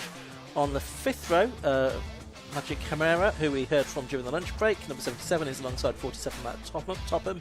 Row 6, 56 Adam Hayes and 15 Mike Oldknow. On the 7th row, it's 48 David Story and 28 Sam Engineer. Mark Egan in 75 on the inside of the 8th row. Besides him is 66 Phil Waterhouse. Sam Allbank in 64 and Jake Hockley 45 on the 9th row of the grid. Row 10 is 86 Camilo Vergara and number 2 Gregan Thruston, 59 Chris Wilshire and 19 Emil Kostadinov on the 11th row. The 12th row, 14 David Huckle and 4 Tim Probert. Bill Womgarner, number 12, and 25 Daniel Landry on the 13th row, and Francis Twyman on the 14th row of the grid. Just opposite our commentary box, Vaughan Jones is going to be now pushed away by marshals. I think they're going to try and get that into the pit lane exit probably, or are they going to try and push it through the gate? I think they're going to go for the pit lane exit by the looks of it to get that in. On the cars off on their green flag left, John. So change after the earlier race. We thought that Phil Waterhouse was going to get a 15-second penalty. That's been amended to a 5, which means he won Class B earlier ahead of David Story. I'm not sure that got through to the grid though, because Phil Waterhouse is 16th on the grid rather than the 12th position that he was classified earlier. That probably doesn't matter very much.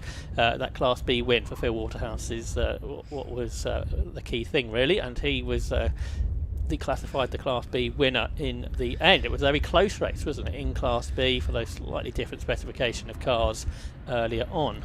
Yeah, so the top 2 here, Polly and Tarleton, they were both the only drivers, I think, to break the 1:20 barrier in qualifying the race early on today. That record for these cars on different tyres is a 1:17.52 that was set by Jake Oliveira, but they're now on different tyres, which are not quite as quick as the tyres that we used previously.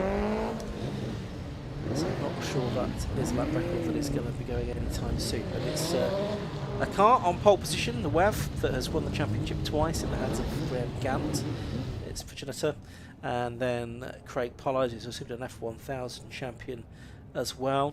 And Bradley Tarleton went really well in that GAC. He's one of his best showings so far for the man from Bradford Naval, a train driver, 38 years of age, only in his 3rd season of racing. He's there on the outside of the front row. Oh, the staggered grid it really is.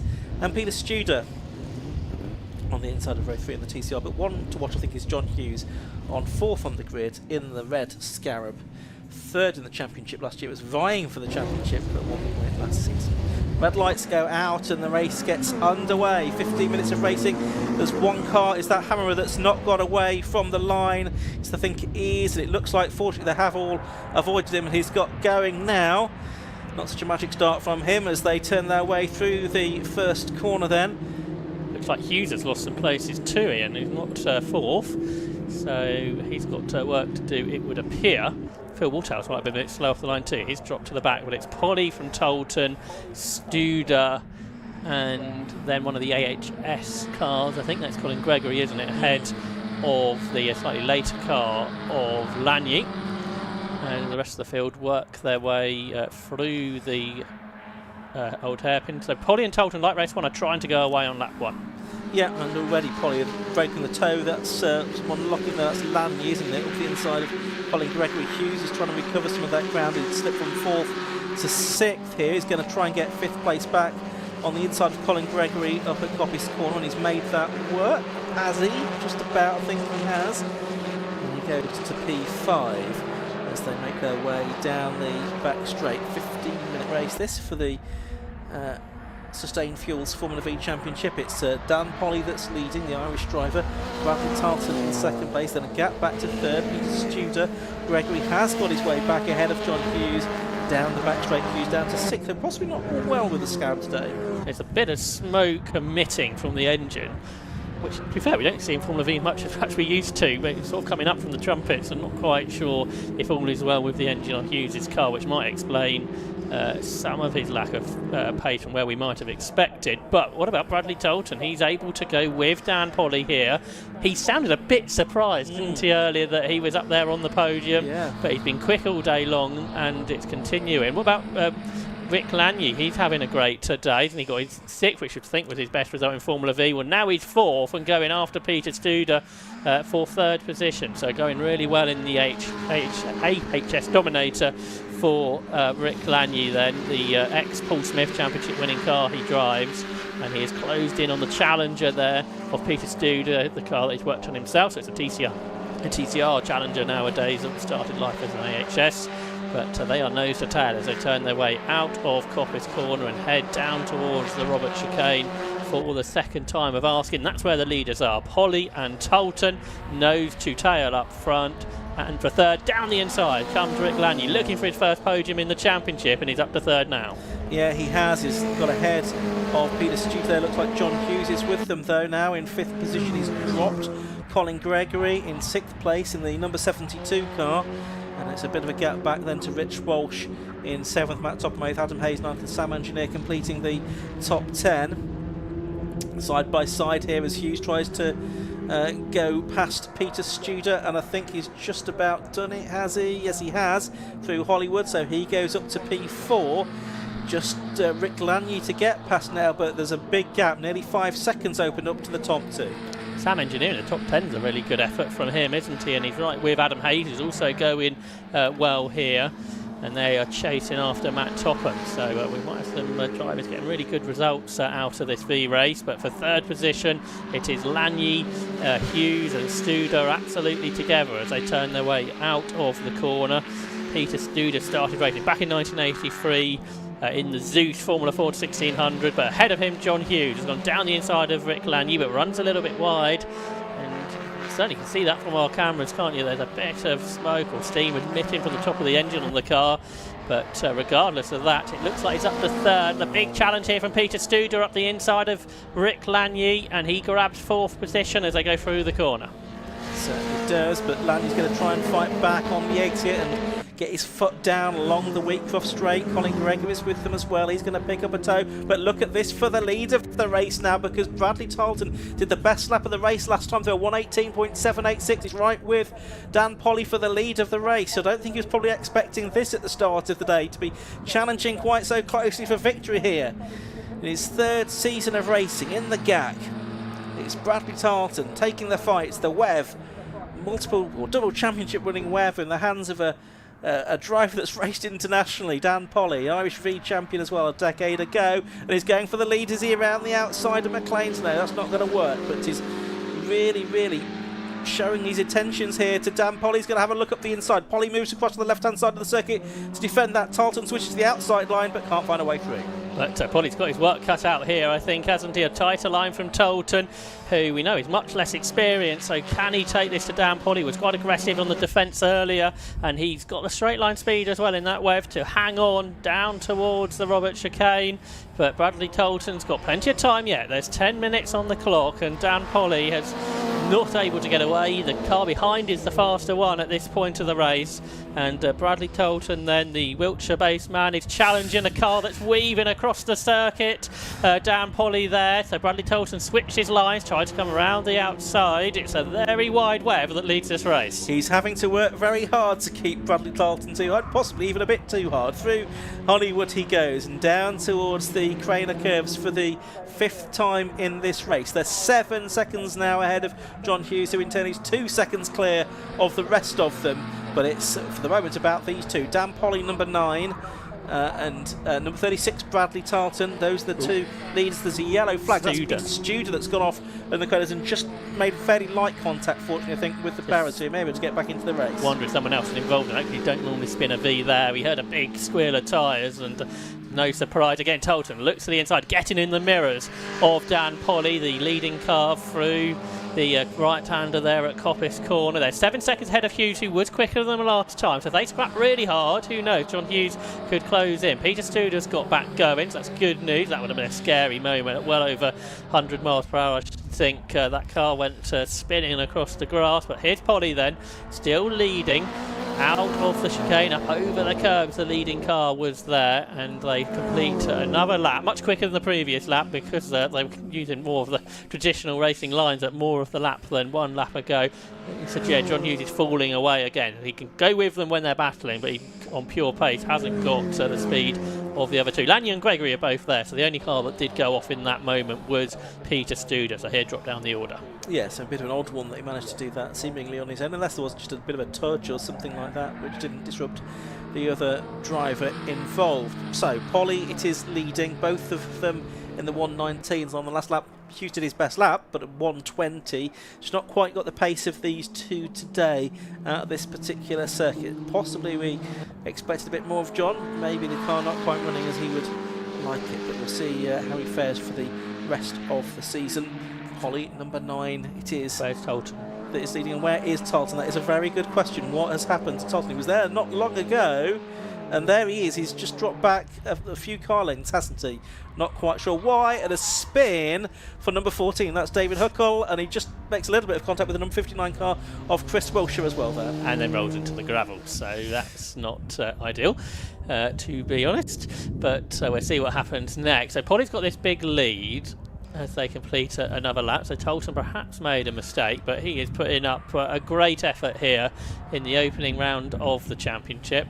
There's John Hughes in 3rd. In Class B, by the way, Phil Waterhouse is dominant this time, way ahead of the rest. He was in 8th overall when they crossed the line a lap ago. Now there's yellows at Hollywood. So safety car, I think, is being scrambled, I understand. Yeah, yellows all around the circuit now.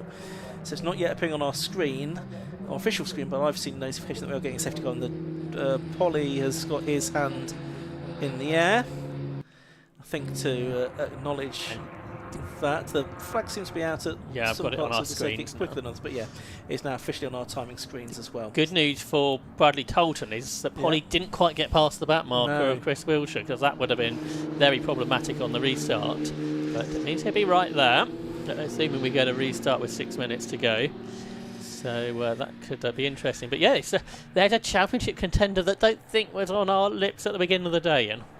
No, not at all. This is not necessarily what we were expecting. Now there's been, I think it was nose-to-tail contact by the looks of it that put Peter Studer off the circuit at the Craners a couple of laps ago, possibly from Lanyon, we think. That would make more sense, because so you don't normally spin a car there, one of these at least. Just enough to unsettle the car, I suspect. But both did at least ultimately continue. I'm sure will be looked at after the race. Magic Hamera, who stalled at the start, the driver originally from Poland, the 22-year-old, he's up to 8th position from the back. Yeah, it's a really good effort, that is. He's done a 21.5, which is sort of on the Lanyon Gregory pace, so gone quicker than in race 1. Yeah, he was saying at lunchtime, wasn't he, that he didn't think the car was the fastest out there. He didn't think he could run ultimately the front, but he did think he could be solidly inside the top 10. Well, possibly he could have been solidly inside the top 6 with the pace that he's been showing today. That's certainly not a fanciful prospect, I don't think. It's his first car races today, I think. It is, yeah. He's done a bit of karting in the past, and obviously he's a reporter as well from Motorsport News and Autosport, so you can read his work throughout the season as well. Done some commentary in the past too.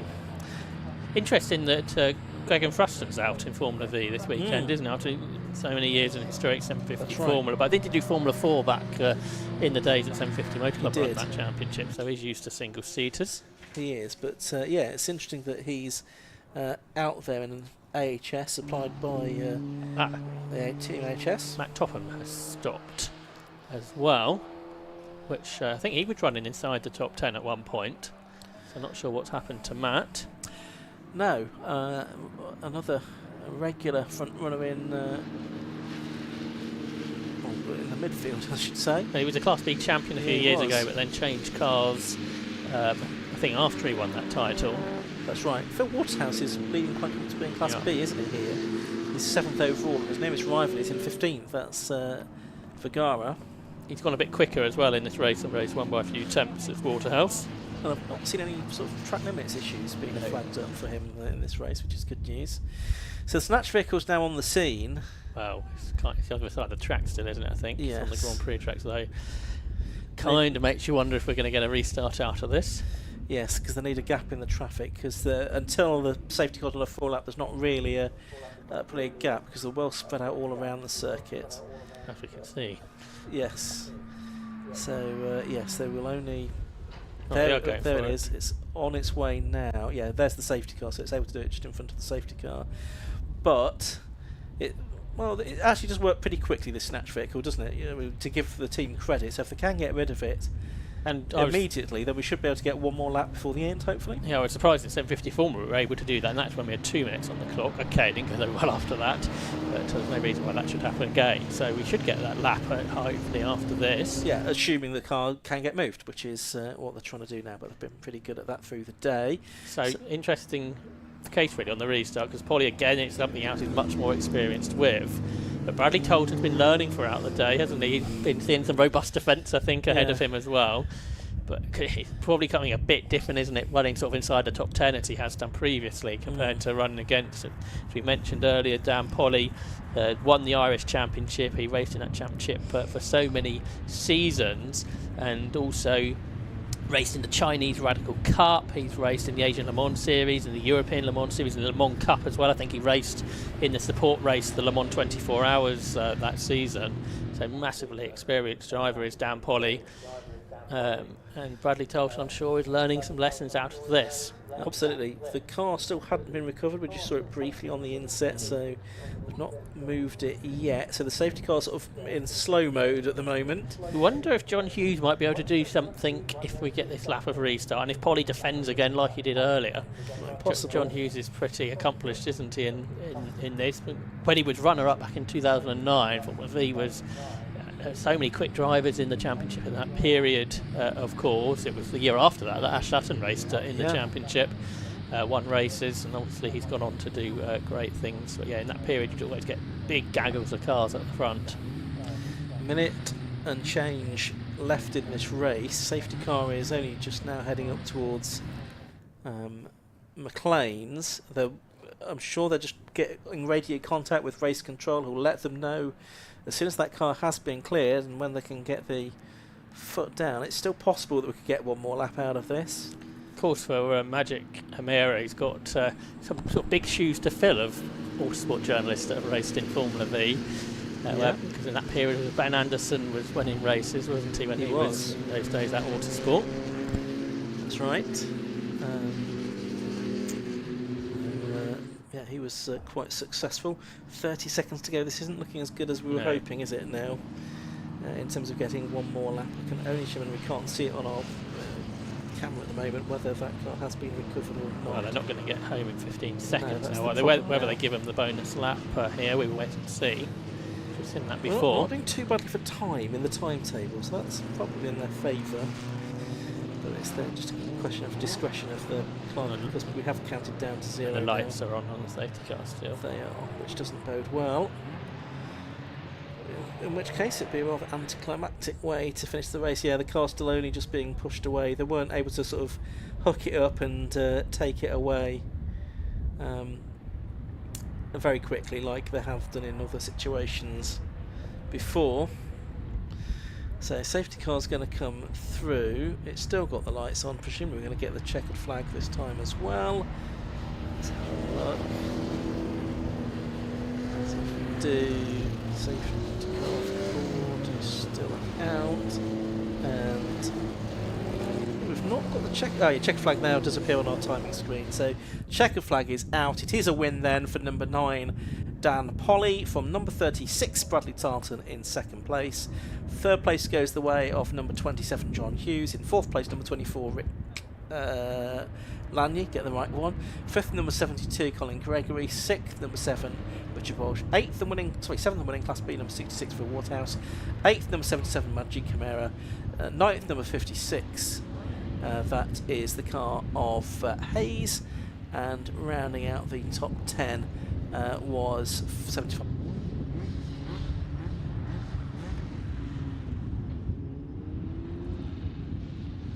It was a good battle between Polly and Tarleton. Yeah, we've had some surprises out of the day. We've already mentioned Bradley Tolton, but I think Rick Lagny's had his best day in Formula V by a way. He so often had bad luck, didn't he? The car's not worked as it should have done.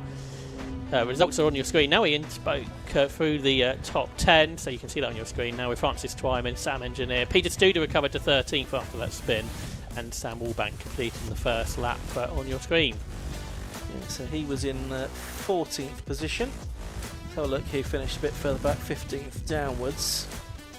I think it's the next car up is the second place car in Class B, which is Vergara. Not yet seeing that on the screen. But then third in Class B, 16th overall was David Story. Then Greg Fruston was 17th, Chris Wilshire 18th. Hockley 45 was in the pit lane at the end, so I'm not sure did take the checkered flag.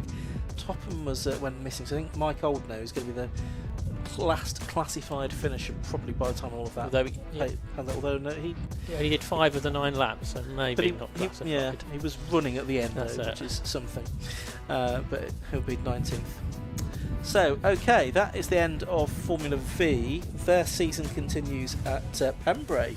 Back to Pembrey we go on the 23rd and 24th of May. Originally I thought it was about 15 years ago, but I think it was 2015, something like that, when Paul Smith was a race winner. That was the last time Formula V were at Pembrey, so that should be interesting, all on the Alpha Live stream. So before we head down to Kieran, I think we can hear from some of our 750 Motor Club partners.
So cars heading into the pit lane at the end of the Formula V race. We've got still 4 more races to come this afternoon here at Donington Park. Locost are next, then the Race Parts 750 Formula Championship, Mighty Minis and the Mr Transit Swift Sport Challenge to round out the day. But before we move on to Locost, we're going to head down to the pit lane, and Kieran Mogg is there. Thank you very much. Yeah, you can see just behind me the top 3 are having a bit of a chat, so I'll quickly jump in and break it up. Dan, can I just jump in a second? So 2 for 2 today. You managed to do it again. Obviously, it ended under a safety car, which is a bit of a shame, but up until then, looked quite close between the two of you. Yeah, absolutely. It was a really good ding-dong between myself and Bradley. Fair play, finished second. Was a little bit unhappy the safety car came out, but nothing you could do. Was nervous about the restart, but you know, we just ran out of time. But yeah, listen, we are delighted with this weekend after what had happened on Friday. We thought I'd be flying home last night, but here we are with 2 victories. It's a nice way to start the championship, and that's how we mean to go on. Absolutely. So next time out, obviously, we're hoping to get the double again. Pembrey, not sure if I'm going to be there or not, so I might need to leave the spoils to others, but you never know. So Absolutely. Well, congratulations on the 2 wins. Thanks a mil. Cheers, thank you. Let's have a quick chat with Bradley. Bradley, second again for the second time today. A lot of twos today. I know, it's amazing, isn't it? And I can't wait to go to Pembury now. He's not going, so you never know. See what happens. But yeah, it's fantastic. Like, this car was just in bits at the start of the week. The engine blew up on Monday, and the amount of hours that went in. Big thanks to my wife and my daughters for putting up with it. But yeah, some magical feeling, really is. Just before the safety car came out, I think like 2 or 3 laps beforehand, we saw you two going into the old hairpin together, and as you came up through McLean's, you lost a bit of time. What happened there? I had a big engine warning light come up for oil temperature.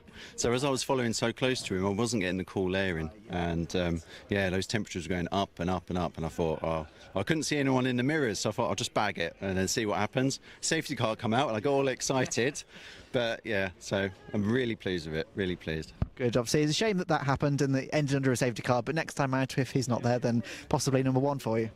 Who knows? Yeah. I love it. I can't wait. I can't wait. Absolutely. Well, congratulations. Thank you ever so much. Cheers, thank you. Let's have a quick chat now with John. If I just walk around here. So, John, P3 for the second race of today. Talk to us firstly about what happened in the first race in comparison to the second race. Well, the first race, yeah, started further back, started 9th, got up to 3rd, but one of my rearview mirrors spun round, so I couldn't see anything on my right hand side, and then I had a few problems with the brakes, so I just I couldn't defend the inside because I didn't know if someone was out. I didn't want to take someone out, so I just had to leave the door open really. So yeah, it was a bit disappointing to drop back to 4th then. And then this race, brakes were much better, car was much better, but I had a misfire off the line. It just didn't go, and I thought, well, that's it, I'm done. But it cleared, and then sort of fought my way back up to 3rd again. I saw the big gap, these guys in front. I was like, oh, I'm not sure I can try. I was trying, and I saw the safety car, and I thought that might help me. And then I thought, oh, I didn't think we're gonna go again. So yeah, they're pretty pleased considering the car was in about 1 million bits about 3 weeks ago. So it's yeah, I'm pretty pleased really. Absolutely, it was a pretty good battle to get to 3rd place in the first place. So congratulations. Thank you. Cheers. Cheers. Thank you. As you can see behind us, the Locosts are now on the grid. So Ian, Josh, back to you. Thank you very much indeed. Yes, Locost forming up on the grid for their second 15-minute race in the Nankang Tyre Locost Championship race of the day. No green flag lap for this, so I'll quickly run you through as much of the grid as I can. Pole position is number 90, Tortola, besides him number 5, Lee M. Second row is 82, Paul Clark, and 86, Chris Bradbury. Third row, 52, Alan Harmon, and 50, Ian Hardy. On the 4th row, it's the 13 car of Jack Linus and 4, Lewis Ward. Row 5 is going to be 18, Rory Mallinson, and 29, Jeff Peake. On row 6, 31, Glyn Griffiths, and 8, Sean Brayton. The 7th row, 73, Rob Apsey, and 54, Ian Sturt. The 8th row, 66, Luke Stokes, and 46, Barry Stewart. The 9th row, 28, Dave Berry, and 99, Steve Holder. Row 10, 69, Andy Folkingham, and 11, Jack Artist. The 11th row, 77, Andy Perkins, and 41, Keith Malpas. Row 12, 95, Andrew Baldwin, and 56, Alex Gagan.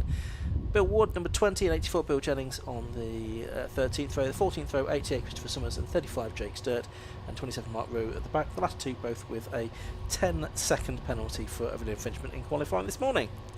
It was a very entertaining race earlier on today, wasn't it? That was won by Tortola from Lewis Ward and Lee M. But I think we had as many as 12 cars in the lead battle at one point, so there's no reason why this race should be any different.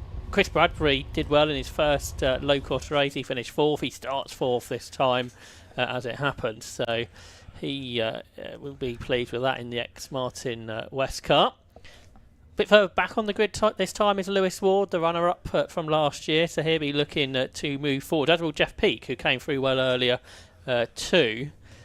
So yeah, an intriguing race in prospect. Cars, I think, are all there, so just waiting for the rest of the track to be clear. Yeah, and then it's going to be a 15-minute race for these cars. Yeah, Tortola the winner, early on from Lewis Ward, Liam, and Chris Bradbury, who made that very promising first appearance. But as you say, as the green flag now does wave at the back of the grid, probably a dozen drivers were in contention for race 1, which really bodes well for not just this race, but the whole championship season in Locost, which spreads over 14 rounds. They go to Pembrey, Snetterton, Cadwell, Brands and Croft before the end of this year as well. It's a triple header final round at Croft there, so that could well be a championship deciding event. Anyway, we're about to go racing here for 15 minutes. Tortulla with the red roll cage and the sort of black roll cage for Liam on the front of the grid. The lights go out and away they go. And heading off up towards Redgate Corner for the first time. It looks like it's M from the outside of the front row that's made slightly the best of the starts. There's the two that are going on the 10-second delay. It is Liam that's got the lead. Chris Bradbury's made a good start as well. Paul Clark's trying to squeeze up on the inside in the green car as well. Can he make a move there? I don't think he can. I think he's going to be shuffled back, and then they come through the Craner curves for the first time. It looks like it is still Liam leading, and it was Tuller in second, wasn't it, I think, as they made their way through the old hairpin for the first time. Yep, that looks to be the case, and the slipstreaming really begins here because they climb up the hill and will tow along with the cars ahead of them, and we know in Locost that's such a powerful factor of these races. And Tuller's back to the front, isn't he? So he used that slipstream to claim the lead at McLean's, and then they will arrive at Coppice with M and Bradbury behind. So Chris Bradbury's got straight into this, hasn't he? He hasn't got a novice cross on the back, so I'm not sure what Chris has raced before, but he's very impressive here at Donington Park in this low-cost season opener. Down towards the chicane. They're free abreast, and it's going to be Bradbury that takes the lead, I think, on the inside line into the Robert chicane. M is second, third is Tuller. Jeff Peak's fourth already from ninth on the grid, so he's looking really racy here at the start of the 2026 season in the Nankang Tyre Low-Cost Championship. But a new race leader in the championship, Chris Bradbury, crosses the line, but he won't lead for very much longer, surely, as Liam looks to the outside in towards Redgate. Well, he's hanging on for now. From the rest, there's contact. Paul Clark goes for a spin. Everyone's going to scatter around him. And this has caused a bit of chaos. There's two in the gravel trap, I'm afraid. 66 was one of them, which was Luke Stokes. 18 is another, which is Rory Mallinson. Now, can they all escape, I wonder, from the gravel here? But it is Chris Bradbury, the race leader, Ian. Yeah, the former Superstocks world champion, Chris Bradbury, it is, in the lead of the race then. So he's got a short oval racing pedigree. He's got the lead, raced 886 in Superstocks, now racing the 86 car this weekend. There's Rory Mallinson's, whose car, even with the help of the marshals, is not going to budge, I'm afraid. Is it? Or is it? Well done, marshals. Well done, Rory, for they've got the car out of the gravel trap. They've taken a lot of the gravel with it, but nevertheless back into the race, which is good news. Now, it looks like Chris Bradbury has lost the lead of the race here. We'll pick up the order again as they come back down to the chicane. Liam, I think, grabbed the lead, but he's not going to stay there for very much in a few hundred metres, is he? Because Bradbury's straight back ahead. This has got to be quite different, really, to Superstocks racing. You'd think there's lots overtaken in that, but not quite in the same manner as we have in Locost. Here comes Liam back alongside. They're side by side once more. We think the yellow flag should be withdrawn from that moment we saw one lap ago. That has eliminated a few of our front runners, including Paul Clark. Around the outside comes M toward Tuller in the ex-Dan Garrett car. He's wondering if he can get involved. And you've got Jeff Peak, Alan Harmon, who's got good pace this weekend. Jack Linus, the sixth for the cars. He's got the fastest lap. Ian Hardy, Sean Brame. Lewis Ward's only ninth, so he's really hanging back at the moment. And also in this lead group is Rob Bapsey, so it's 10 for the lead as they go through the old hairpin. Yeah, really good stuff. I'm not quite sure what circuit racing Chris Bradbury has done since his short oval success. Not been able to sort of track that down on social media, the 3 minutes or so since this race has started. But fill in a commentary form. Yeah, absolutely. Please do that and tell everyone all about your successes and successful moments of your career in future. Liam there in second. Tortulla, race one winner. He repeated that, wasn't he? In third place. Jeff Peak in fourth at the moment. But still, this race has got a long way to run. The top five have got a slight break over the rest, but you sense that it's not really going to stay like that for the full 15 minutes. Bradbury, Tuller, and a spinner. That's Ian Hardy, isn't it? The spurn. Alan Harmon's been caught up in that. He's gone round as well, but it's Ian Hardy, number 50, that's in the gravel trap there. He was in, I think, about 7th or 8th place on the previous lap, but he's stuck in the gravel for the moment. Meanwhile, for the lead of the race, I think it's Tortulla that's gone back through ahead of Bradbury. Alan Harmon has not been able to get going again either. I think he's trying to get the car restarted. But it looks like the bigger problem there, though, is going to be the one in the gravel truck, Josh. Yes, that's a shame for those two. Lewis Ward had to go through the gravel to avoid it, so he's lost some positions, and there's a big gap now from 5th to the rest. Bradbury's getting away here, isn't he? Wow, for a corner. Then they will start to slipstream back to him, I suspect. But it is Bradbury that leads for now. There's got this question mark over if there will be an interruption like there was earlier. Or if the marshals can work their magic. No, I didn't think they would from the car being there. We're going to go safety car with Chris Bradbury being the leading driver. And this is something you don't do in oval racing, really, is it? A safety car restart. 9.5 minutes to go, so there is time, you would think, this time to get that car clear and to get some more racing laps in before the end. But the order of the race, we go into caution, is number 86, Chris Bradbury in the lead of the race. Number 90, Tortilla, is in second. The Alan Harmon car has gone, that's good news. Jeff Peak, number 29, is third. Liam, number 5, is in 4th position.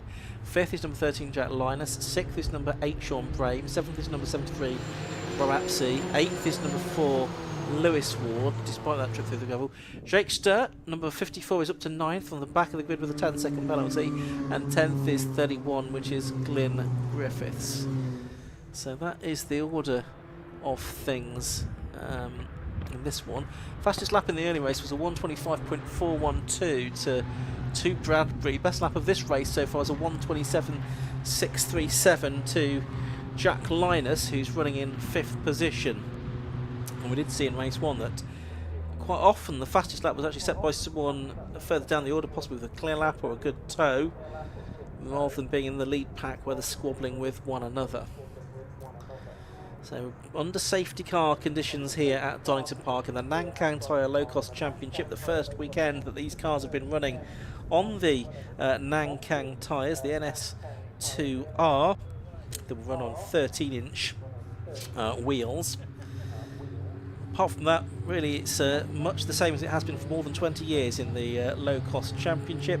Chassis design based on the Ron Champion book, Build Your Own Sports Car race, written sort of 30 years or so ago now. They run the 1300cc Ford Crossflow engine, a 4-speed gearbox that they run, and there's sort of very sort of tight regulations over suspension and brakes and so forth as well. Lots of Ford Motor Company parts used in these cars.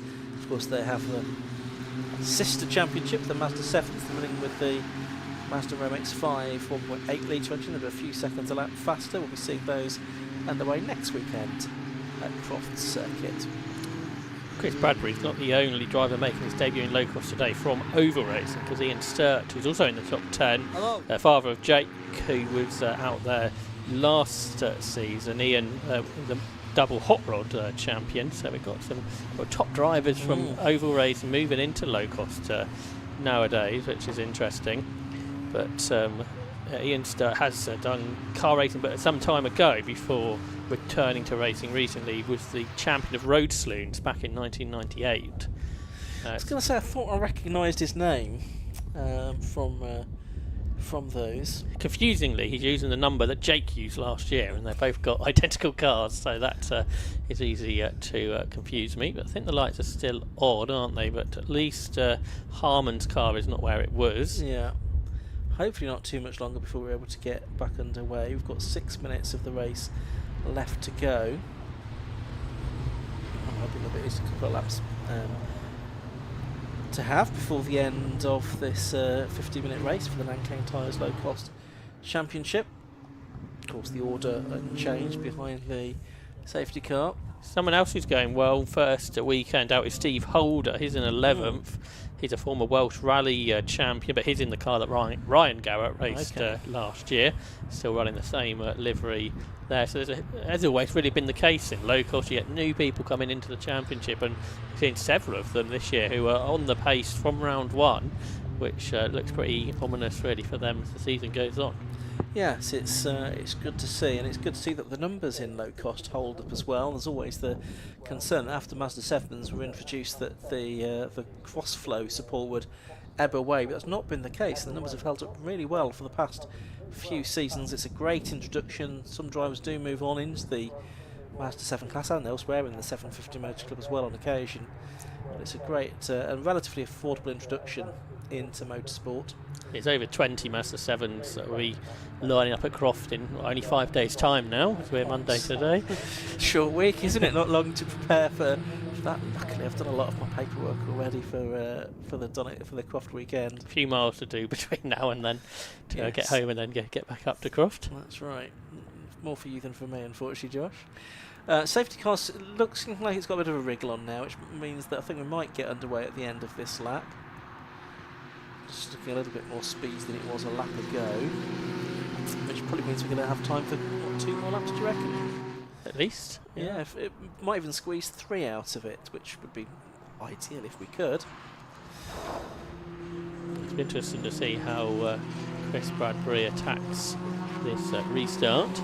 Good news for the likes of Sean Brame as well, because of course he was the top 5 had pulled away, and Sean Brame in 6th. He was a winner last season, wasn't he? On just the one occasion it was in the end. That was at Mallory Park. Yeah, as someone who raced for so long on the other tyres, you wonder if it's more of a challenge for him to get used to the new tyre, than especially with somebody coming in, they've got no prior experience, and that could be working in Chris Bradbury's favour as we go racing with hopefully 3 further laps to go. Yeah, it will be 3 laps, I think, looking at the time on the clock, 3 minutes and 40 seconds to go. So it's Chris Bradbury leading from Tortola.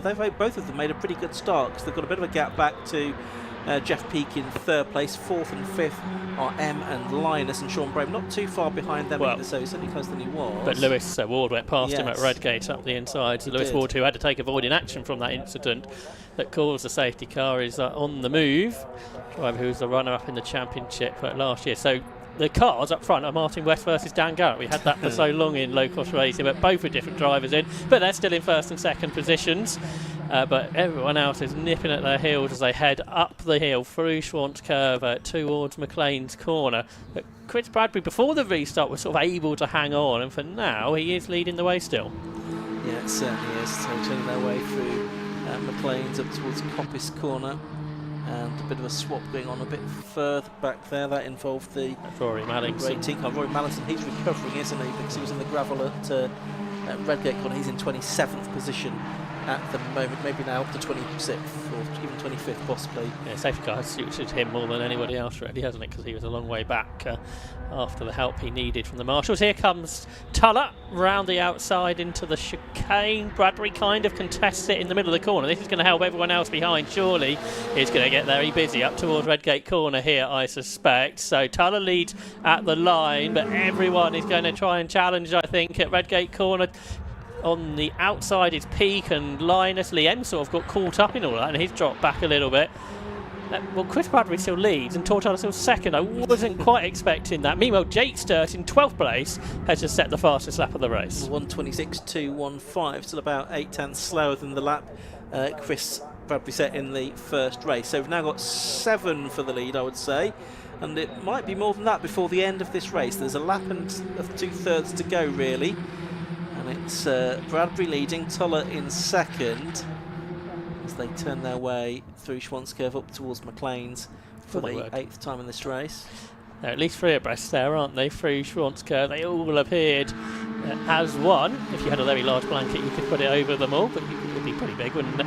Jack Linus was the one to gain there, wasn't he? He's up to 3rd place now, started the lap in 5th. Oh yeah, Bradbury's lost loads of places, hasn't he? So he was 1st at the old hairpin, was that 5th coming out of the next corner. So yeah, that's right. He was the big loser in all that, but he can come forward still. There's over a lap to go. Jeff Peake's going to go for the lead here. Down towards the Robert chicane, they go for the penultimate time. He's on the inside. He takes the race lead away from race 1 winner Tuller, and Jack Linus is going to follow him through. Tuller's having to slot in 3rd. Back to 4th has come Bradbury. 5th is Lewis Ward, and there's many cars now in the lead battle as they come out onto the final lap of the race.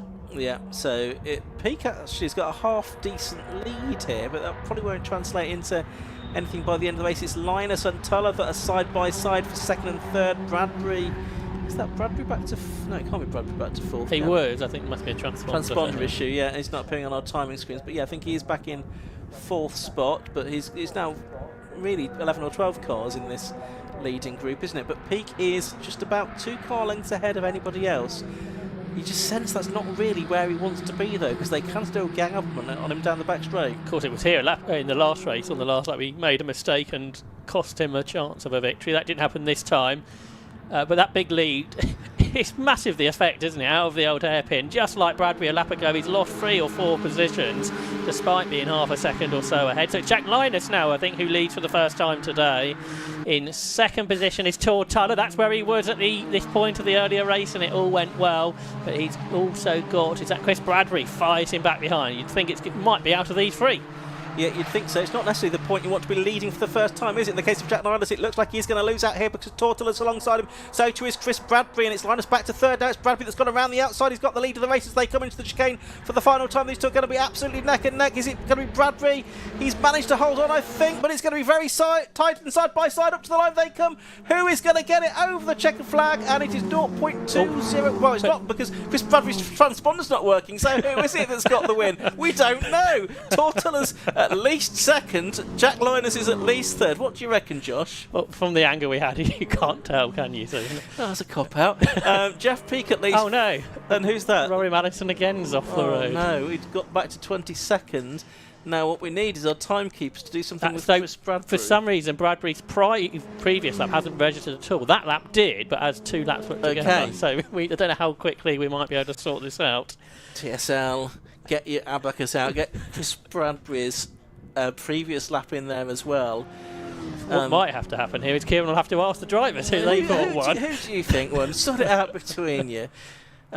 Yeah, anyway. So what we need to make sure is that we get Chris Bradbury into the winner's area, though, don't we? Because he's not showing up on the timing screens, but he might have won. He's definitely on the podium, number 86, yeah, Chris I think Bradbury. There's a good chance he was at least in the top 2, because there was 2 tenths between Tullett and Linus. It's just whether, I think, Bradbury was between the 2 of them or finished ahead. But yeah, from the angle of our camera there, we couldn't actually tell who won.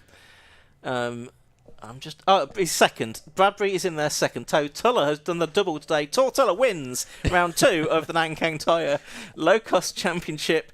Chris Bradbury takes second. Jack Linus third, having led for the first time part way around the final lap. Let's take a look at those results then.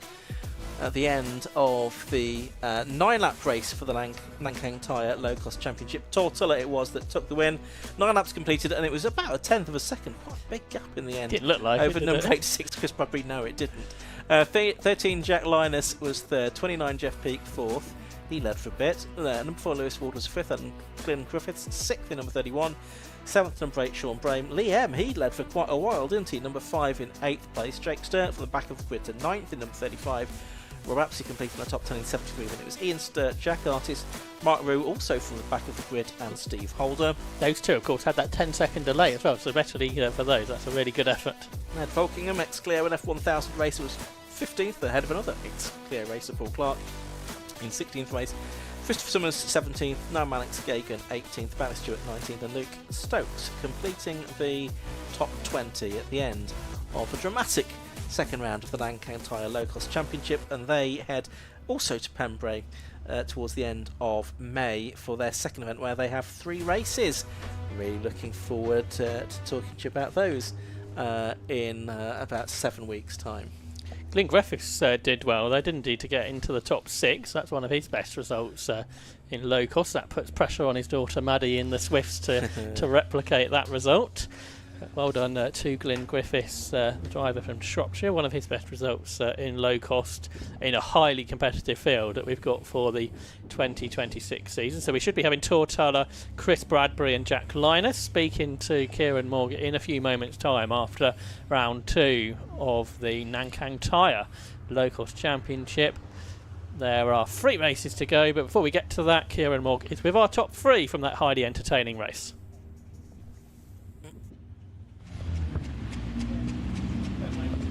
Thank you very much. And Tor Tuller makes it 2 from 2 in his first ever race winning weekend. So if I can just jump in a second, you can see just the disbelief in your eyes. Your first win came a little bit earlier on, and then your second win followed quite shortly afterwards. Yeah, I had to wait 8 years for the first one and 3 hours for the next one. I really did not expect to win this one as well, but I am just so ecstatic. Yeah, these two did amazing, and I really got lucky there at the end, but I'm so happy to be here. It's one of the good things about this category is just like everyone has a chance of winning. It's not easy to, though, and the fact that you kept them behind is interesting. I don't know how I did, quite frankly. Yeah, there was no like strategy or tactics. It was just stay ahead, try to stay ahead for the entire time. But yeah, just the usual fun of this formula, just a big drafting trains. Just as like you said, anyone can win, and yeah, it just happened to be me today. Absolutely. Well, is anybody you'd like to thank for this first weekend that you got for your first win and then your second win? I mean, I already thanked them, but again, thank you to my dad, thank you to Dan Garrett, wonderful guy, and thank you to Net Carnival and all the Net Cronies, and to all my friends and family. Thank you very much. Oh, congratulations. Thank you so much. Cheers, thanks. All right, Chris, we're used to seeing close racing, but that was a photo finish and a half. That was a fantastic race. There was lots of wheel-to-wheel, real close racing the whole way through, and yeah, I thought maybe I'd got him going around the outside, and he just dragged me out, beat me to the line, so over the moon though with that. It's really tight racing up until that point. Obviously we had the safety car period as well, which put it all in a bit of holds, and then as soon as afterwards everyone was just kind of like, yeah, straight back to it. That's one of the great things about this category though.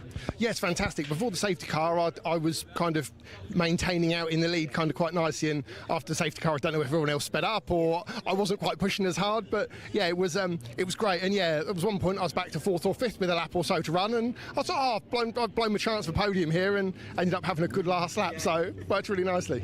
Absolutely. Congratulations on the P2. Thank you very much. Cheers, thank you. Let's have a very quick chat with Jack. Jack, just jump in a second. Again, we're talking about that photo finish. That was so close. Yeah, I mean, halfway around the last lap, getting into the lead, I knew had my work cut out. 2 massive straights coming to the start-finish line. Seeing the last lap board, I was like, it's going to go one or two ways. And yeah, when they were too wide into the last corner, I thought I had them. But yeah, I just didn't quite get the exit I wanted, and I think it could have made it a bit closer. But yeah, I get my all, and it was great fun. So yeah. Absolutely. Well, next time out, hopefully you can take that win. Yes, that will be the aim. But yeah, absolutely. Well, congratulations. Cheers. Cheers. Thank you very much. Now, as you can see, the 750 Formula is on the grid, so I'll pass back up to Ian and Josh for it.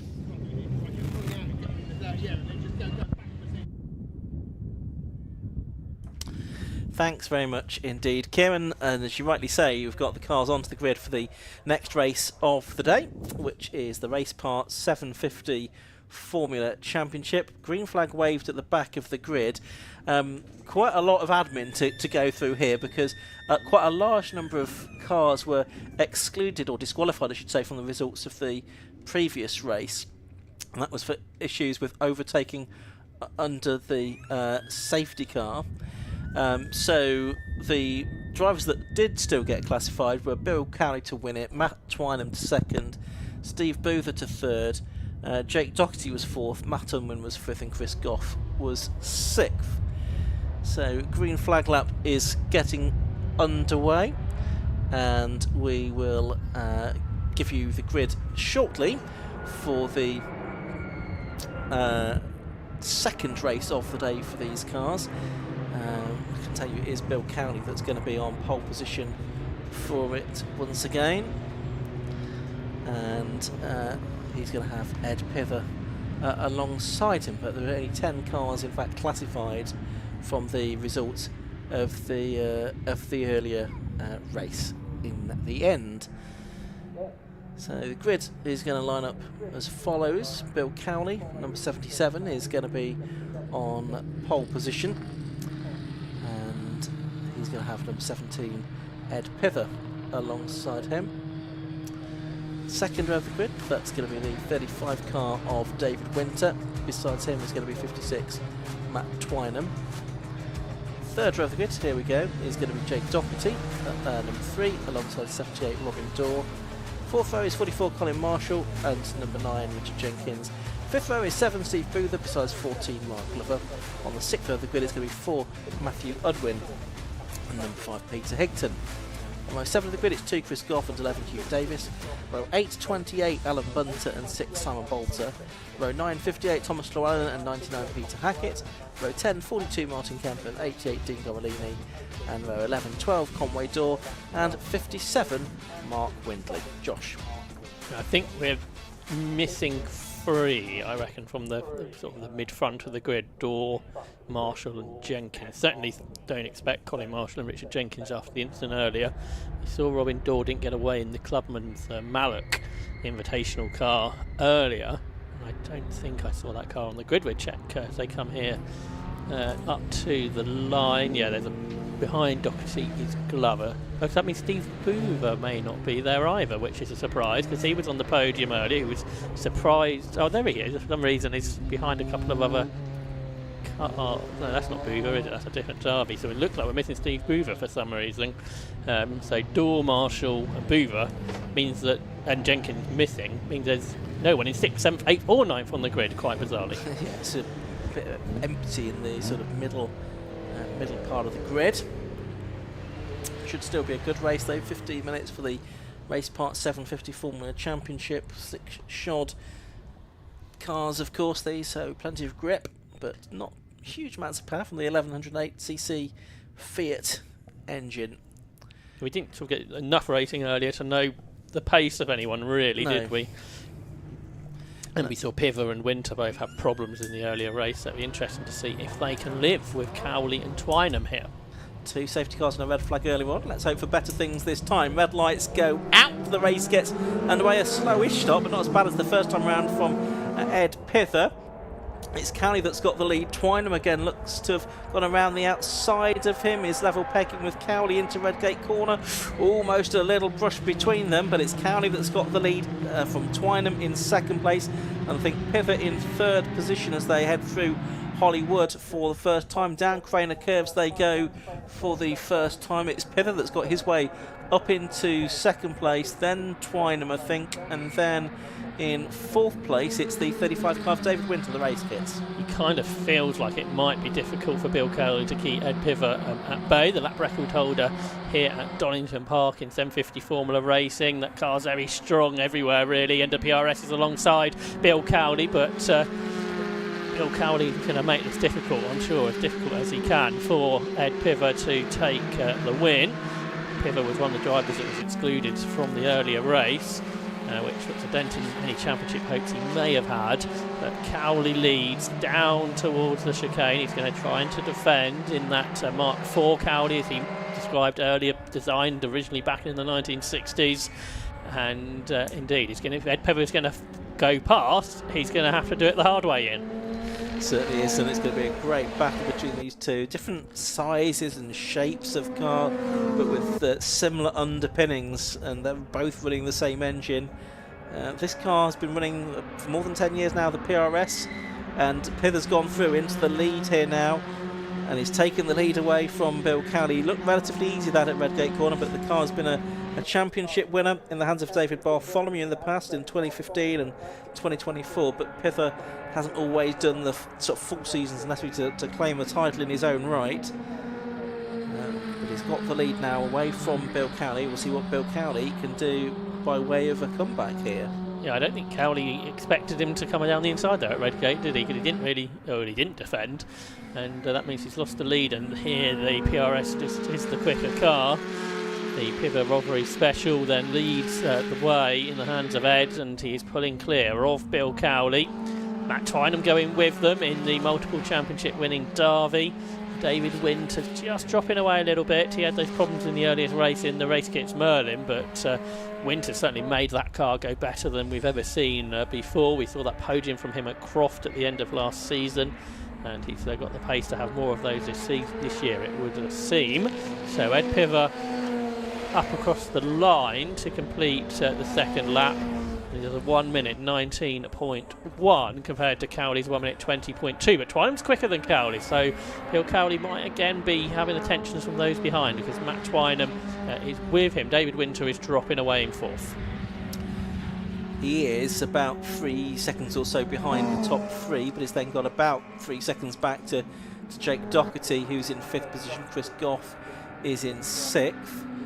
with now about a second away in the lead of the race, I would have thought. I think the battle here could be on for second position because Twynham has taken time out of Cowley on this, the third flying lap of the race, or the third lap of the race I should say. So we'll see if Twynham, and a car that's new to him for this weekend, can get past Bill Cowley. He's been racing this car on and off for about 13 or 14 years, I think.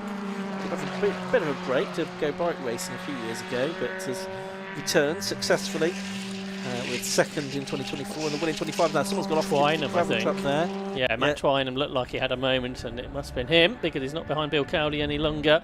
So he was trying to go with Cowley there, wasn't he? And it just went a little bit wrong at Coppice, and he's stuck in the gravel too. Oh dear. So Twynham, wheels are spinning. He's not going to go anywhere though, I don't think. Try and get the marshals down to him. Yeah, he's frustrated. As well he might be. Probably just pushed a little bit too hard there to try and take the fight to Bill Cowley, still inexperienced in this particular car. Now here's a battle going on. That's Conway Dawn, number 12. But he started at the back of the grid and he's well inside the top 10 now. Yeah, he's up to 7th place, made up another 2 places on that lap. He's got past Mark Glover. All 3 of them are pretty much side by side. He and Matthew Unwin here. Here they are, all 3 abreast into Redgate corner. Glover looks up on the outside, but Daw has done it, hasn't he? He's up into 7th position. So this is a really good effort from Conway Daw, the driver from Cambridgeshire, former Class B champion in 750 Formula. Yeah, marshals have said we're not going to be able to shift that, I'm afraid, so they're going to need to get a snatch vehicle in to assist with the recovery of Matt Twynham's car. But yeah, real race kits battle that was, wasn't it, that we saw going into Redgate a few moments ago, as the safety car has now been scrambled to nobody's great surprise. So 3rd safety car of the day in the 750 Motors Club Race Part 750 Formula Championship races. They had some interruptions in qualifying too, didn't they? So it's been a problematic day really for 750 Formula, which is a shame really for all involved. It's the issue, isn't it, when you get cars stuck in the gravel trap like that, especially right on the edge of the circuit, you can't leave that there. So we do need to have, in this case, some outside intervention, because the marshals did try their hardest to shift it, but were unable to do so.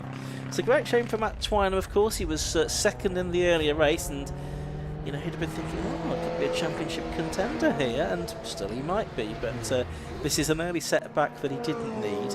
It's a 12-round championship, and drivers drop their 2 lowest scores at the end of the season. So it could be one of his drops, but it means he's sort of can't really afford too much to go wrong for the rest of the year now.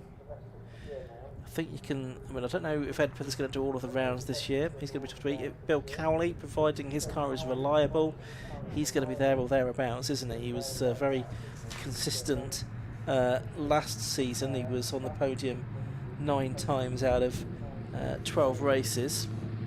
It was such a close conclusion to that championship, wasn't it, up at Croft, I think, on that wet weekend in September, where it was just a point, I think, wasn't it, at the end of the season between he and David Reed?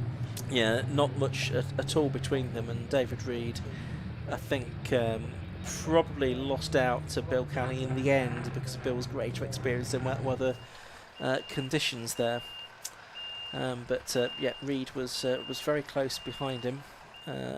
Really, actually, for part of the season, it was a 3-way fight because Mark Windley, and the car that Twynham is now driving, or is now being pulled out of the gravel trap, was the sort of 3rd protagonist in what was a good battle. Windley was out of the blocks fast last season with a couple of wins at Brands Hatch.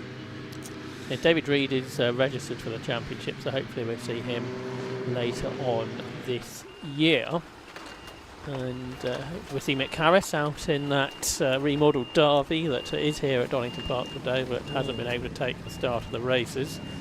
So you've got a couple of drivers we hope to see later in the year, and for overall victories there are several clubmen that are registered to have races later, including Dave Facer. I think did race in this championship, didn't he, a decade or so ago. He's going to be out in a Mallock later in the year, and we've seen Robin Daw take victories overall in a clubman's car before.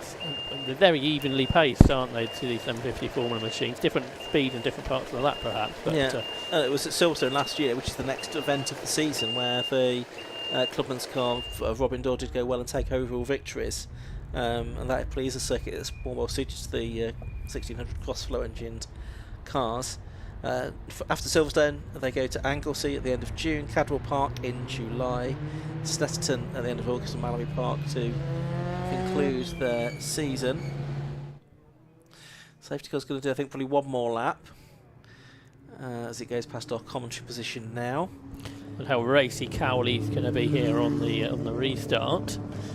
I think he's going to have to pass pretty quickly if he's going to have any chance. His best lap was about a second and a half off of Pivers, who in turn is about a second and a half off his own lap record, so he's got a little way to go to that. A lap time was set about a decade ago, I think. Probably going to be 3 laps, isn't it, I would think? For third it's going to be challenging because Dean Gorolini is between Cowley and Winter, so for third they're all going to be bunched up a bit here, I'd imagine. Yeah, Dean Gorolini, 52-year-old black cab driver. Shares the car with his son Joe. Started racing last season in 750 Formula. Bought the car off Jason Chatham 2 years ago. Prepares the car himself. Martin Kemp's going well here, isn't he? In 5th place. Martin, who's in his 70s now, but going really well today.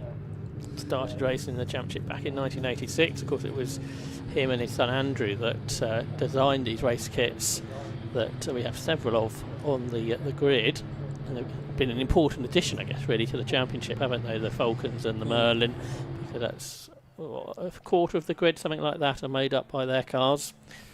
They don't, I don't think, produce a car themselves anymore, but the designs are available for those who want to use that setup. Yeah, Martin back in Class B for this season. As we said, Class B is about affecting the specification of the driver rather than the car, and people who've had success in previous seasons, or indeed in the current season, if they finish inside the top 3, are not eligible for Class B points. So it looks like we could get about 4 minutes or so of racing, I think, here.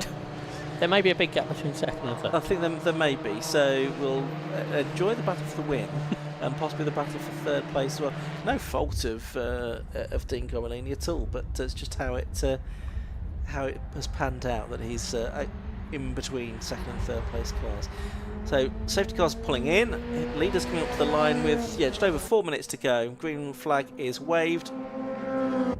Time, I think, for you maybe even arguably 4 laps. We'll see just how quick they go on this outlap, but it's Pither leading, number 17. Cowley 77 is in 2nd place. They've cleared Gorolini, who's keeping to the right hand side of the circuit. It's Jake Doherty that's made a pretty decent restart, because he was around the outside of David Winter, wasn't he, for 3rd position into Redgate Corner? Yeah, I think he read the situation well. He realised what was going to happen there on the restart.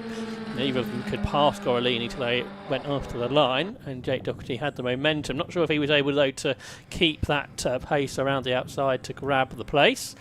We shall see a bit in a bit, but it is Pivot from Cowley for the lead through McLean's Corner. They go, and Cowley's pushing on. He's trying his best here to take it to Ed Pivot. They go through Coppice Corner for the 7th time in this race with 3 minutes on the clock.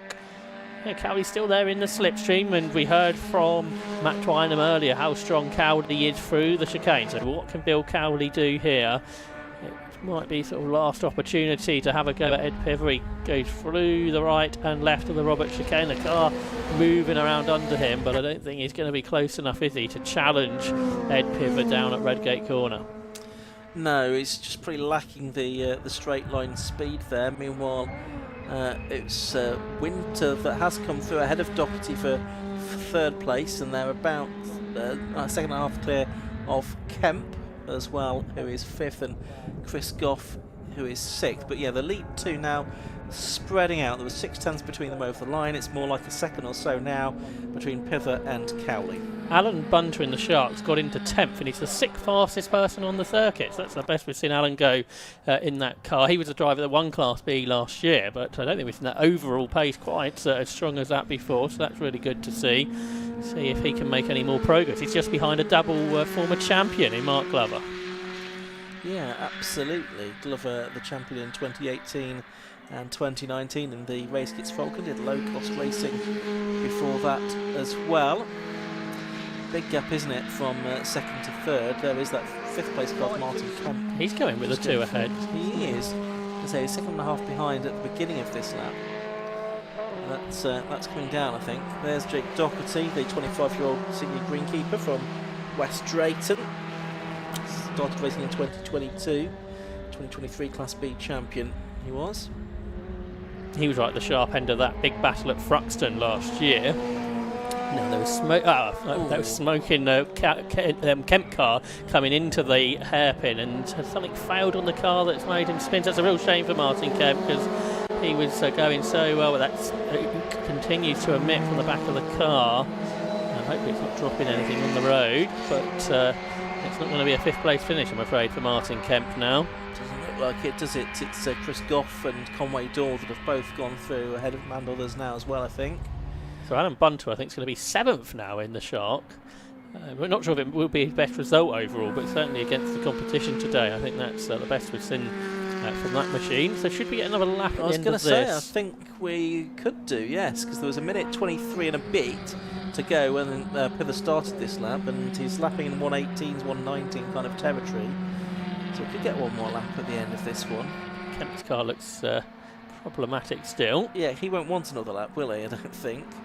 Change ahead of him. Conway Dorr up to 5th from the back of the grid, so that's a great effort from Conway Dorr in the ex Ian Barley race kits.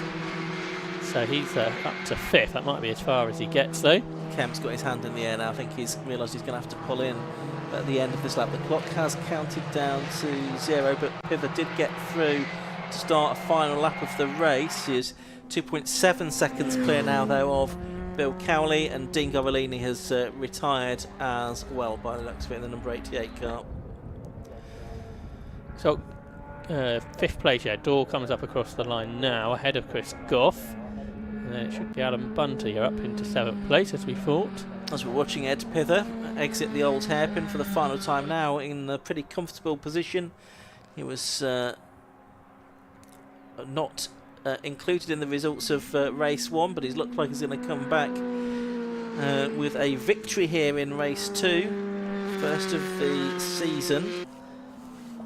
So he's won quite a few races over the years. I have to check exactly how many that is and how many the car has won, because David Bartholomew has won several times with this car as well. It'll be one of the more successful cars in the history of 750 Formula, I would think. Sort of the car of the last decade, isn't it? Yes.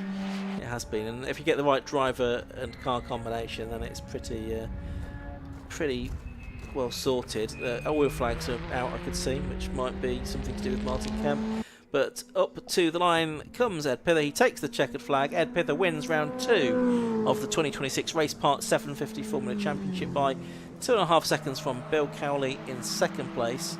That last lap was very slow, so I think the track might be a bit contaminated. Yes. I think it could well be. David Winter takes 3rd, Jake Doherty 4th. Jake was slow, much slower on the final lap, didn't lose a position. So is everyone else, I think that's the thing. Yeah, I think you're right. So there may be some circuit dressing to be done after this race before the next one. And there's Thomas Llewellyn coming through in the 58 car. He's going to take 8th place, I think it is in the end. He's got ahead of Matthew Unwin on the final lap. Class B win, so the ADR's going well today, isn't it? It had to start from the pit lane, I think, for some clutch problems, I presume. But it's going the best that's gone for the former Indian touring car racer, Tom Llewellyn. Let's have a look at the grid, the results of the Race Part 750 Formula Championship race. Ed Pither it was that took the win in the PRS1B after 10 laps of safety car interrupted racing. 77 Bill Cowley, behind number 17 in 2nd place, 2.5 seconds drift. 3rd was number 35 David Winter, 4th number 3 Jake Doherty, 5th number 12 Conway Dorr. Chris Goff in number 2 was 6th. Alan Bunter 28 was 7th. Our Class B winner was Thomas Llewellyn, as Josh was saying, in the ADR in 8th place, number 58. Running out the top 10, number 4 I should say, Matthew Unwin in 9th, and then 14 Mark Bluffing in 10th. And Peter Hickton, Simon Bolton, Hugh Davis. Peter Portley Hackett was 14th in number 99 in his Mallet, the classic Clubman's car, and I think he was probably the last driver to make it to the checkered flag. Mark Glover's got some work to do, I think, hasn't he, to get back to where he was in that modified Falcon, because he does not got the pace of what we saw from him in the past, because he would be right up there with Piver and Cowley ordinarily, I'm sure. And his pace sort of wasn't amazing to start with, then dropped off as the race went on. So hopefully we see Mark Glover throughout the season and going back up towards the sharp end of the field where we expect him to be. The double former champion, an 8-time race winner in 750 Formula. So the 750 Formula Championship will continue throughout the season, as Ian described to you earlier. At the moment we're here from Ed Piver, Bill Cowley and David Winter, down with Kieran Mogg in the pit lane. The marshals, though, are going to inspect the circuit to see if there is anything needed to be done. It's coming up to 10 past 5 rather, local time here at Silverstone. Yes. Good job we don't talk for a living, isn't it? Donington Park, and it's 10 past 5. We're actually pretty much on schedule, not at the start of that race at least, which was good. Yeah, it depends if the track needs working on, doesn't it? We've still got Minis and Swifts to come, and I'm sure many of you will be keeping tuned in for that final race of the day, because the Swift Sport Challenge was very entertaining earlier on. They sort of got experienced hands against the teenagers up front. Absolutely. And interesting, it's the teenagers that were complaining about the driving of the older guard. Absolutely, no. It was an interesting set of interviews, but an interesting race as well in the Swift Sport Challenge early on. That's one that we're looking forward to round out proceedings here today. But there's more tin top action to come before that, courtesy of the Mighty Minis. Not quite as great in number as they'd like, but lots of work being done to get more cars on the grid. There's plenty more being prepared to be out for the remaining events in the Mighty Mini season. But we'll have those brought out onto the grid shortly. We'll also hopefully hear shortly from Kieran Mogg down there in the pit lane. We're just waiting for him to get everyone ready to speak to at the end of that 750 Formula race. Yeah, I think the marshals have done a bit of an inspection, haven't they? And they're now walking back to their post. So it looks like there's certainly nothing to be done down Craner curves in terms of any oil slick or fluid that needs readying. And in fact, the Mighty Minis, as you can see, are already coming onto the grid. Not going to take too long to form these up. And there's no green flag lap, so I suspect we may have to abandon hearing from Kieran Mogg on this occasion, and I'll tell you about the grid that's lining up now, because they're going to be going very straight away. On the front row it's 64 John Jenkins and 13 Morgan Bartley. On the second row it's 77 Paul Jenkins and 10 Stuart Coombs. The third row is 7 Greg Jenkins and 32 James Jenkins. On the fourth row it's number 78, which is Oscar Joyce. That's the way of the grid. The green flag is waved at the back, and will shortly be underway for the second race of the day for the Mighty Minis, Josh. Although they're still clearing the chicane up, so they are still clearing there'll the be a chicane little up. while before we start the race. They have at least got the grid there. Are we going to see? Let's see if we can. Let's go down to Kieran Mogg. We'll have a very quick word with our 750 Formula race winners, if we can. Yeah, he's going down there now, ready to speak to them. You must have followed him well. Thank you very much. Yeah, we're down here very, very quickly with Ed. You had a bit of an issue in the first race, a bit of redemption for the second. Yeah, it wasn't great at all. I was actually really grateful to the rest of the field. They didn't pile into the back of me in the first race, but yeah, it stalled in the first race. Not the best start in the second race, but good enough that I managed to get going, and had a bit of a good race with Bill, and then I managed to get a bit of clearance, and it was good. Absolutely. Well, here the cars are revving, so I'm going to have to go, but congratulations. Thank you very much. Cheers, thank you. Back to you guys. Thanks, Kieran. So, 7 cars on the grid for the second Mighty Mini Championship race of the day. It's going to be John Jenkins and Morgan Bartley on the front row of the grid. Of course, it's a reverse grid from race number 1. The race winner, Greg Jenkins, is starting in 6th, the lights go out, the race gets underway for 20 minutes here at Donington Park, and it's a good stop by Morgan Bartley there from the outside of the front row. He's moved into the lead of the race. It's Paul Jenkins that slotted into second spot there. John Jenkins is third.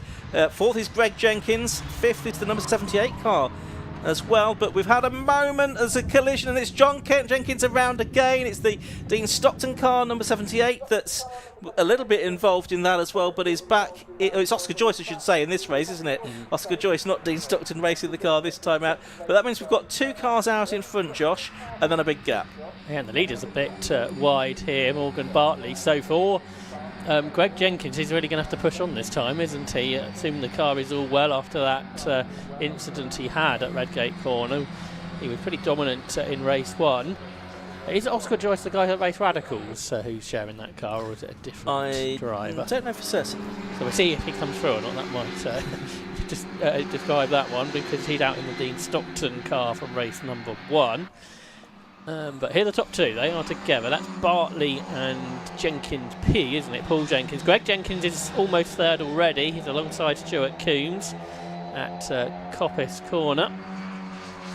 2 former champions here going side by side down towards the Robert chicane. But for the lead, it's going to be Paul Jenkins that takes the lead of the race. So he leads, although he's very sideways, into the chicane. But it is Paul Jenkins that leads for the first time, I think, in Mighty Minis racing. In second is Morgan Bartley. Third is Greg Jenkins. But they're side by side for the lead again. So Morgan Bartley is fighting back as they head off toward Redgate Corner. Bartley's on the inside, and Morgan Bartley reclaims the lead. So Paul Jenkins led for all of a few metres. Yeah, but it's boding well for a good battle between these two throughout the race. 10th of a second between them at the start of the lap, but they've reversed positions since then. And we've got last couple of cars have come through. Yet 7 cars still circulating. It's James Jenkins that's at the rear of the field. Of course, he retired to the pit lane in race 1. There's the 77 car of Paul Jenkins in second position, chasing after Morgan Bartley in the lead of this race. Morgan Bartley had a best result of second place last season on the international circuit at Silverstone, so looking to go one better here in the opening meeting of the season at Donington Park in the 2026 Mighty Mini Championship. Bit of a gap, but not as big of a gap to number 7, Greg Jenkins, because he's made up the best part of 3 seconds on this lap already, and that's where his experience has really come into play. He was about 3 seconds a lap faster than anyone else in qualifying, and he's kind of proved the point here as Paul Jenkins goes down the inside of Morgan Bartley into the Robert chicane for the second time, and Paul Jenkins gets the lead of the race back. But I get the feeling again it's not going to hold on to it for too much longer. Yeah, it may not be Morgan Bartley this time. That's the one that comes through though. Greg Jenkins is on the charge that we thought he might be, the runner-up from last year and the champion from 2016. Morgan Bartley is going to give it a go to be the driver that passes Paul Jenkins, but it doesn't work out for him. So it is P. Jenkins that leads, then Bartley and G. Jenkins in third. Stuart Coombs not far away either. He was several tenths of a second quicker than the 2 leaders. So if Paul Jenkins is able to hang on here, we could have 4 cars to the lead of the race before too much longer. Through the old hairpin they go, with Morgan Bartley hanging on for now in that second position from the Hereford man Greg Jenkins. Yes, Stuart Coombs is getting closer, the driver from Wiltshire, making it 4 minis in this lead battle. Just going to show the type of race we could have in the Mighty Minis Championship when we get the grids a bit bigger as the season goes on, and the Jenkins family working hard to ensure that will be the case for the future rounds of the Mighty Minis Championship, because these classic style minis always create great racing at whatever track they're at really. And change of second is on the cards here, because Greg Jenkins is on the inside line of Morgan Bartley. Stuart Coombs is involved in this as well. And the lead cars are going to go off the road here. Paul Jenkins had put some gap between himself and the rest, but he just got it a bit crossed up through the first part of the chicane, went off the circuit through the second part of the chicane, and has lost the lead to Greg Jenkins. But Oscar Joyce has set the fastest lap of the race. I'm not sure how much he's driven this car today, possibly not at all. I believe the former Radical front runner. And Oscar Joyce then, he's going to charge, I think, his way up the order. And so Greg Jenkins, he can't afford to sort of hang back too much because he might have a new competitor he wasn't expecting. Yeah, absolutely. OJ, as he's known, Oscar Joyce, is the fastest man on the circuit, 1:31.738, and he could get himself into contention. This could actually be quite an interesting, race that shapes up here. 14.5 minutes to go, so there's still plenty of time left. We've got Paul Jenkins, Stuart Coombs and Morgan Bartley second, third and fourth. Greg Jenkins is 6 turns per second at the start of the lap up the road, but it's probably getting on for 2 seconds now, I would suggest. I think the next 3 cars are probably falling over one another a little bit, aren't they, as Stuart Coombs moves up into second place now at McLean's there. He's got up on the inside of Paul Jenkins, and we saw these two battling in the earlier race, didn't we? I wonder for second and third place. I wonder if that off that Paul Jenkins had at the chicane in the last lap just put him off a little bit because he hasn't got the pace he did have because he was pulling away from this group. And actually that mistake for Paul Jenkins might be more frustrating for Oscar Joyce than anybody else because it means that Greg Jenkins has been able to get away. Now Paul's going to fight back here, but with that knowledge of the slide he had here 1 lap ago, so Stuart Coombs swings into the chicane ahead of Jenkins and then Bartley, and now Oscar Joyce has caught them, and he's going to have a go at passing all of them in one go. Is he? He's alongside 2 of them on the way down towards Redgate. He was quicker than Greg Jenkins on that lap, so proving that a race win is not off the cards here, and he's going to get 2 in 1 at Redgate, is he?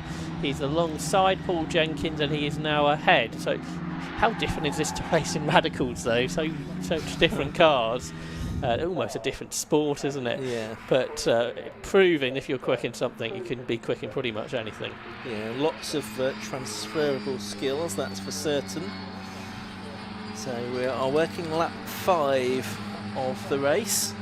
Morgan Bartley in the green car now at the rear of this group, having dropped back to 5th position. John Jenkins is catching him as well, so John's going really well in this race, isn't he? He had those moments in race 1, but he's going quicker than the group ahead. He's on a 1:32.3, which is quite a bit quicker than he went earlier on today, about a second or so. So he'll be frustrated that the start didn't go to plan because a podium would have been quite possible if he didn't have that moment at Redgate. Redgate's his bogey corner, isn't it? He's had a few moments there over the course of the day, but the rest of the track really good. Yeah, that's right. James Jenkins is struggling around. He's about sort of nearly 20 seconds off the pace, but he's driving around presumably to pick up some points in the championship. There he is, in fact, just going for a shot there with the number 32 car about to be lapped for the first time by the race leader, Greg Jenkins. He goes on to lap number 6 of the race. He's 2.6 seconds clear of the rest. James Jenkins, in fact, has just headed into the pit lane. So he looks to be out of the race. Stuart Coombs was fractionally quicker than the leader that time, so if he and Oscar Joyce work together, they might be able to catch Greg Jenkins. The gap isn't anywhere near as big as it was in race 1, really at any point. So with 12 minutes of the race to go, they plunge downhill, down towards the old hairpin. It's an iconic shot, that, isn't it, here at Donington Park. You sort of think back when they used a slightly different part of the circuit in the 1930s, when you had pre-war Grand Prix cars, Mercedes and Auto Union racing here at Donington Park. It's the only circuit that's still in operation that had those types of cars racing on it, although it's a slightly different layout nowadays. And so important, really, that Donington Park was revived in the 1970s, because it's one of the main racing tracks in the UK and one of many people's favourites. Yeah, and of course it's probably 15 years ago that we were in danger of losing it again, and it's very much a relief that that didn't happen, and that it's now being very successfully run by Motorsport Vision here at Donington Park. So coming up to the halfway point in this race, Morgan Bartley there under a bit of pressure now from John Jenkins. This is the 5th position. He's gone past Paul Jenkins. Sorry, Paul Jenkins, I beg your pardon. John Jenkins just coming through shots now. So Bartley's back up to 4th. Oscar Joyce is catching Stuart Coombs. Yeah, did another fast lap of the race, that time on 1:31.099. About 4 tenths quicker than Coombs, but about 2 tenths quicker than the race leader. And that's despite Greg Jenkins doing his fastest lap in racing conditions today. So Oscar Joyce has proved that he's got the hang of this Mini. If he hadn't been caught up in that incident on the first corner, he'd have been leading the race, wouldn't he? That's it. He might not not happened yet because he's 3 seconds behind. He is that bit quicker. I think Greg Jenkins has got the memo, hasn't he, that the cars behind are going pretty quickly. Stuart Coombs is going a lot quicker than he went in race 1, so whatever car issues perhaps he had earlier, or just getting back into the groove, he's certainly there now, just as quick as the race lead, and he is coming under pressure from the mini newcomer, which is Oscar Joyce, in the Dean Stockton car that we saw out in that earlier race. 22 years of age, Oscar from Richmond in London.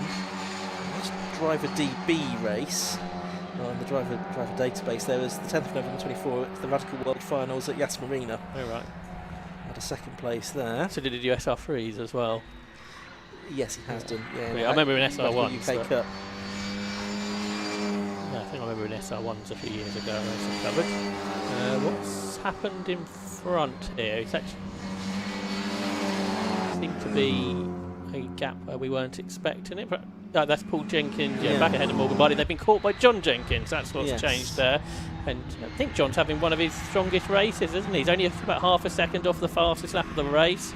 So then a bit disappointed the race didn't start as it should do for the Norfolk man, but John Jenkins is going really strong here, and he's caught the 2 cars ahead.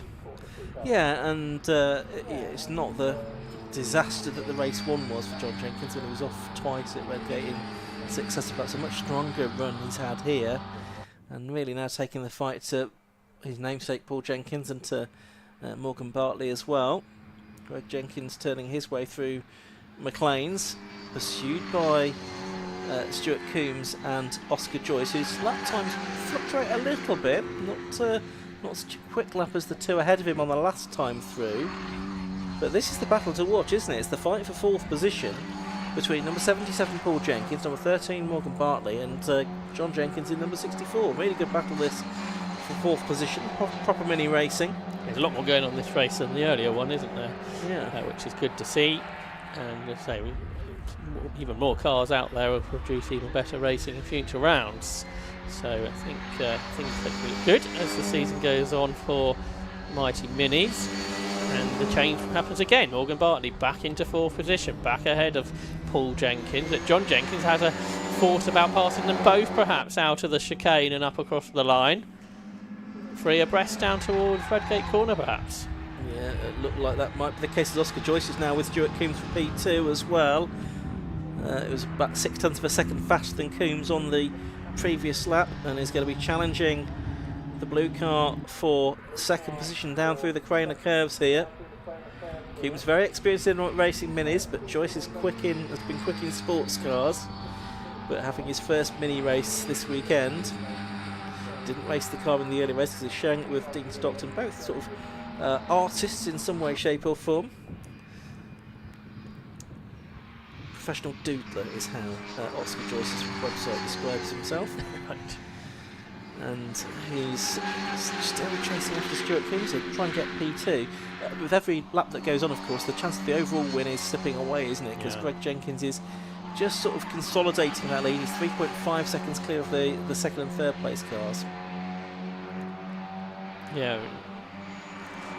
These minis don't seem to give off as strong as the slipstream as the Locost, do they? You can't sort of really easily pass somebody, it would seem, in these minis, although you can get obviously a good toe to have a go into the braking zone. There's Greg Jenkins, the race leader, the 2016 champion, the ex-Neil Fernley and Ben Butler car, leads the way, and he's into the 30s for the first time in race conditions, 1 minute 30.992, and that's really pulled the gap out to these 2, and Oscar Joyce is going to give this a go into Redgate Corner up the inside. Stuart King sort of shut the door, and I wonder if Oscar's a little bit knowing that this isn't the car that he's going to race sort of predominantly, I guess. It's someone else's car. If it was the Radical, I wonder if he would have stuffed it up the inside a little bit more than what he just did there. Oh dear. It's Redgate again. It's Redgate, it's John Jenkins, and it's not going any further, that car, I don't think, in this race. 5 minutes of the race left to go. OJ still trying to find his way past Stuart Coombs for 2nd position. There's the race leader, Greg Jenkins, though. So I think we're down to 5 cars running, with John Jenkins having deposited his car in the gravel. Has he been helped there? Is that a dent? And has that dent emerged in the last few moments, I wonder? There's certainly a dent in the driver's door, isn't there? He was behind at the line, wasn't he, in the other two?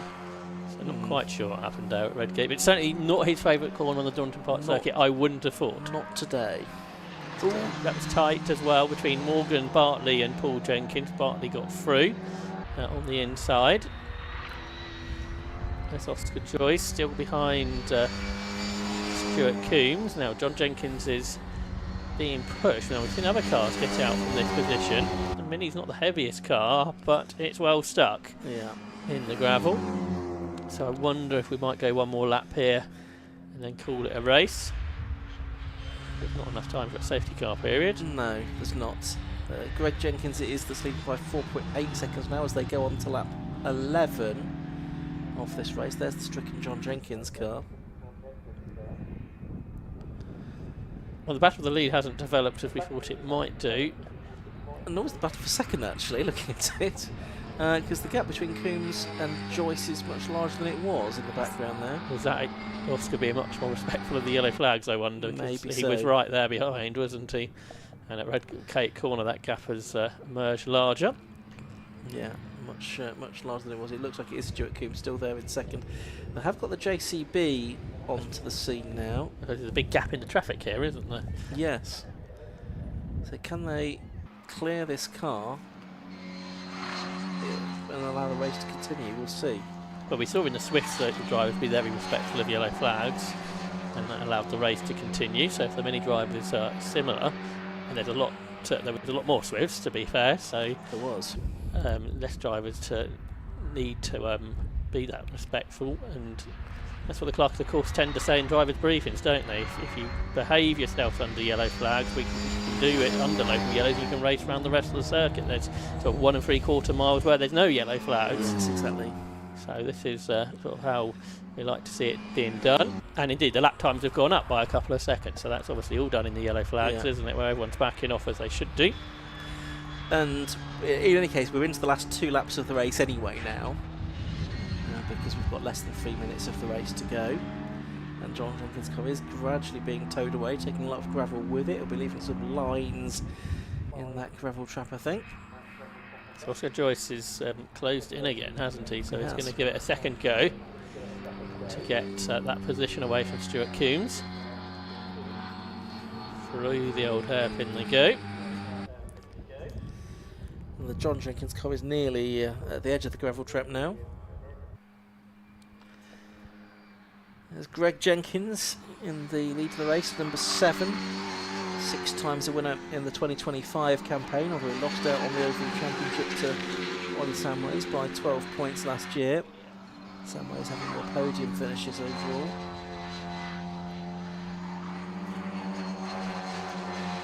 Be 1 lap at the end of this, won't it? Yeah. Down to the chicane for Greg Jenkins, the 49-year-old. It's a 1992 Rover Mini this. So these are sort of based on that last generation of classic Mini, aren't they? The predominant cars come from sort of the 80s and 90s rather than the sort of the historic Minis, but of the same shape. Now, are the yellow flags in at Redgate? They are. Oscar Joyce might be able to have a go at this. Yeah, there's a good chance. He's in the tow, isn't he? He's probably a length or 2 behind the blue car of Stuart Coombs. And still he is there in those green light panels flashing down the hill at the Craners. What's the graphic in where the number used to be in the old days on the Oscar Joyce Dean Stockton car? I'm not sure. I've got a look at it there. But there was something there in sort of the old positions where you saw the numbers on the door. Nowadays they're in the windows, aren't they, the race numbers? Yeah, that's right. Still this battle going on as well between Bartley and Paul Jenkins. Paul Jenkins trying to recover, having lost out to Bartley on the previous lap. Here they are through McLean's for the final time as we're coming down towards 0 in this race. Already the race leader is going to be almost at the checkered flag, I would think, Greg Jenkins. So it's a good scrap between these two. So yeah, much more entertaining race overall for this Mighty Mini encounter than the previous one. But clock's counted down to 0 now, and Greg Jenkins is just coming through the Robert chicane for the final time, and he is going to come home for a second win of the day in the Mighty Minis. Much closer for second, side by side over the line, in fact, between Oscar Joyce and Stuart Coombs, and it's Joyce that's done it by a 1/10 of a second on the run to the line. I think that was the only time he was ahead, wasn't it, of Stuart Coombs in the whole race. It was probably in the last few metres when it really mattered. Over the line, OJ takes second, Stuart Coombs SC takes third, Morgan Bartley fourth, and Paul Jenkins fifth. Greg Jenkins, probably not too much of a surprise that he won that one, but there was plenty of entertainment behind Josh. Yeah, I wonder if Paul Jenkins didn't have that moment, the chicane, if that would have changed the race at all, because he was ahead of Greg Jenkins at that point, and if that just held him back and Coombs and Joyce were that bit closer, I think it would have been a different race because their pace was very similar. But here are the results. Greg Jenkins the winner by just 1.8 seconds at the end. I think he backed off on the final corner. Oscar Joyce in second. That race to the line, he beat Stuart Coombs. Morgan Bartley was fourth, and Paul Jenkins was the last finisher, completing the top 5. Yeah, John Jenkins and James Jenkins, father and son, sadly not making it to the checkered flag. Mighty Mini Championship, I think with bigger numbers, will continue at Silverstone on the 9th and 10th of May for rounds 3 and 4 of the championship. They go to Snetterton for their first triple header of the season on the 20th and 21st of June. It's Cadwell Park in July for another triple header meeting there at John Jenkins' favourite circuit, he says. Brands Hatch in August and Mallory Park in October round out the 2026 Mighty Mini Championship season. One more race to come here though this evening at Donington Park, and that is going to be for the Mr. Transit Swift Sport Challenge. More tin top action, but with rather more cars on the grid, more than 30 of them we should have for the second race of the day, and if it's, as they say, half as good as the one we had earlier, then we're going to be in for a real treat, I would think, Josh. Absolutely, we had that 4-car battle in the opening round of the Swift Sport Challenge. There has been an amended result to that one though. It looks like the track limit penalty was given to Lewis Stannard. You kind of question some of the times he was off the track, wasn't totally his fault, but regardless of that, he finished 4th in the end. So Saggers the winner, Fuster second, third Woodward. More of that in a moment. We will hear from our 750 Motor Club partners now.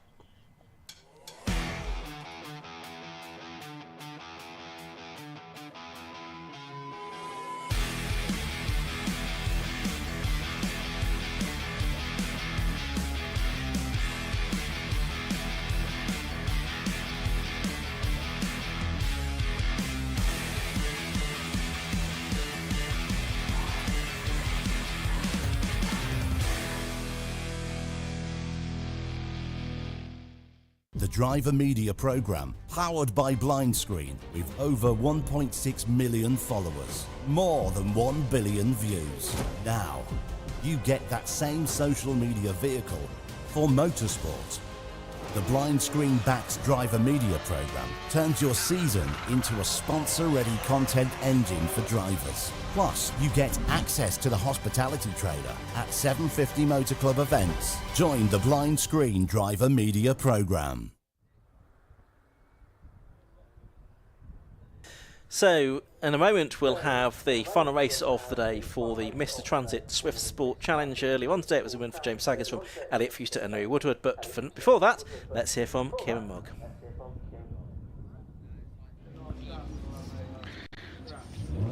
Thank you very much. We're going to have to make this very quick because the Suzuki Swifts are on track now. We'll have a quick chat with Greg. Where is it? There he is. Greg, if I could just jump in a second. Greg. Hello, sorry. So 2 for 2, but were you just talking about how hectic that first lap was? Yeah, I think going into Redgate, I was up the inside of John. He sort of lost it. I had to lose it, and then it looks like someone zipped me up the arse as well. So we all had a bit of a whoopsie there, yeah, but come out all right in the end. Yeah. 2 for 2 though, you've got to be happy with it. Yeah, that was a bit of a fight, that second one. Yeah, I'm surprised I was able to carry on, to be honest. I thought I'd blown it, but yeah, it was good. Absolutely, well, congratulations. Thank you. Cheers. Cheers, thanks. Okay, I'll go with Oscar. So we didn't see you up on the top three earlier on. Second place, sorry, for the second race. How did that go? Yeah, good. I mean, considering this morning I only did 2 laps in the car in practice. It's my first time driving, racing a Mini, and I haven't raced since Abu Dhabi World Finals in Radicals. So, no, yeah, it's really good. I think, obviously, the contact at the first corner didn't help because I lost all RPM on my dash. So, yeah, no, it was good fun and really enjoyed it. That's it. Well, congratulations anyway. Thank you very much. Cheers, thank you. Unfortunately, the cars are going, so we're going to have to go to that. Didn't get a chance to speak to Stuart, but back to Ian and Josh. For the final race of the day, the Swift Sports Challenge has number 25 James Saggers on pole position. Alongside him is 707, which is Elliot Fuster. Row 2 is 87 Louis Woodward and 91 Lewis Stannard. Row 3 is 93 Guy Povey and 43 Graham Coombs, I should say. Row 4 is 18 Thomas Littlechild and 28 Sam Copeland as the race gets underway for 15 minutes around this Donington Park National Circuit. 1 or 2 cars having to get on the brakes there, as possibly 1 or 2 not getting away all that cleanly. It looks like it's the car from the outside of the front row, Elliot Fuster, that's got the lead of the race then. 91 Lewis Stannard up into second position, I think, as they came through Redgate Corner for the first time. But a big grid, as I say, 35 cars I think we had starting this one, and a good start to the race from the man on the outside of the front row. Elliot Fuster's there, but there's one now going off to driver's right. He's managed to get that under control though, and is going over the grass through, and will rejoin on the exit of the old hairpin, Josh. Yeah, so Elliot Fuster, who now has learnt there are no green flag laps in these races, can get off the car off the line very well indeed. It's so important in Rallycross, isn't it? Oh, there's touch, I'm afraid, and round goes Stannard in front of the pack, and he's spinning around. Big deep breath from everybody else as they scatter. With Stannard's car in the middle of the road. So far, well done to everybody. Don't speak too soon, though. That was quite the moment. Again, that was that big slipstreamy moment up the hill, and everyone came together, and there was that touch. And Lewis Stannard, I'm afraid, went spinning. And who is that left in front? It's back to Fuster, isn't it, in the lead. Second is Saggers, third is Woodward, and fourth is Coombs. Yep, down into the Robert chicane at the end of the first lap then. A very hectic and dramatic opening lap of the race, but hopefully not too much damage has been done. Speaking too soon, Ian has one into the gravel trap with damage to the back of the car. There's a car out shot that's hit Maddie Griffiths very hard, I'm afraid. And red flag, race being stopped. Yeah, I think the car went over whomever it was that hit Maddie there, so that's a real shame. That was all a bit lively, wasn't it, lap one of the race? It was. It was a good start to the race for Elliot Fuster. As you say, he'd got the start sussed now, and had got away well, and he was leading at the end of the lap one just before the red flags through from James Saggers and Louis Wood. But of course we'd had that drama up at the McLean's for Lewis Stannard as well, who'd been going so well in the first race. Yeah, I'm afraid the car that hit Maddie Griffiths was upside down at the time, so that was a big incident up at the chicane. Yeah, I just missed that. I was just looking at the timing screen, but yes, these things happen. Oh yes, that was not looking particularly great. I said just looking back on the YouTube stream, but fortunately we were ahead of time, I think, when that race started. Hopefully everyone is okay. We'll be able to get the cars re-gridded, and we'll be able to get the race back underway before too much longer. Lewis Stannard apparently came in the pit, so whether his car was damaged from that touch up at Schwartz to McLean's, not sure. Also Ben Munro, I think, into the pits as well, car number 5, one of the novice drivers according to our timing screen. This might be some of it, them getting the red flags and then coming into the pits anyway, mightn't it? Yeah. So that was a real shame, wasn't it? Because we were looking forward to this second round of the championship, but there were at least 3 incidents on that opening lap, wasn't there, from close racing. We got away with it twice, but unfortunately the third time we had to be the unlucky one, unfortunately. So we will prepare for a restart if that is possible. Yeah, so I mean, there's certainly time in the day. It's just a question of how long it takes to deal with this incident. We've got the medics and the rescue crew on the scene now. Over there at the chicane, more or less onto the into sort of Fogarty S's part of the circuit as well, and the sort of Melbourne Loop return leg where that incident unfolded. I think I know who the drivers involved were, but I'm not going to mention that just yet until we know how everybody is. Such an unusual accident that ended up being as well, sort of something that you wouldn't script at all, but No. It's just one of those things that unfortunately has happened, and sort of a bit of a shock as well, isn't it, for the first driver who wasn't expecting what was happening. There's Maddie Griffiths' car in the gravel trap. She was the one that would have turned into the corner as normal with no idea what was happening behind. Yes. And there were other cars further around the track that had further dramas, wasn't there? Yes, there was, and we can't see who that is because the marshals are doing a very good job of pushing it out of the grass, which still looks a bit soft there, doesn't it? It's been a dry month here, but that's been it's Jake Spencer pushed out of the way. Okay, so they're going to regrid the cars here, so at least as and when we're able to get going again, we will be able to do so. The TSL screen says 15 minutes. We'll get confirmation of whether that is the length of the restart in due course.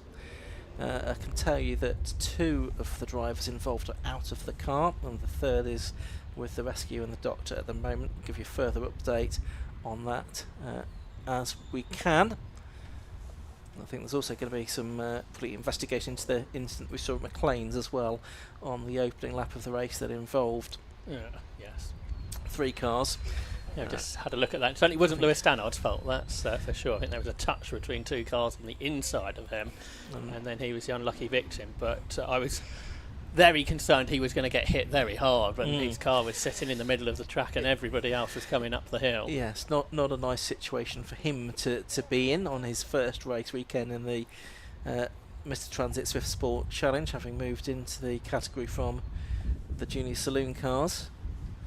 So they're gridding the cars up. There's a gap on row 3. That's where row 2, should say. That's where Lewis Stannard was. Guy Povey at the moment is missing from row 3 as well, although that could just mean he was shuffled back down the order. Do we know if Stannard's still in the pits, or if? Don't know. Can't tell, but he may be allowed to possibly rejoin. I mean, I guess when we do restart the race, it'll again be without a green flag lap, won't it? From the original grid, so if the car is okay, he's back at the front, isn't he? If he can get there. Yeah, exactly. That's just the seeing if he's in this queue. Here comes Povey, I think. So Povey had dropped to the back for some reason. He's moving forwards. Yes, so he was missing from row 3. Row 4, we should have Thomas Littlechild and Sam Copeland. Yes, Sam Copeland is there now. He's just slotted into position. So a few cars coming into position. Kieran is, I can see from our commentary position here, he is down there at the front of the grid now. So I don't know if we're going to hand down to him. Let's see if we can hear from Kieran and see if we can find anyone to talk to. Thank you very much. And yeah, to answer your question, there are a couple of cars down at the end of the pit lane, so there were a couple that came in just after that instant. And as you can see, the cars are being just lined up here on the grid, ready for the restart, which is going to be in 15 minutes, I believe it is. So we're going to have a quick chat with some of the drivers just to see how they found that first lap. So, and if I can just jump in here a second, that was a pretty hectic start to the race. Can you tell us what happened from your point of view? Oh, I had an absolute flyer of a start. Then going through Craners, coming up the hill, I had literally nowhere to go, get squeezed in the middle. I don't know what happened. I think I touched Stannard. I had nowhere to go. I got dead straight. He just spun slightly next to me, but I just come round to see all the rolling cars. I'm like, Jesus Christ, what's happened? But yeah, happy with that start. I know it's a bit red flag, but yeah, had a really good getaway. Good. Yeah, it looked very, very hectic, especially from outside and everything. From what we saw, somebody went off at Craners, and then somebody rolled down into the chicane as well. Right. That's what the red flag's for. But yeah, obviously we're just waiting to see confirmation that they're okay and everything. But so obviously going into the restart, it's not something that you have to do very often, but what is the kind of mentality going into it? What are the kind of things you're thinking about right now? At the minute, I'm trying to stay calm, making sure I get a good restart after the race and doing just like I did before. But yeah, it's at the minute, I think the race might get cut short. Yeah. But yeah, other than that, it's a start I'm focused on and defending everyone from behind. So yeah. Absolutely. Well, good luck then for the restart. Thank you. Cheers, thank you. Let's have a quick chat with Mr. Saggers over here as well. Obviously, he won the first race a bit earlier on. So we're going to jump in a second. Bit of a hectic restart there for everyone. How was it from you? Not great for me. Got a bit too much wheel spin, cold tyres, so yeah. So this is a bit of a result. If we get to start it again, fingers crossed. Absolutely. And did you see much of what was happening at all? Yeah, same as most starts. It's all over the place. It's carnage.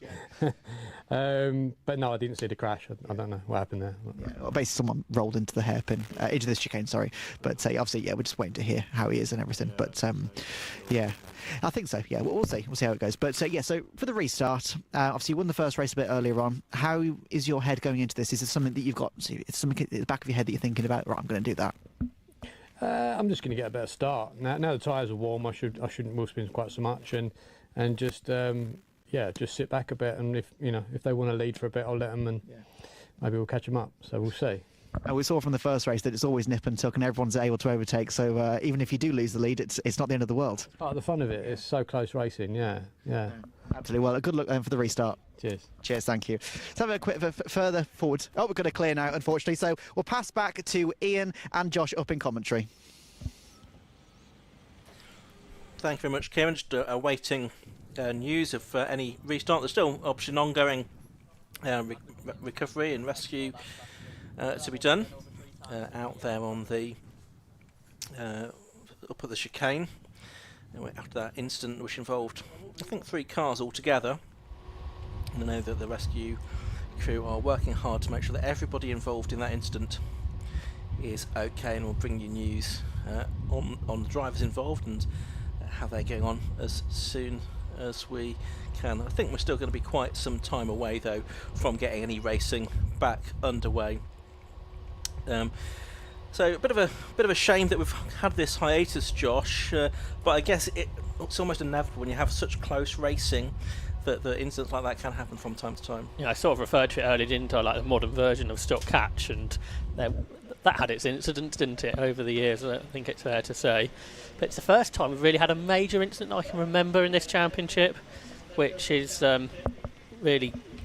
It sort of goes to show how well everyone's been driving in the championship, doesn't it, up until this point, to have 16 races and have so sort of few incidents with big grids and lots of new drivers. Yeah, we had a pretty big incident at Croft. I wasn't there, so it last season, so it doesn't count.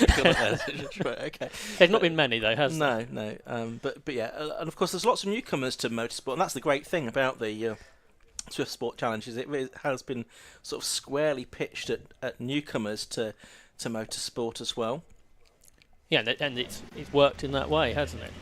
With teenagers on the grid, but as well people that have come to racing after perhaps having a strong business that's allowed you to go racing sort of in later life. So it picks you up from both ends. I spoke to James Harridge earlier, who's coaching one of the drivers, and he had a go in one on a test day, and he was saying how impressed he was with how the car handles. He said it drives nicely. He's driven other budget front-wheel drive low-powered cars, and he said this is much nicer to drive. It's quicker than some of the other options as well. So it's sort of good to get that from a multiple 750 Motor Club champion. And you've got people like James Saggers, who's raced at sort of the highest level of national racing. He's had a long time out, and then he's picked this. He's done a year, and he's back again. I think he sounded like he was saying to Kieran that he's running someone as well, so he's obviously very invested in the championship, so that's really good to hear. Absolutely. So we've got cars waiting on the grid for news of the restart, and I think all the drivers involved are now out of their cars, which is good news from what went on over at the chicane. I think we saw, obviously, the Maddie Griffiths car involved. Also involved was Izzy Woolley. Good news, though, is she is out of a car. She's being checked over as well. And I think it was Lewis Noon also involved in that incident up there at the chicane. But good news is all of those drivers out of their cars. And we'll hopefully see them back out racing in the Swift Sport Challenge very soon. Albeit, of course, not this weekend. So still hoping for a restart in this Mr. Transit Swift Sport Challenge. It's just going to be completely dependent on how long that situation takes to clear, to make sure all the drivers are okay. Most importantly, the cars are cleared of the circuit and all the circuit furniture is intact. And then we'll be hopefully able to get racing again. Fortunately, daylight is with us. It's a beautiful sunny evening here at Donington Park, although we were fully expecting to be finishing the day's race in the next 10 minutes or so. We're obviously going to be going on a little bit beyond that, I think, to get the Swift Sport Challenge completed. And for that, we are hugely indebted to all of the marshals here at Donington Park today. Many, many thanks to you, as ever, for all of the support you lend to motorsport, and the 750 Motor Club in particular. Really do appreciate the efforts that you go to for us. On a day like today, when the sunshine is out, it's probably not too much of a hardship. I know that not every day is like this, but many, many thanks to all of you for your continued support. And actually, the Swift Sport Challenge, as well as some others within the 750 Motor Club portfolio, do offer points for marshalling as well. So I'm sure we'll see some of the drivers out on marshals posts during the course of the year. I think they can get 5 extra points for marshalling, and they can get up to 10 per season. So if they do a couple of days marshalling, that's 10 extra points in the championship, which is not to be sniffed at, although it is 35 points for a win, but still could make the difference between a championship position, Josh. Well, we saw that battle in the novice championship last year, didn't we? Go down to about a point, so it could be the difference in a championship battle. Yeah, new point system this year, so the top 26 drivers really get meaningful points, and then if you finish, you get a couple of points, and if you start the race but don't finish, you get a point. But it makes sense, doesn't it, for a grid of this size to give top 26 drivers some championship points. Where last year it was just the top 10, so it was so difficult for anyone to get those meaningful extra points. Yes. Where this year that's a lot more representative. Yeah, and this year the Swiss Sport Challenge has broken away. It was tied to the Hot Hats Championship last season, so it had a similar points structure, 15, 12, 10, etc. Whereas this year it's a much bigger spread, and that will, I think, make for a different dimension in the championship as well this season. There's 6 events during the course of the year. This is the first, so 5 more to come after this. Silverstone National, which is where the championship had its standalone debut last year, of course. Anglesey, Brands Hatch, Croft and Mallory Park to complete the season. So a nice variety of circuits there for them to visit, some for the first time, which will be interesting. Of course, these cars based on the Suzuki Swift Sport 1.6 from 2006 to 2011. So these cars are sort of 15 to 20 years old now, although they still look quite fresh. But they're not the latest iteration of the Suzuki Swift. They have a bolt-in roll cage, which is definitely very much needed. The FIA homologated 6-point harness, plumbed-in extinguisher, laminated windscreen, but all of the other windows must be OEM glass. There's no chassis stiffening except for the roll cage mounting. Not much else that you can do in terms of the chassis and bodywork. They have the 1.6 litre engine, which puts out 126 brake horsepower. If your engine does for any reason creep above that, then you do have a weight penalty as well. Engines are sealed as well. Ram Air induction kit, yellow speed racing coilover suspension. It's a standard gearbox and diff, standard flywheel as well.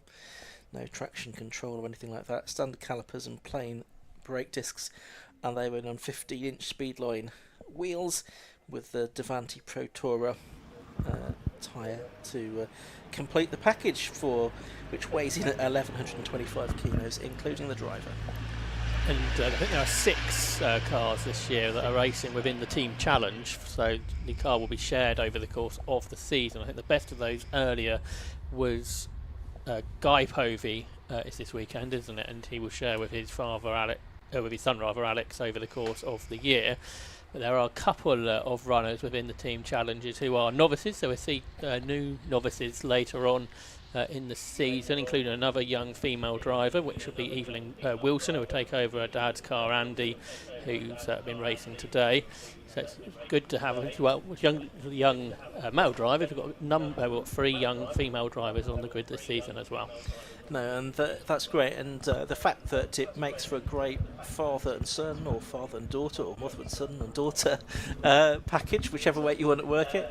I think that's one of the great attractions of a championship like this. There we see one of the team entries, the number 19 car on screen now, of the Weymouth family. So it's young Alfie racing this weekend, but his dad Matt will be out later in the season. I think they're looking to do some road sports races as well in their M3 or at least Matthew is. Yeah. Perhaps we'll see Alfie out in it He's as been well. He's been a road sports race winner, hasn't he, in the past? At Weymouth. I think the main focus over the last year or so is to get them out racing together in the Swift, and they won the team challenge last year, I think. Though they did, they were delighted to collect that award last season. There's also been a Masters Trophy introduced as well this season for the drivers over 50 years of age, of which there's a few. I'm sure we'll get details of who's faring best in that as the season goes on. Guy Povey and Graham Coombs possibly of that age, do we think? Yes, I would say that's a fair assumption. So they were 5th and 6th earlier, weren't they? So I think that was the battle of the Masters drivers, and they really are masters of motorsport, aren't they? They've both been racing for so many years. I think they both did production saloons, didn't they, back in the day, in the 90s? Graham Coombs is 60 now. Company director and property developer. Started in 1986, and he uses an expletive to exclaim, is it really 40 years? He was the 1992 Uniworld Production Car Class B champion. He's done a race to BMW M3 in the 1992 Will Hire 24-hour race as well. He's raced Nissan Skyline as well, Formula Saloons. But coming back into the Swift Sport Challenge last season. Was there for the inaugural year. I think when he raced in the production saloon car championship, he was in a Suzuki Swift, so there's a good parallel to his early days of racing. Yeah, absolutely right. A few of the more mature drivers. Andy Wilson, I can see, he's also going to qualify for the Masters Award. He's 51 years of age. But also there's the official novice class as well, which Samuel Ralph took in the opening race, although he's not by any means the youngest driver from the grid, 40 years of age, mechanic from Petworth. I'll say first season of racing, done some lawnmower racing in the past, ex-Conor Craven car, and he lists Brands Hatch as his favourite and local circuit, so he'll look forward to the meeting there in August. Going back to Graham Coombs, isn't it? That different car for this year, isn't he? He's in the ex-Jonathan Packer car, because Graham was quick when the last car was going, but I think he went for a few engines last year, so we wondered if it was a car-related thing. So there's bought the Jonathan Packer car, still in that same livery, but Graham Coombs, wouldn't be surprised if we see him on the podium at some point this year. Absolutely not. Who else have we got down on the grid today? Archie Carter's down there, isn't he? He's lining up on the 9th of the grid in car 89, the 19-year-old apprentice technician at Ferrari. He's from Basingstoke. Started karting in 2021, moved to the circuits in the Swifts last year. Got a countdown. Podium finish. Yeah, we have got a countdown, which means we can stop finning and hopefully look forward to another 15 minutes of racing. Yes, confirmation on the race control readout that it is going to be a 15-minute restart. So back to the original race distance. No green flag lap, of course. So very quickly, we're going to be back into action again. So hopefully everyone's ready to go, and they know there's not going to be a green flag lap. Hopefully Elliot Fuster's not too confused by this. That's the 5-second board that's just been shown, so we're about to watch the red lights go on, which they do. Out they go. We're underway for the second time in this final race of the day for the Mr. Transit Swift Sport Challenge. Is it going to be Elliot Fuster that makes a good start again? Yes, it is, but it's a slightly better start this time from the pole position car, James Sagan. He's going to have his nose in front, turning into Redgate Corner for the first time. Fuster's there in second position. A couple of cars leaving from the pit lane exit as well, I think. Pick up on those as the race goes on. But it's Saggers then that's leading, and a bit difficult to make out the cars as they come through the Craners curve because of the low sun at this time of day. But I think it's Elliot Fuster there in second, and it's side by side between two Swifts for third. Big dive up the inside in the middle there. There's a slow car that's being passed, but that is Povey. So Povey's lost loads of places from the third row of the grid, so not all is well with Guy Povey's car. I saw there were 3 cars going from the pits. I wonder if one of them was Lewis Stannard. If it was, we'll watch for him. It's Saggers that leads ahead of Fuster as they arrive at McLean's. So Elliot Fuster's going to have to work at this if he's going to take his first win in circuit racing. The two of them have gapped the rest, which I think is led by Louis Woodward. It is indeed ahead of Graham Coombs. We said watch out for him for the podium, well, he's right there. And then the rest of the pack will follow on behind. But for the lead of the race, James Saggers has got a swift length or two over Elliot Fuster seemingly, and Graham Coombs is going for third. He's looking up the inside of Louis Woodward, but he can't make that work. Behind them is Thomas Littlechild is going well today. He's there in 5th position ahead of everyone else who hopefully makes their way through the chicane safely this time. Yep, so on to lap 2 of the race. It's Saggers leading by just under half a second from Elliot Fuster in second. Louis Woodward third. Graham Coombs has gone with them in fourth. A bit of a gap back then. Thomas Littlechild in the number 18 car in fifth. He's got Jake Boydell for close company in 6th place. And then the rest of the field making their way through. Now one of the Mr. Transit cars there is in 9th position. There's one car going through the pit lane there. That I think was Darren Lucas in the number 70 car I could just see out of my commentary box window. But it's Saggers leading as we work lap 2. I don't think Stannard started, so those 3 cars that went from the pits, he wasn't one of those. So that's a shame for Lewis Stannard. So the lead gap's growing here, isn't it? So James Saggers is pulling away from Elliot Fuster, who's got Louis Woodward, who dives up the inside. He's up the curb. He's not shy of aggression here again, is Louis, as they've broke away from Graham Coombs. Has got everyone trying to work its way past him. That would be Thomas Littlechild and Jake Boydell, namely. They're side by side. Round the outside goes Boydell, the winner from last year at Silverstone, ex-Locost racer. He's still side by side with Tom Littlechild as they work their way down towards the chicane. Tom Littlechild's done a bit of 116 racing before joining Swift last year. But here are the leaders into the chicane. And Louis Woodward is chasing after the top 2 now. Yeah, it certainly is. See if he can catch them before much longer here. Over the line goes Saggers. And he's extended his lead to 0.6 of a second over Fuster this time.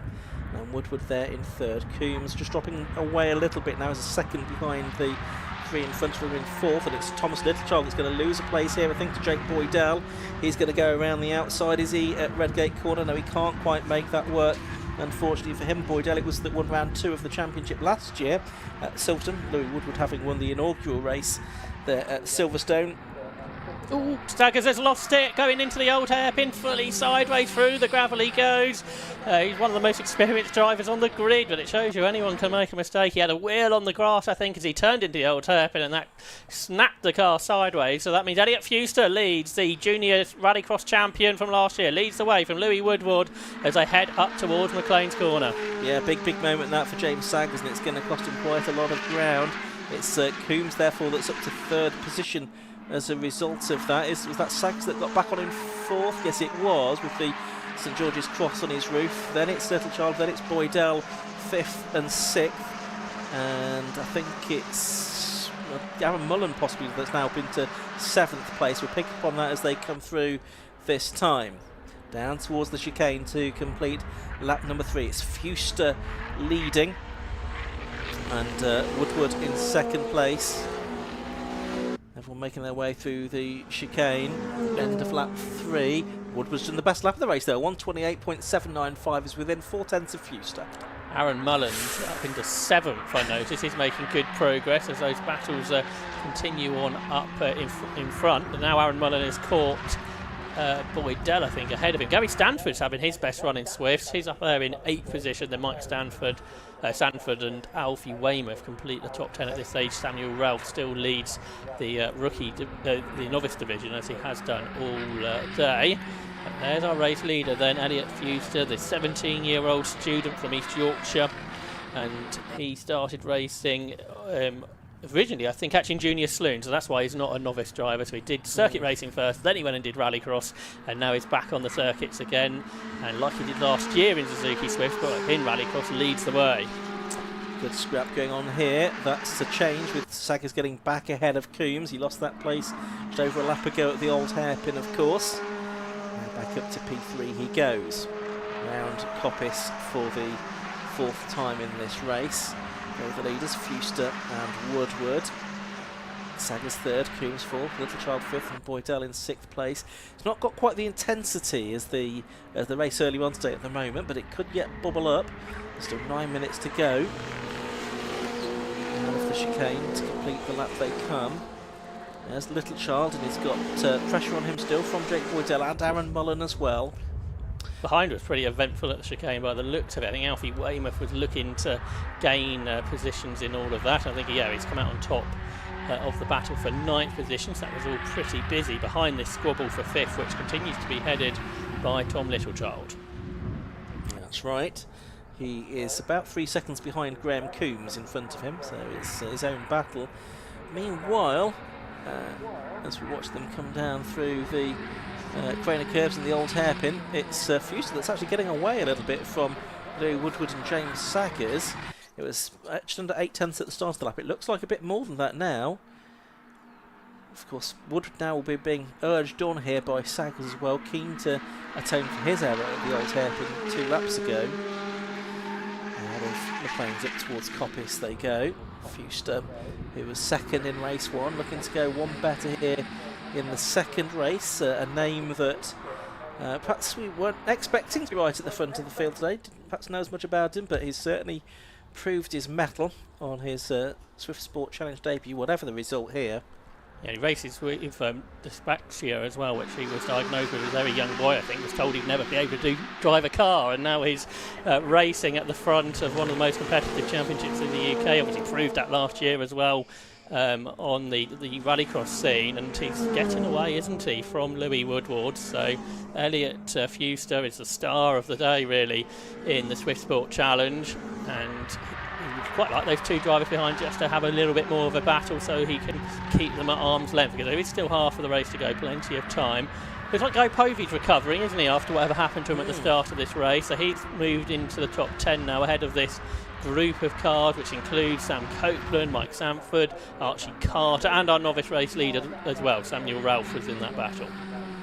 Yeah, Ralph's looking good for 2 wins today, isn't he, in the novice class. The next closest driver to him is the number 54, Dale Bamford, who's running in 17th place overall. He made up 2 places on that last lap as well, getting past the 77 car of Eric Simons and also Kerry Laflamme as well. Yeah, Laflamme is the office manager at Suzuki GB at Milton Keynes, so obviously those who work for Suzuki have got a close eye on the strength of this championship. There's a big look up the inside from James Saggers on Louis Woodward at Coppice Corner there, and they will run wheel to wheel through the corner. I think Saggers might have made this work. So he does feel like he's the quickest driver this weekend, but he made that mistake, and that's what allowed Fuster and the others through. But James Saggers passed Graham Coombs. Now he's about to pass Louis Woodward, or is he? As Woodward braked very late indeed, clobbered over the curve, rejoins, and James Saggers will draw up alongside. We know Louis Woodward isn't shy about pushing hard and defending hard in these situations, so is he going to hang on to 2nd place here, down towards Redgate Corner? He's on the inside line. He's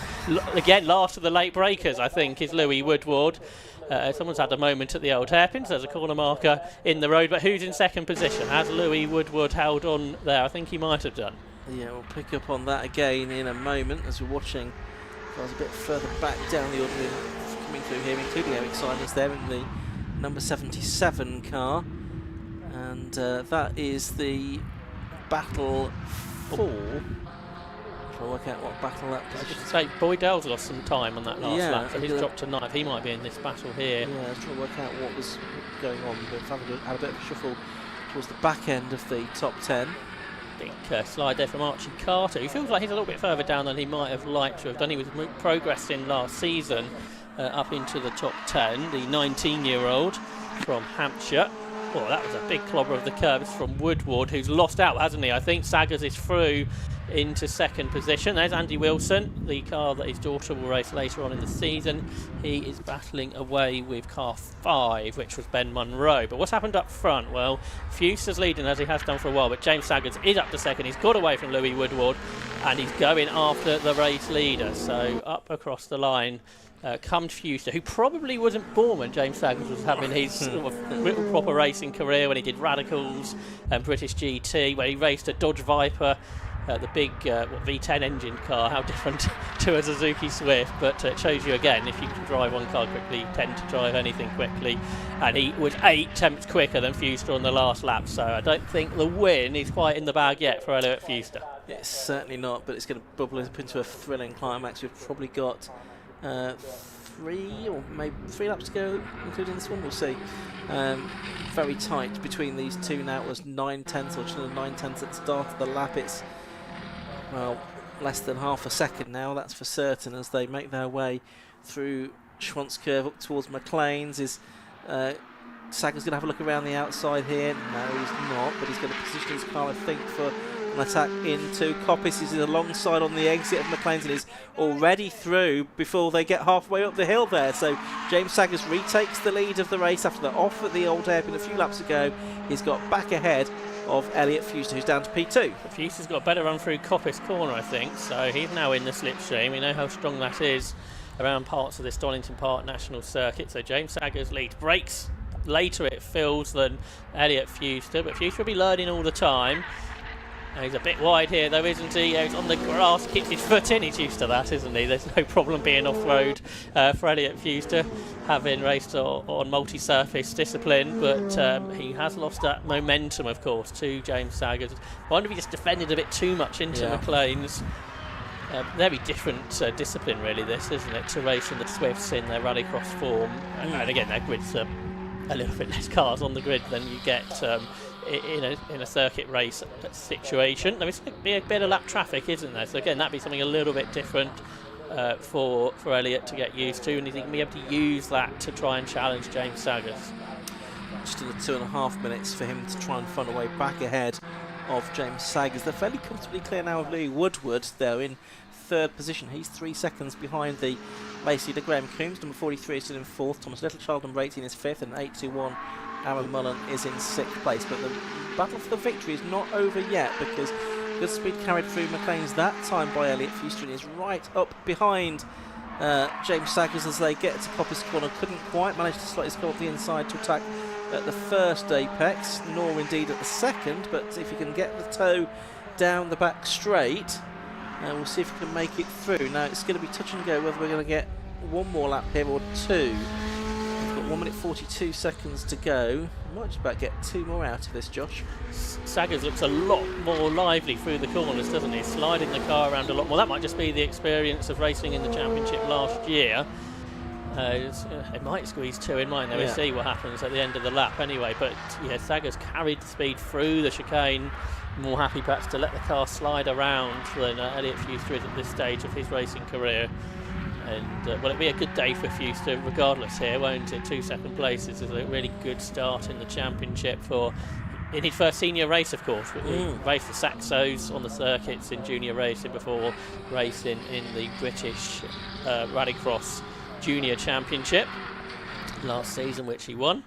I don't think anyone would be too surprised if James Saggers left Donington Park in the lead of the championship. He was the driver that was on form at the end of last season, winning those races at Mallory Park, and with last year's champion Adam Blair not competing, then he was probably always going to be one of the favourites. There's a mistake there for the number 13 car that's slewing this way and that across the circuit. That was in front of the race leaders as well, which was lively, I'm sure, for James Saggers and Elliot Fuster. That's the David Bide car that's running in 27th position here, but fortunately everyone managed to escape that unscathed. Has Fuster got any closer to the leader because of it? So it's sort of a similar gap, isn't there, between James Saggers and Elliot Fuster? Are we going to get another lap though? That's the question. Yeah, so they're coming up to the line with about 6, 5, 4, 3, 2, 1 seconds left. No sign of a checkered flag, so we're going to go for one more lap here in the Mr. Transit Swift Sport Challenge. It does keep the door open to an Elliot Fuster comeback, but he seems to have lost a bit of ground to James Saggers here as this final lap, and it definitely is the final lap, now gets underway. They've got 3 cars to lap, all who are having a dice amongst themselves, all in their first race. I think you've got Jack Wood, Andy Wilson and Paul Harris, who may get lapped here. They're having a good dice amongst themselves. Again, James Saggers feels like he can just slide the car around these quick corners of the Donington Park National Circuit. But Elliot Fuster's going with him. They're 4 seconds clear of the rest. Now, where are they going to catch the traffic? James Saggers doesn't really want to catch him in the middle of the chicane particularly, does he? Because that could halt his momentum, and all of a sudden a race to the line could be on. Yeah, could be. 55 car it is that they're catching. There's Andrew Wilson then turning their way through the final few corners here. There's Saggers in the number 25 car. Two cars almost side by side ahead of him. Not what he wanted to see at this point. He's sort of picked his way past one of them and is going to get down the inside of the other. And he's got the traffic between himself and Elliot Fuster now, which is what he wanted. And he's going to come up to the line. Oh, and there's one of them that's gone spinning there, I think. Fuster was involved in that. I think Fuster may have been involved. He has come through, but it's going to be a win. A second win of the day for James Saggers. Fuster delayed by that, but he does come home in second place. Louis Woodward in third. Graham Coombs fourth. And it should be Thomas Littlechild. Yeah, he's just about to come across the line now in fifth position, as the car that spun, or one of them that was involved, was the number 79 car of Paul Harris. Yeah, I think Fuster was trying to follow through, and then suddenly the gap disappeared. So Littlechild, Mullen have come through. Alfie Weymouth has recovered to 7th. He started a bit further back on the grid in 13th. Guy Povey was 8th. Gary Stamford was 9th, and Sam Copeland completes the top 10. Jake Boydell really dropped back at the end, didn't he? Down to 11th. And Samuel Ralph will end as the top novice twice, so he comes through in 12th overall. The next of those should be, all being well on the final lap, Dale Bamford, and the third position, Kerry Laflamme. Archie Carter was a late pit visitor, and so he's thrown away a sort of possible 11th place finish, I think it was. Some late mechanical drama for Archie Carter there. Final few cars still coming through though, and keen to take as many points as possible. As Josh said, points down to 26th now, so even if you're in 20th position, there's still something to race for as you come across the line. That brings to an end though the day's racing here at Donington Park, the Mr. Transit Swift Sport Challenge, proving a dramatic, rather too dramatic for some, conclusions today. We hope that all of the drivers involved in the earlier incident are well, and that we'll see them out again for the next meeting at Silverstone next month. But let's have a look at the results. James Saggs it was that took 2 out of 2 today in the Mr. Transit Swift Sport Challenge. 11 laps completed for the number 25 car. It was 2.8 seconds ahead of number 707 Elliot Fuster in the end. Third was number 87 Louis Woodward. Fourth was 43 Graham Coombs. Thomas Littlechild, number 18, was 5th. 821 Aaron Mullen was 6th. 19 Alfie Weymouth was 7th. Then it was Guy Povey 93. Gary Stanford in number 9. Sam Copeland in number 28, completing the top 10 ahead of Jake Boydell. Samuel Ralph, who was the leading novice for the second time today. Joshua Copeland and Jonathan Woolley. And a bit further back we had a bevy of novices: Dale Bamford, Kerry Laflamme and Mikey Brinsden, 15th, 16th and 17th, ahead of Eric Simons, Jake Spencer, and rounding out the top 10 was Jake Lucas. And 23 cars finished on the leading lap. Josh, an entertaining opening to the season for the 750 Motor Club today. Yeah, that's right. We had some good racing in there, didn't we? And some fun battles at the front of the Swifts, which hopefully will continue through. So hopefully that isn't going to be the case this year. You've got lots of young drivers who are, I think, going to challenge James Saggers over the course of this year. Saggers sort of took a while to get quick, didn't he? But he got there at the end of the season. But now others who are joining the championship are going after him, and with some different tracks to come in as the year goes on, that different tracks might suit different people. No, that's absolutely right. We'll look forward to the rest of the season in the Mr. Transit Swift Sport Challenge. Of course, it's only another 4 days until we're together again, Josh, up at Croft Circuit for the second event of the season. We've got sort of a different range of categories on that day. So we've got what have we got? We've got Sports 1000, the Carmel Porsche Trophy. We've got the Mazda 7s. We've got Road Sports, Club Enduro, Type R Trophy, and the Clio Sport Championship. So should be a good mix of racing as well at Croft next weekend. They're quite different categories really to what we've got here. So you've got quite a few multi-class categories as well as the tin top single make stuff. So I think we're going to be in for some very good racing at Croft. Hopefully have the same sort of weather. That would be pretty ideal, wouldn't it?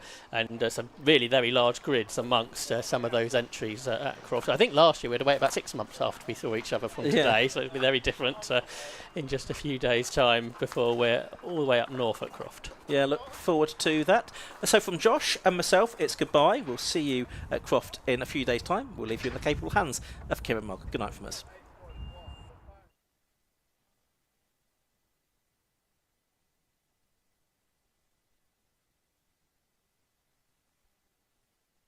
Can you hear me now? I hope so. You can hear me now. I do apologise. There's a bit of a switch on the microphone here that I probably should have turned on, but I was standing here just kind of twiddling with it, and I probably shouldn't have twiddled it. Anyway, so what I was saying is I'm surrounded by Swifts here, but we've got time, so we don't have to do this swiftly this time. So what we're going to do is have a quick chat with James. James, that was a bit of a race up and down for you. Restart was interesting. Then you had a moment down at the old hairpin. No problem with a driver. Yeah. Basically, I put myself. Then you managed to obviously build your way back through. So it's got to be a good race of everything. I enjoyed it. I enjoyed coming back through. Yeah, it was good. Excellent. Yeah, couldn't ask for better results. So. Absolutely, and obviously 2 wins from 2 races. You couldn't ask for much more for today. Start to the season. Yeah. I don't know who got fastest lap, but that'd be interesting. You did. Oh. Good. Another point. Brilliant. Okay. Yeah, absolutely. So, we're going on to the next round. Same again? See if we can do it. Yeah. Look forward to it. Congratulations. Cheers, guys. Cheers. Right, Elliot, if I can just jump in a second. So, obviously, we had a bit of a chat on the grid as well. Yes. You had a fantastic start on the first part of the race. Yes. Second start, obviously, you were fighting a little bit with James. Yes. Talk to us about obviously that race trying to hold him off. It was catching, but I've got a gearbox problem. I wasn't going fourth. I'm like slamming it. I'm just like, I wanted to win this. I was so far ahead as well. And then, he just came flying past me. I was devastated. Yeah. But it's still a P2. Absolutely. So for the next round, what do you reckon? You can take it to him? Yeah, hopefully. Might get some testing started before the event, and then maybe get up front, get another win. A win. Yeah. Absolutely. Well, congratulations. Thank you very much. Cheers. Thanks. Let's have a quick chat with Louis as well. If I can just jump in with you. Hello. Again, very interesting race. We didn't get a chance to chat earlier, but it was busy out there. Yeah, it was busy. Yeah. There's lots of people that seem to like giving out damage. I don't like giving out damage. I seem to be on the receiving end of it, to be honest with you. But all in all, decent race. I ended up picking up some damage, so the car wasn't quite right. So managing a bit of a problem, but happy with third place. It's sunny, it's Easter Monday, and we're not at work, are we? So happy days. Absolutely. Well, congratulations. Oh, thank you. Cheers, thanks. Let's have a quick chat with Sam now. Sam, another class win for you as well. How was that? Very good. I'm happy to finish it and not crash. Feel sorry for the people who did crash, and hopefully they're all okay at the earlier. But managed to finish it. I'm well happy. Got rear-ended as well, so I've had a front and a rear. I was about to say, the front looks a bit better than it did earlier, but let's have a look at the back. Is it... It's not. Oh, it's not too, but that's all right. That'll knock out. So that'll be fine. But all good for next time. So Absolutely. Well, obviously we're mixing it in with just a bit of everybody during that race. Talk to us about trying to deal with that pack when you're right in the middle of it. How difficult is it to keep everything clean and fair? Yeah, it's difficult. You've got to be aware of all around you and what's happening in front and back and everything. So it's first time out. So it's getting used to it. But it's been pretty fair so far. So good. Good. Well, congratulations on another class win then. Thank you very much. Cheers. Thank you. I'll have a quick chat now with Dale, who's over here. Dale, if I could just jump in. P2 in class. So talking about just how busy it was, it's a big grid. It is very busy. Talk to us about just how crazy that race was. There were people everywhere. Yeah. It was good fun though. There were a few marks on my car, but it was really good fun. Yeah, loved it. So And talk to us about your race this morning. Obviously, we didn't get a chance to chat to too many people, unfortunately. But how was your race first thing earlier? So my first race this morning ever. I really enjoyed it, and I'm surprised I got P3, to be honest. But loved it.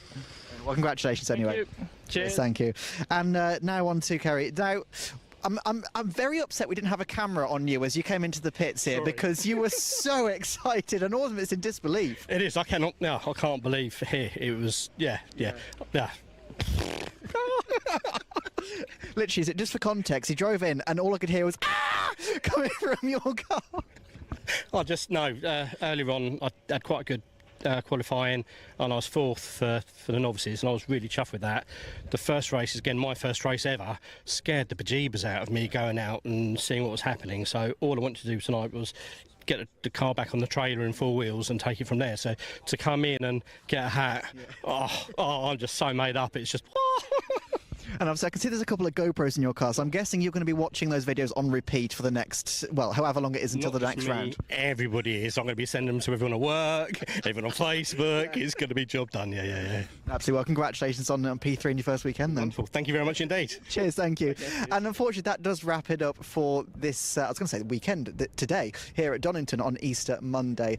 It should be a massive, interesting season for all the classes that we've seen today. So I want to say a massive shout out to obviously Ian and Josh for keeping you all entertained throughout the day. It has been fantastic to work with them once again, going into obviously the 2026 season. Thank you once again to Alpha Live, bringing you all of the coverage from behind the scenes. Stuart as our producer, Dan Hyde as our project manager, and Liam behind the camera here, as well as all the ops around the track as well. Thank you to all of the marshals. We couldn't have gone racing without them. They've all done a fantastic job today with all of the crazy racing that we've seen. And lastly, thank you to all of you for watching. None of this would have been possible without you, so thank you. But we'll be back again very, very soon. Goodbye.